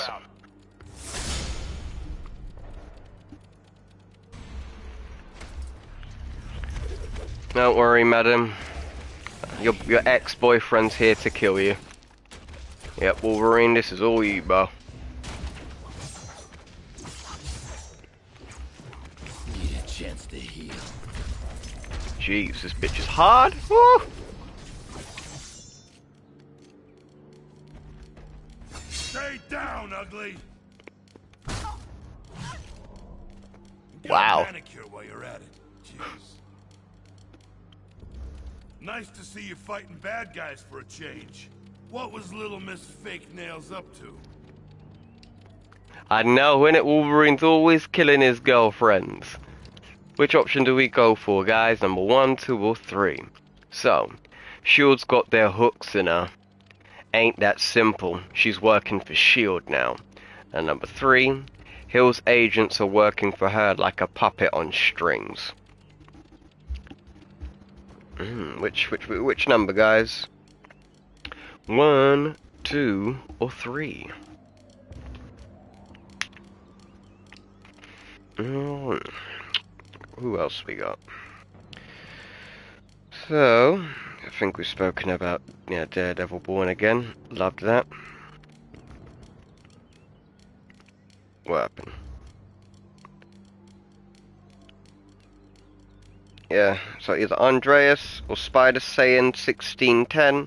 Who do we go for? Number 2, or number 1, 2, or 3? Anybody can pick one. Either way, we're going to play the second playthrough of this anyway. So we'll be able to go for the other options. Okay, number 1 it is. S.H.I.E.L.D.'s got a... Oh, damn it now. Ah, Saiyan, you finally said it! Damn it. Okay. It's 2 then. Alright, cool. Ain't that simple. She's working for S.H.I.E.L.D. now. Wow. They must really be getting desperate. But Yep. like I told Reed, I don't want any part of this war you got going on. So, you'd rather see your friends get tossed in prison? For number 1. Our buddies are escaping, but they need cover. Can you at least help us out? For number 2. And this whole mind control thing is just peachy with you, huh? Which one, guys? Number 1, 2, or 3? These are all very good questions, too. Which one do we go for? So we got, I'd rather see your friends so you'd rather see your friends get tossed into prison. Our buddies are escaping. They need cover. Can you at least help us out? Or, so the whole mind control thing is just peachy with you, huh?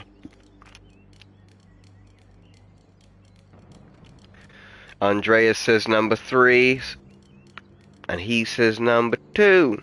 Alright, since we did 2 already... No, but that's actually a good question. Okay, he says then 2. Alright, cool. Our buddies are escaping, but they need cover. Can you at least help us out? But that'd be the same thing as... Shield force is coming for you. I don't think they care if Ben gets caught in the crossfire either. Oh, that's peak. Even Ben's getting the smoke.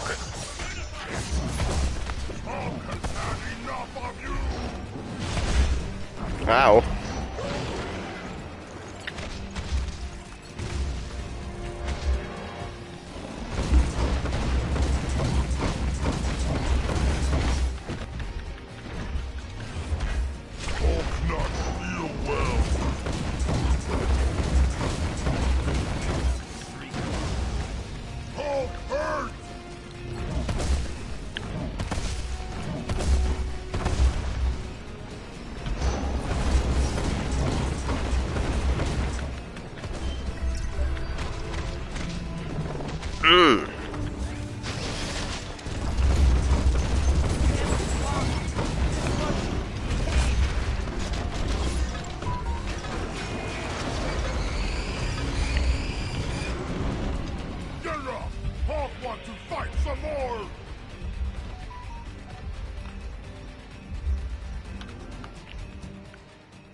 Sheesh, here we go again. That's it. She just got herself a grade A clobbering from yours truly.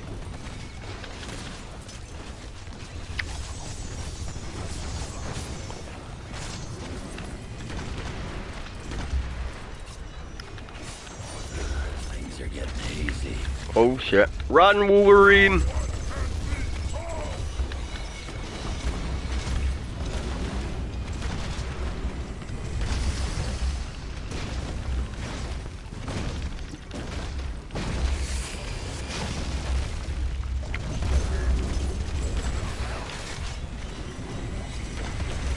Where's Lady Deathstrike? I'm just gonna get her.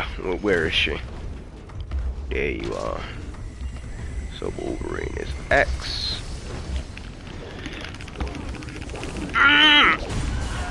And she's down.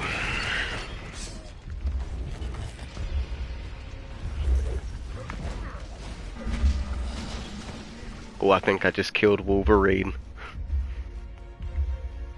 Yeah, I did. He's on the ground. I almost hate to think of them winning with the stuff they're pulling. Right.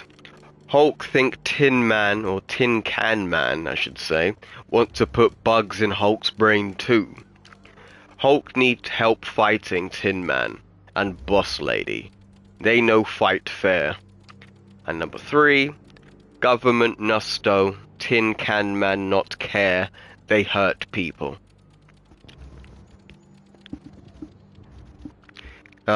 She is the lady who was hiding behind the robots. Yep, that's for damn sure.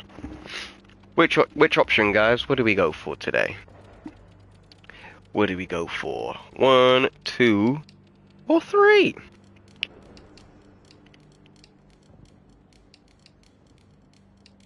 Hulk need help fighting Tin Can Man and Boss Lady. They no fight fair. Government gone nutso. Tin Can Man not care. They hurt people. Say no more. Number 3. Yeah, you ain't whistling Dixie. All right, I'm probably gonna live to regret this, but go ahead and count me in. Sorry to interrupt, but we've got trouble. Shield finally figured out. Look at those pants he's wearing. Iron Man's on his way, approaching fast. Kind of reminds me of the movie Fantastic Four. These folks get out okay if you can handle old Shellhead. Sounds like a plan. Liberty Squad, get back up to the rooftops. Keep Iron Man away from the convoy until our people are in the clear. Okay. So, I think we got the next boss battle, and that's gonna be with Giant Man. Welcome back to the day, to the living Wolverine. You can keep up, can't you? Pants must have been inspection. Oh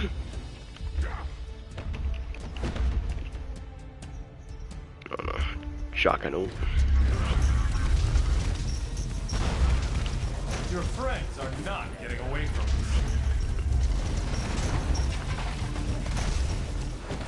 Oh, sorry, inspiration. No, you're good, bro, you're good. Pants must have been from inspiration. Yeah.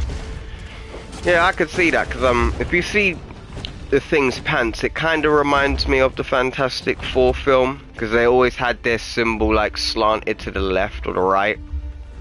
Oh no, it was typically to the left, over the heart, or over to the left side of, the Thing's pants, but I'm assuming, oh, I'm guessing he, also wore trousers and boots.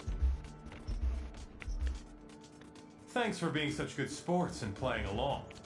You must have realized that you are all far more valuable targets than anyone in that convoy.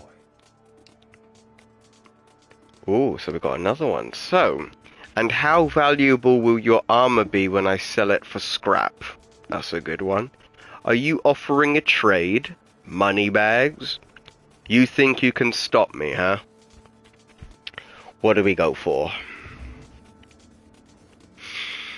And how valuable will your armor be when we sell it for the scrap? Are you offering a trade? Money bags? Or you think you can stop me, huh? What do we choose? What do we choose?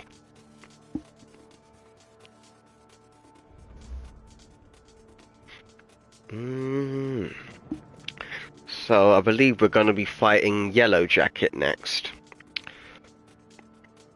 First one sounds funny. Let's do that. And how valuable will your armor be when we sell it for scrap? I think I gotta go for the number one. I think that's a very good response.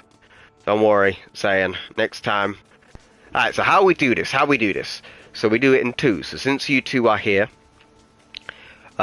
Andreas went first, so the next option saying you'll be able to do. So that's how we do it. Enough to put you on the top 100 richest. So everybody gets a chance. But my armor is hardly your biggest concern right now. Speaking of which, now don't play too rough with your new toys, Hank. Aw, you never let me have any fun. Yellow Jacket.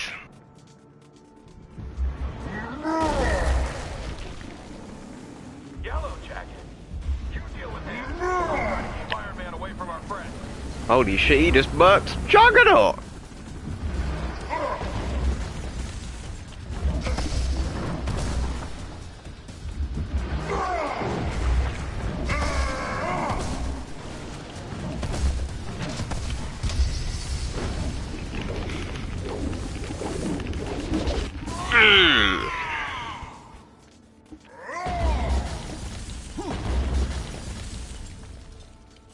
Run.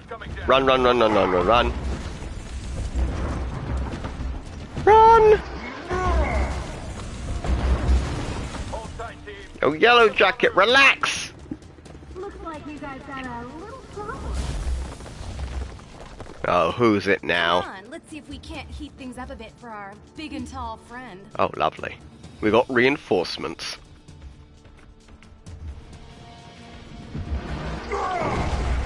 Ow.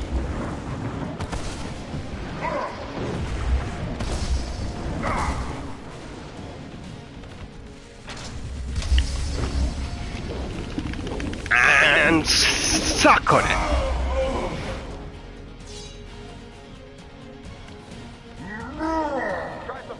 Absolute Wonder Woman is the is this a DC comic? Yeah, Absolute Wonder Woman. So I've got the first issue. I need to read into the others, but Yeah, she's pretty good. Oh shit. Who we healing? Juggernaut.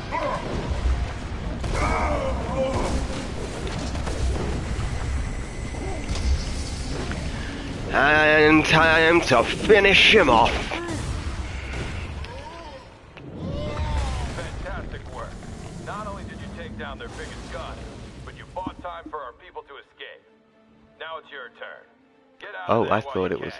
I just wish I could. That it was absolute world war. No. Well, maybe you are right, but when I see absolute WW, I think absolute Wonder Woman, so I could be wrong. In the PS2 version, when you play this level, you see Goliath and Yellowjacket fight each other, which we don't see in the PS3 version. What? Stark and S.H.I.E.L.D. have already proven they'll stop at nothing to try to break us. We must remain ready to face them at any moment, while also doing whatever we can to protect the public during this chaotic time. I did not know that. But we can't afford to rest much around here. Take a breather. Then when you're ready, head to the briefing station. The other thing is, I remember when my friend told me about this game back in secondary. I must have been like 11 years old. I never got it for the PS2. Or it's both. It's a Wonder Woman comic, but what's the current plot? So far, like, it seems like Wonder Woman and her mother have been like put into this section of hell, and we see Wonder Woman using more dark magic and stuff. Like, you do see that traditional Wonder Woman from what I've been told about later issues. So I did see, I think, one video, but I didn't even finish it. But I like the redesign of the character. It's just Wonder Woman's never really been like one of my main characters. Like, I like her, but I'm not well versed on her. So I've only got the first issue of Absolute Wonder Woman, and so far it was good because we get to see her as a baby and see her relationship with her mother. But I need to start reading more before I can give it a full opinion. Absolute Superman, I am really enjoying. Like, I like how the changes to like the House of L, like, they're not like this top brass scientific family.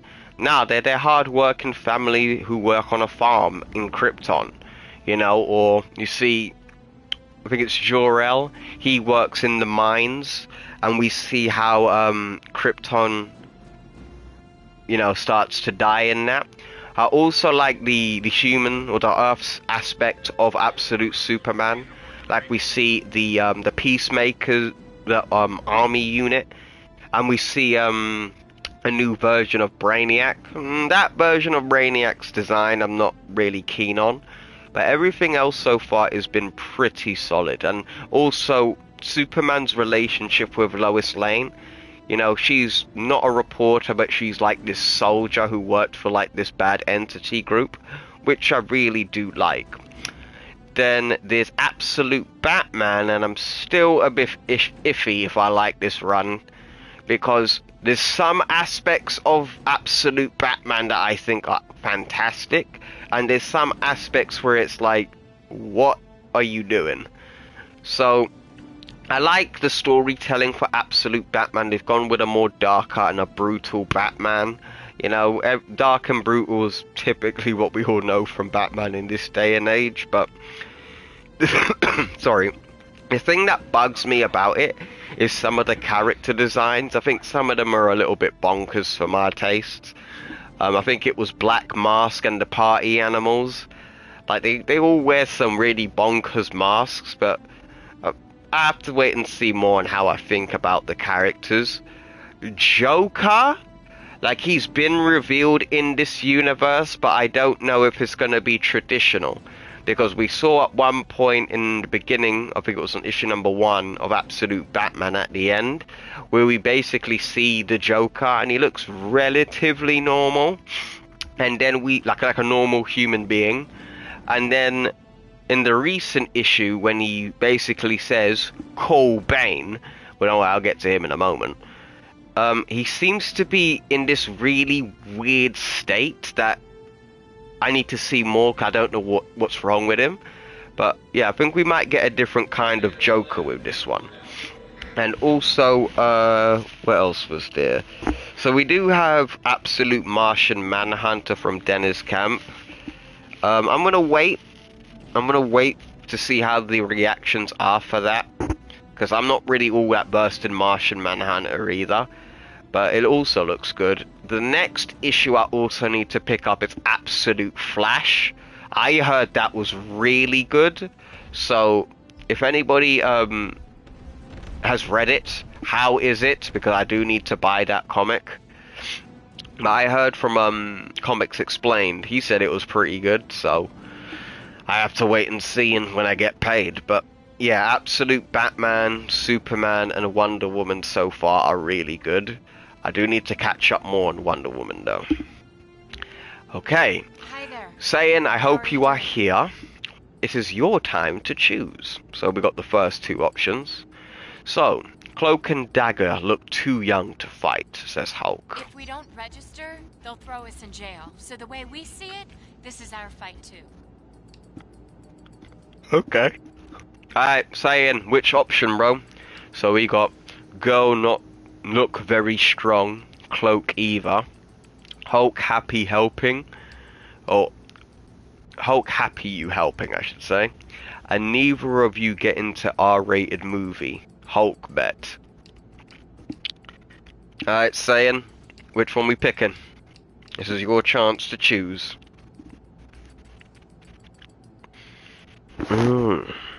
But yeah, man, I do think some of the character designs in the new Absolute universe are a bit bonkers, like Bane. Number 3, R-rated one. Got you. Neither of you gets into R-rated movie, Hulk Bet. Our youth has no bearing on this. We can help, and we will. Did you like Yes! So isn't that the one where... Hold on. Let me get my phone out, because I got quite a few DC movies on my phone. Hold on. I got Under the Red Hood. One sec. I think I have it. Hold on. Gotta make sure, because I got some DC animated films that I haven't even seen yet. Batman. Yeah. Oh yeah, I do. Yes, I do have it. I just haven't watched it yet. So I've got Mask of the Phantasm, Red Hood. I've got The Dark Knight Returns, so that was the animated movie. Got the Justice League cartoon, Batman animated series. Yeah, I got a lot of episodes of that I haven't even watched. Yeah, so... By the way, I also do watch a lot of shit online. However, so, Mask of the Phantasm is one of them. I've got it, I just haven't seen it yet. Is it worth watching? Because I did get it for free. Oh, and also, Andreas, it's your turn. So, that was the 3D cell-shaded one, right? And all of the heroes were, and all of like the Batman's villains and that were all set in Japan. I saw bits of that, but I didn't actually watch all of that. Is that any good? Because I can download that tonight. Alright, number 2. Okay. Oh, cool. I know what I'm watching after this. Sorry, can't talk more now. Later.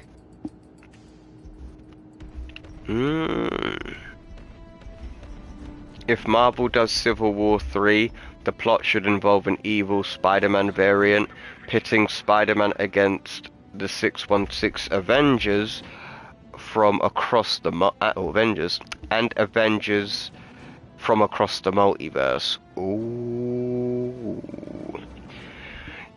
Yeah, I think if there's going to be a civil war, it has to have bigger stakes this time around. Because if we think about it, like we did get Civil War 1 and 2, and Civil War 2 is very controversial because of Carol Danvers. I understood where she was coming from, but when it came to that guy who kept seeing visions of the future, they were potential futures. They weren't the definitive, right? And I remember Carol Danvers blindly following this guy's visions and causing problems for people. But yeah, so I know, and also Hawkeye killed off the Hulk. Was not happy about that. But we did get Immortal Hulk in return. So we did get that, but I was vexed to see that Hawkeye killed off Bruce. But he came back though. But yeah, if Marvel does a Civil War 3, I would like to see it with Spider-Man across from the Spider Society. With the 616 Avengers. Like, it should be... Would it be a civil war if it's a multiversal war? Like, it's not an incursion or anything like that. It's just, like, an actual war between universes. So what would they call that? Like, maybe it could be Civil War 3, or it could be, like, Marvel's Multiversal War, or War of something, but I would like to see a Civil War 3 overall. Okay, and also I like the Joker in Batman Ninja. I believe that's on Netflix. I think I could still watch that, but if not, I'll be able to catch that tonight. And also, Andreas, it is your turn, so we are going to speak to Captain America. Oh, wait. No. You had the last one. So it's Spider Saiyan. Alright, so it's Spider Saiyan next. Alright, so Spider Saiyan, we're going to talk to Captain America. How many friends still in big jail? Asks Hulk. We're having a hard time getting a list together, or even a rough number, but it's probably in the dozens by now. Alright, Saiyan, you get to choose the big three. So, we smash Big Jail now, right? Or, but friends not do anything wrong? Or, Tin Can Man has bad guys on team. Bad guys on team too. Not even care if they bad. What do we go for? You can have my next two, sons. I'm such a fanboy. Okay. Oh, okay, so Saiyan says 2. But friends not do anything wrong, says the Hulk. Unfortunately, our country has a history of illegally locking up those who are considered dangerous. Especially during wartime. We need to stay focused on winning this thing. And that means swaying public opinion enough to change the law.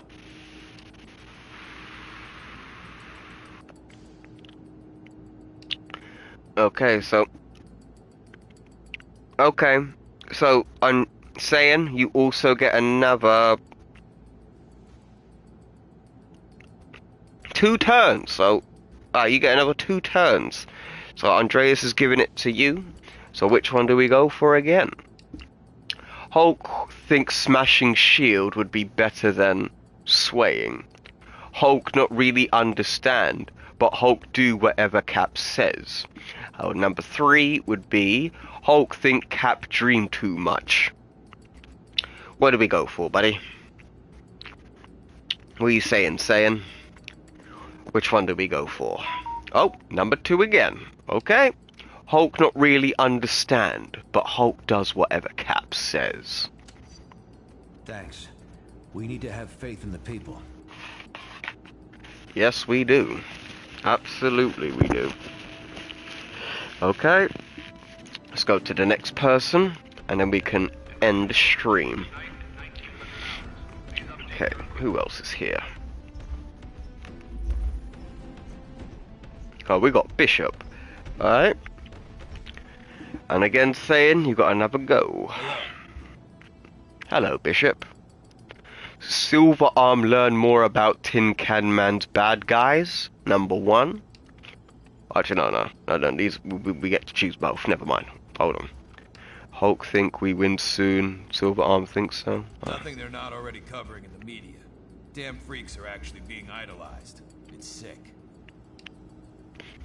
Alright. You know what to do, buddy. Puny humans, stupid. Hulk happier to smash bad guys, though. Tin Can Man dumb to think bad guys will always listen to him. Which number, guys? Which number? You see, the thing is, I keep looking at Red Hulk's eyes, and he has like the black eyes with like the orangey yellow irises. He didn't have that in Captain America Brave New World. And Saiyan says, number 1, puny human stupid. It's discouraging, but public opinion is fickle. We can swing it our way given enough time. Okay. Hulk think we win soon. Silverarm thinks so. I think it can be done.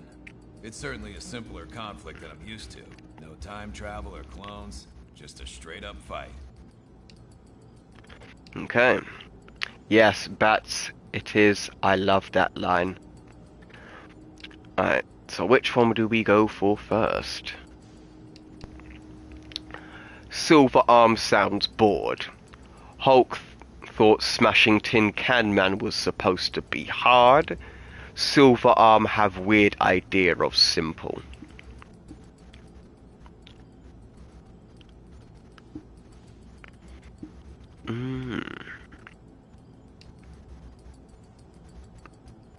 Which one do we go for?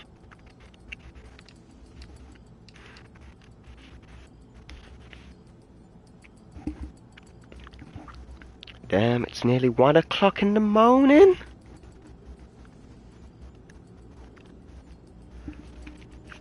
What do we go for, folks? What do we go for?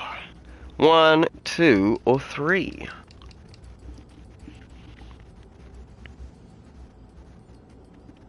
Okay, Saiyan says number 3.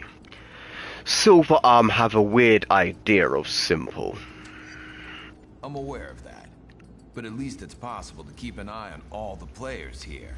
And given that, I think we can win. I can't talk right now. Bye.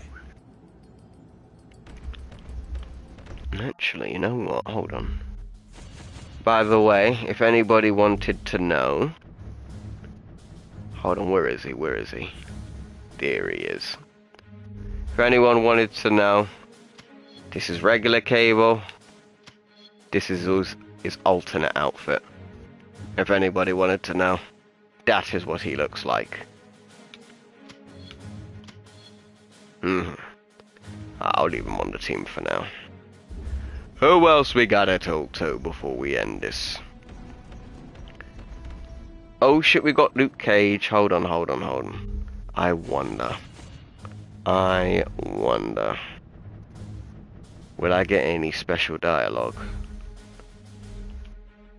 Let me see. Alright, let's talk to Luke Cage. Hey, what's up? No? Okay, no special dialogue. Okay. Any word from your wife lately? She went into hiding, didn't she? Not today, but yeah. Heard from Jess yesterday. She's safe. So's the baby. Thanks for asking. Oh, he has a baby! Alright. So, which one do we go for, folks? She couldn't find someone to watch the baby so she can help us? I think that's a little bit rude to ask. I can't believe they tried to arrest you both the minute the SRA went into effect. And then at number 3, you did the right thing to stay behind and fight. What do we go for, peeps? Which one do we go for? I'm not even gonna lie. Like, Iron Fist looks Indian when it comes down to, like, the suit that he's wearing. I kind of get that vibe, like Indian design, especially with the wrapper on his head, and when you see the hieroglyphs on the suit, I kind of think India, but I could be wrong. Which option do we go for, peeps? Is it 1, 2, or 3?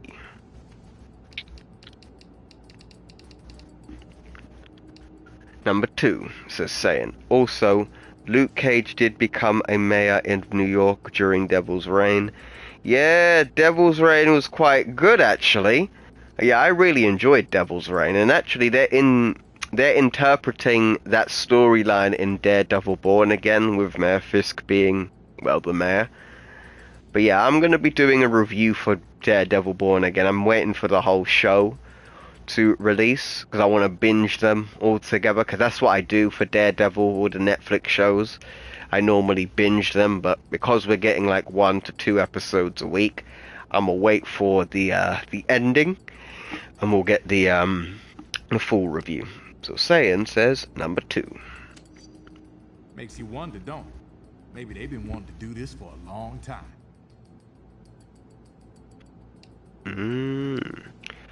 Do you think we can win this thing? I wouldn't be here if I didn't. Don't you think we're playing it, well, don't you think we're playing it a little too safe? That's number 1. And how are you going to do it, though? Is number 2.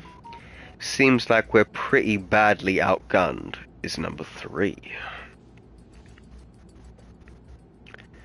You see, the thing is about Devil's Reign, like, I really liked how we got to see loads of different characters in that story. Like, I was quite happy to see Abomination in that story, very briefly. Like, I was like, oh shit, that's my OG supervillain, that's Abomination and shit. But yeah, anytime I see Abomination on, like, in a comic book, I'm very happy. I love that character. Oh, number 3, okay. Seems like we're pretty badly outgunned. Oh yeah? Then why are they the ones resorting to using mind-controlled criminals? Sorry, gotta run. Catch you later. Yeah, he's got a good point, but that ends up being a really big mistake for them to do. Alright, let's see. Is there anybody... Oh.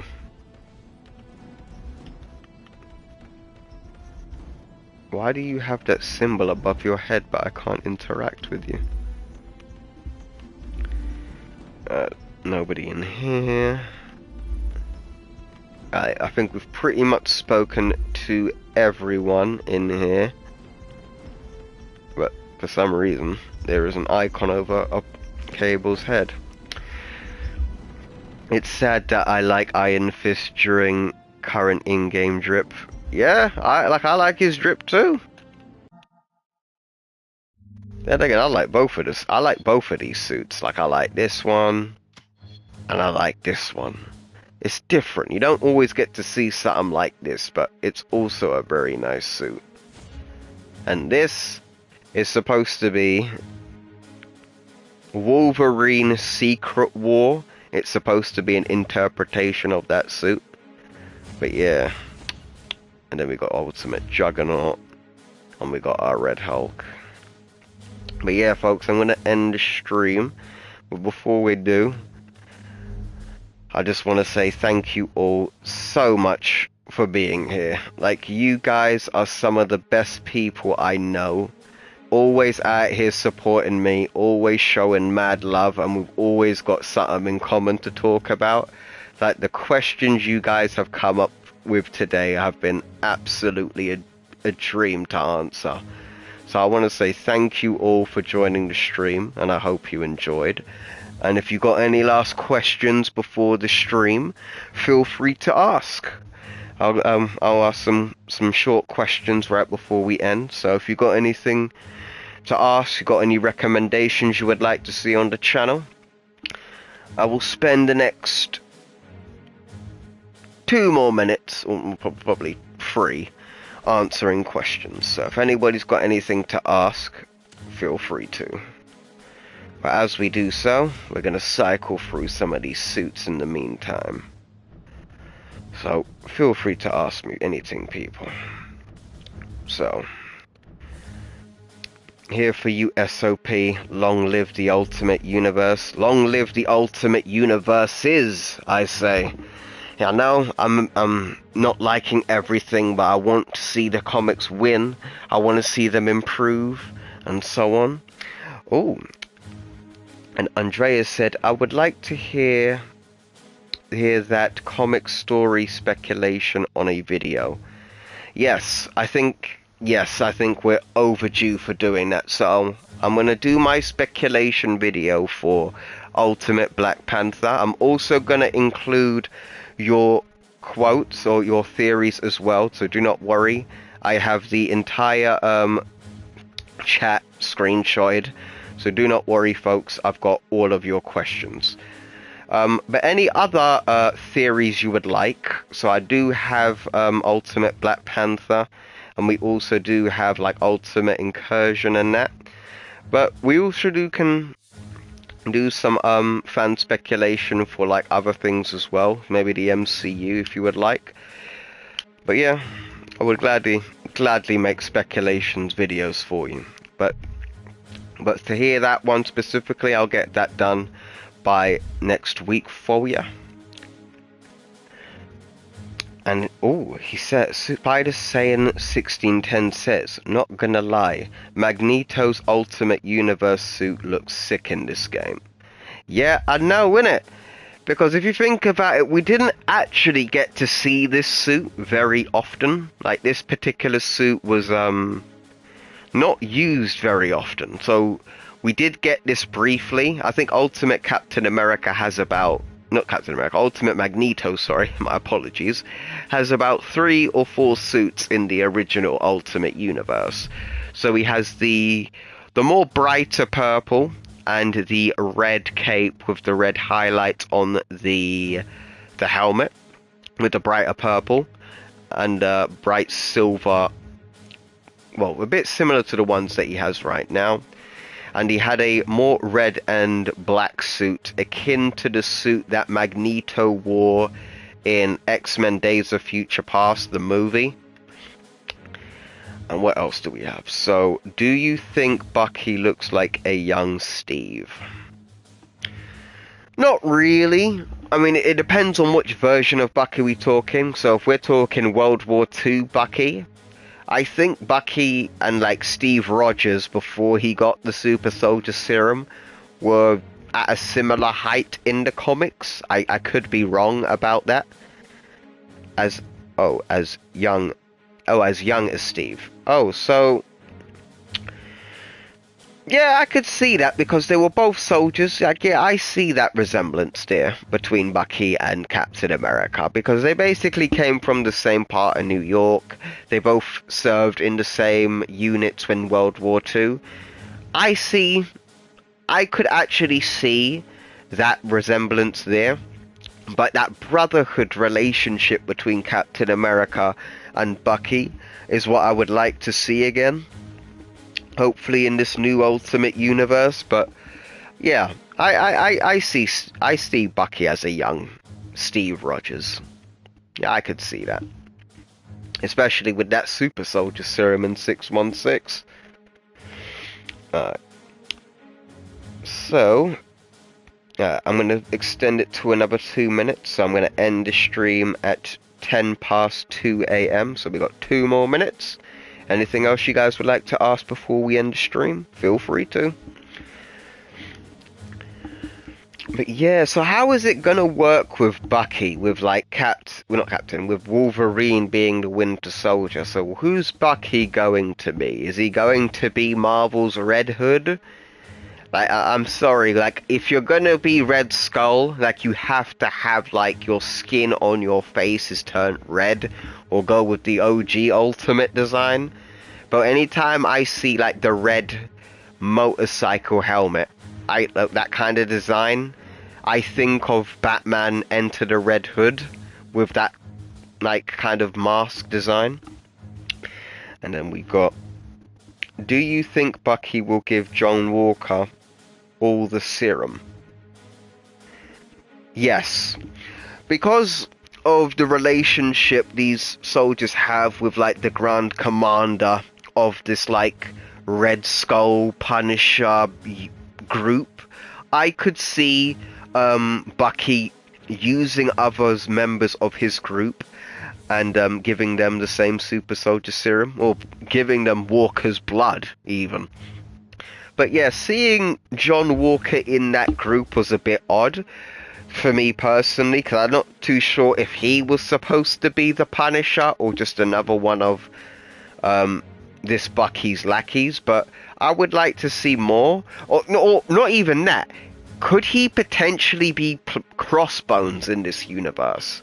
John Walker, because his face has been burnt, and I know like Crossbones was a relatively strong dude, and he had the skull mask and his face was badly disfigured, so maybe they could be hinting John Walker becoming Crossbones in this universe perhaps.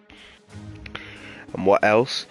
Who do you want to see added into Marvel Rivals? For me, it's Bullseye, Sabretooth, Daredevil, Kingpin, and Cyclops. Oh! Bullseye is gonna be a pain in the ass to fight if he's gonna have, like, pinpoint accuracy. But I would love to see how that plays out. Sabretooth as well. You can get a more tankier Wolverine that's a little bit more brutal in his attacks. I would like to see him. But characters that I would personally like to see in Marvel Rivals: 1, Doctor Doom. I have a feeling I know exactly how he's going to play. So green laser beams, spell effects that cause like a nerf to opponents, and possibly a green overshield. A bit like Hulk's, because believe it or not, his shield is also circular in Marvel vs. Capcom, and it's also green. But yeah, Doctor Doom. Ultron is another character that I would like to see, because I think he could be support and can also bring in other like Ultron drones in to help him into battle. That's just a little theory of mine I would like to see for Ultron. But yeah, definitely Ultron. I think this would be crazy. I think it would be a bit too nuts because of how broken this character is. But I would like to see Owen Reese's The Molecule Man join Marvel Rivals. I know they would have to drastically reduce his powers, but maybe he could do stuff like turning enemies into allies, or perhaps even turning them into, I don't know, bunnies or something. Like, I would like to see some like reality warping abilities, like, I don't know, Molecule Man can turn the daytime into night, he can turn, I don't know, everything all black or all white or something. I think Molecule Man could be the character in Marvel Rivals that has the most bonkers abilities, but I think balancing him is going to be a bit of a tricky one. Another character that I would like to see... Another character. Who else would I like to see? She-Hulk. She-Hulk I would like to see, because I think as much as I love playing as the Hulk as my main in Marvel Rivals, my downside to his character is he is very slow when he's walking, so you have to jump a lot. I would like to see She-Hulk get introduced into the game to be a more agile version of the Hulk, you know, with her playset. So I'd like to see her being a bit more acrobatic, you know, seeing her doing jumps and leaps. I would also like to see her powers be a bit, or her fighting style being a bit more, how would I say, a bit more martial artish. Not too martial artist, but not just throwing like traditional swings like the Hulk would. Like, I want to see her animations in her fight style be different from Hulk, if you get what I mean. And my last character, who else would I like? I'd probably have to go with Sentry. I think Sentry could also be a bit like Hulk with having multiple forms. So if I was to do Sentry in Marvel Rivals, what I would do is it would be like he could fly, he can also do direct punches and shit. But if you charge up his ultimate, the Sentry turns into the Void. I would absolutely love that. If we can get Sentry and he turns into the Void for the for his super, I think that might be my new favorite character. I love the Sentry. And that's another thing. I would also, pardon me, sorry folks, I would also like to see Robert Reynolds make a return in the new Ultimate Universe. I hope he's not dead, but I would absolutely love to see the Sentry and potentially join the Ultimates, but it's gonna have to be a wait and see thing.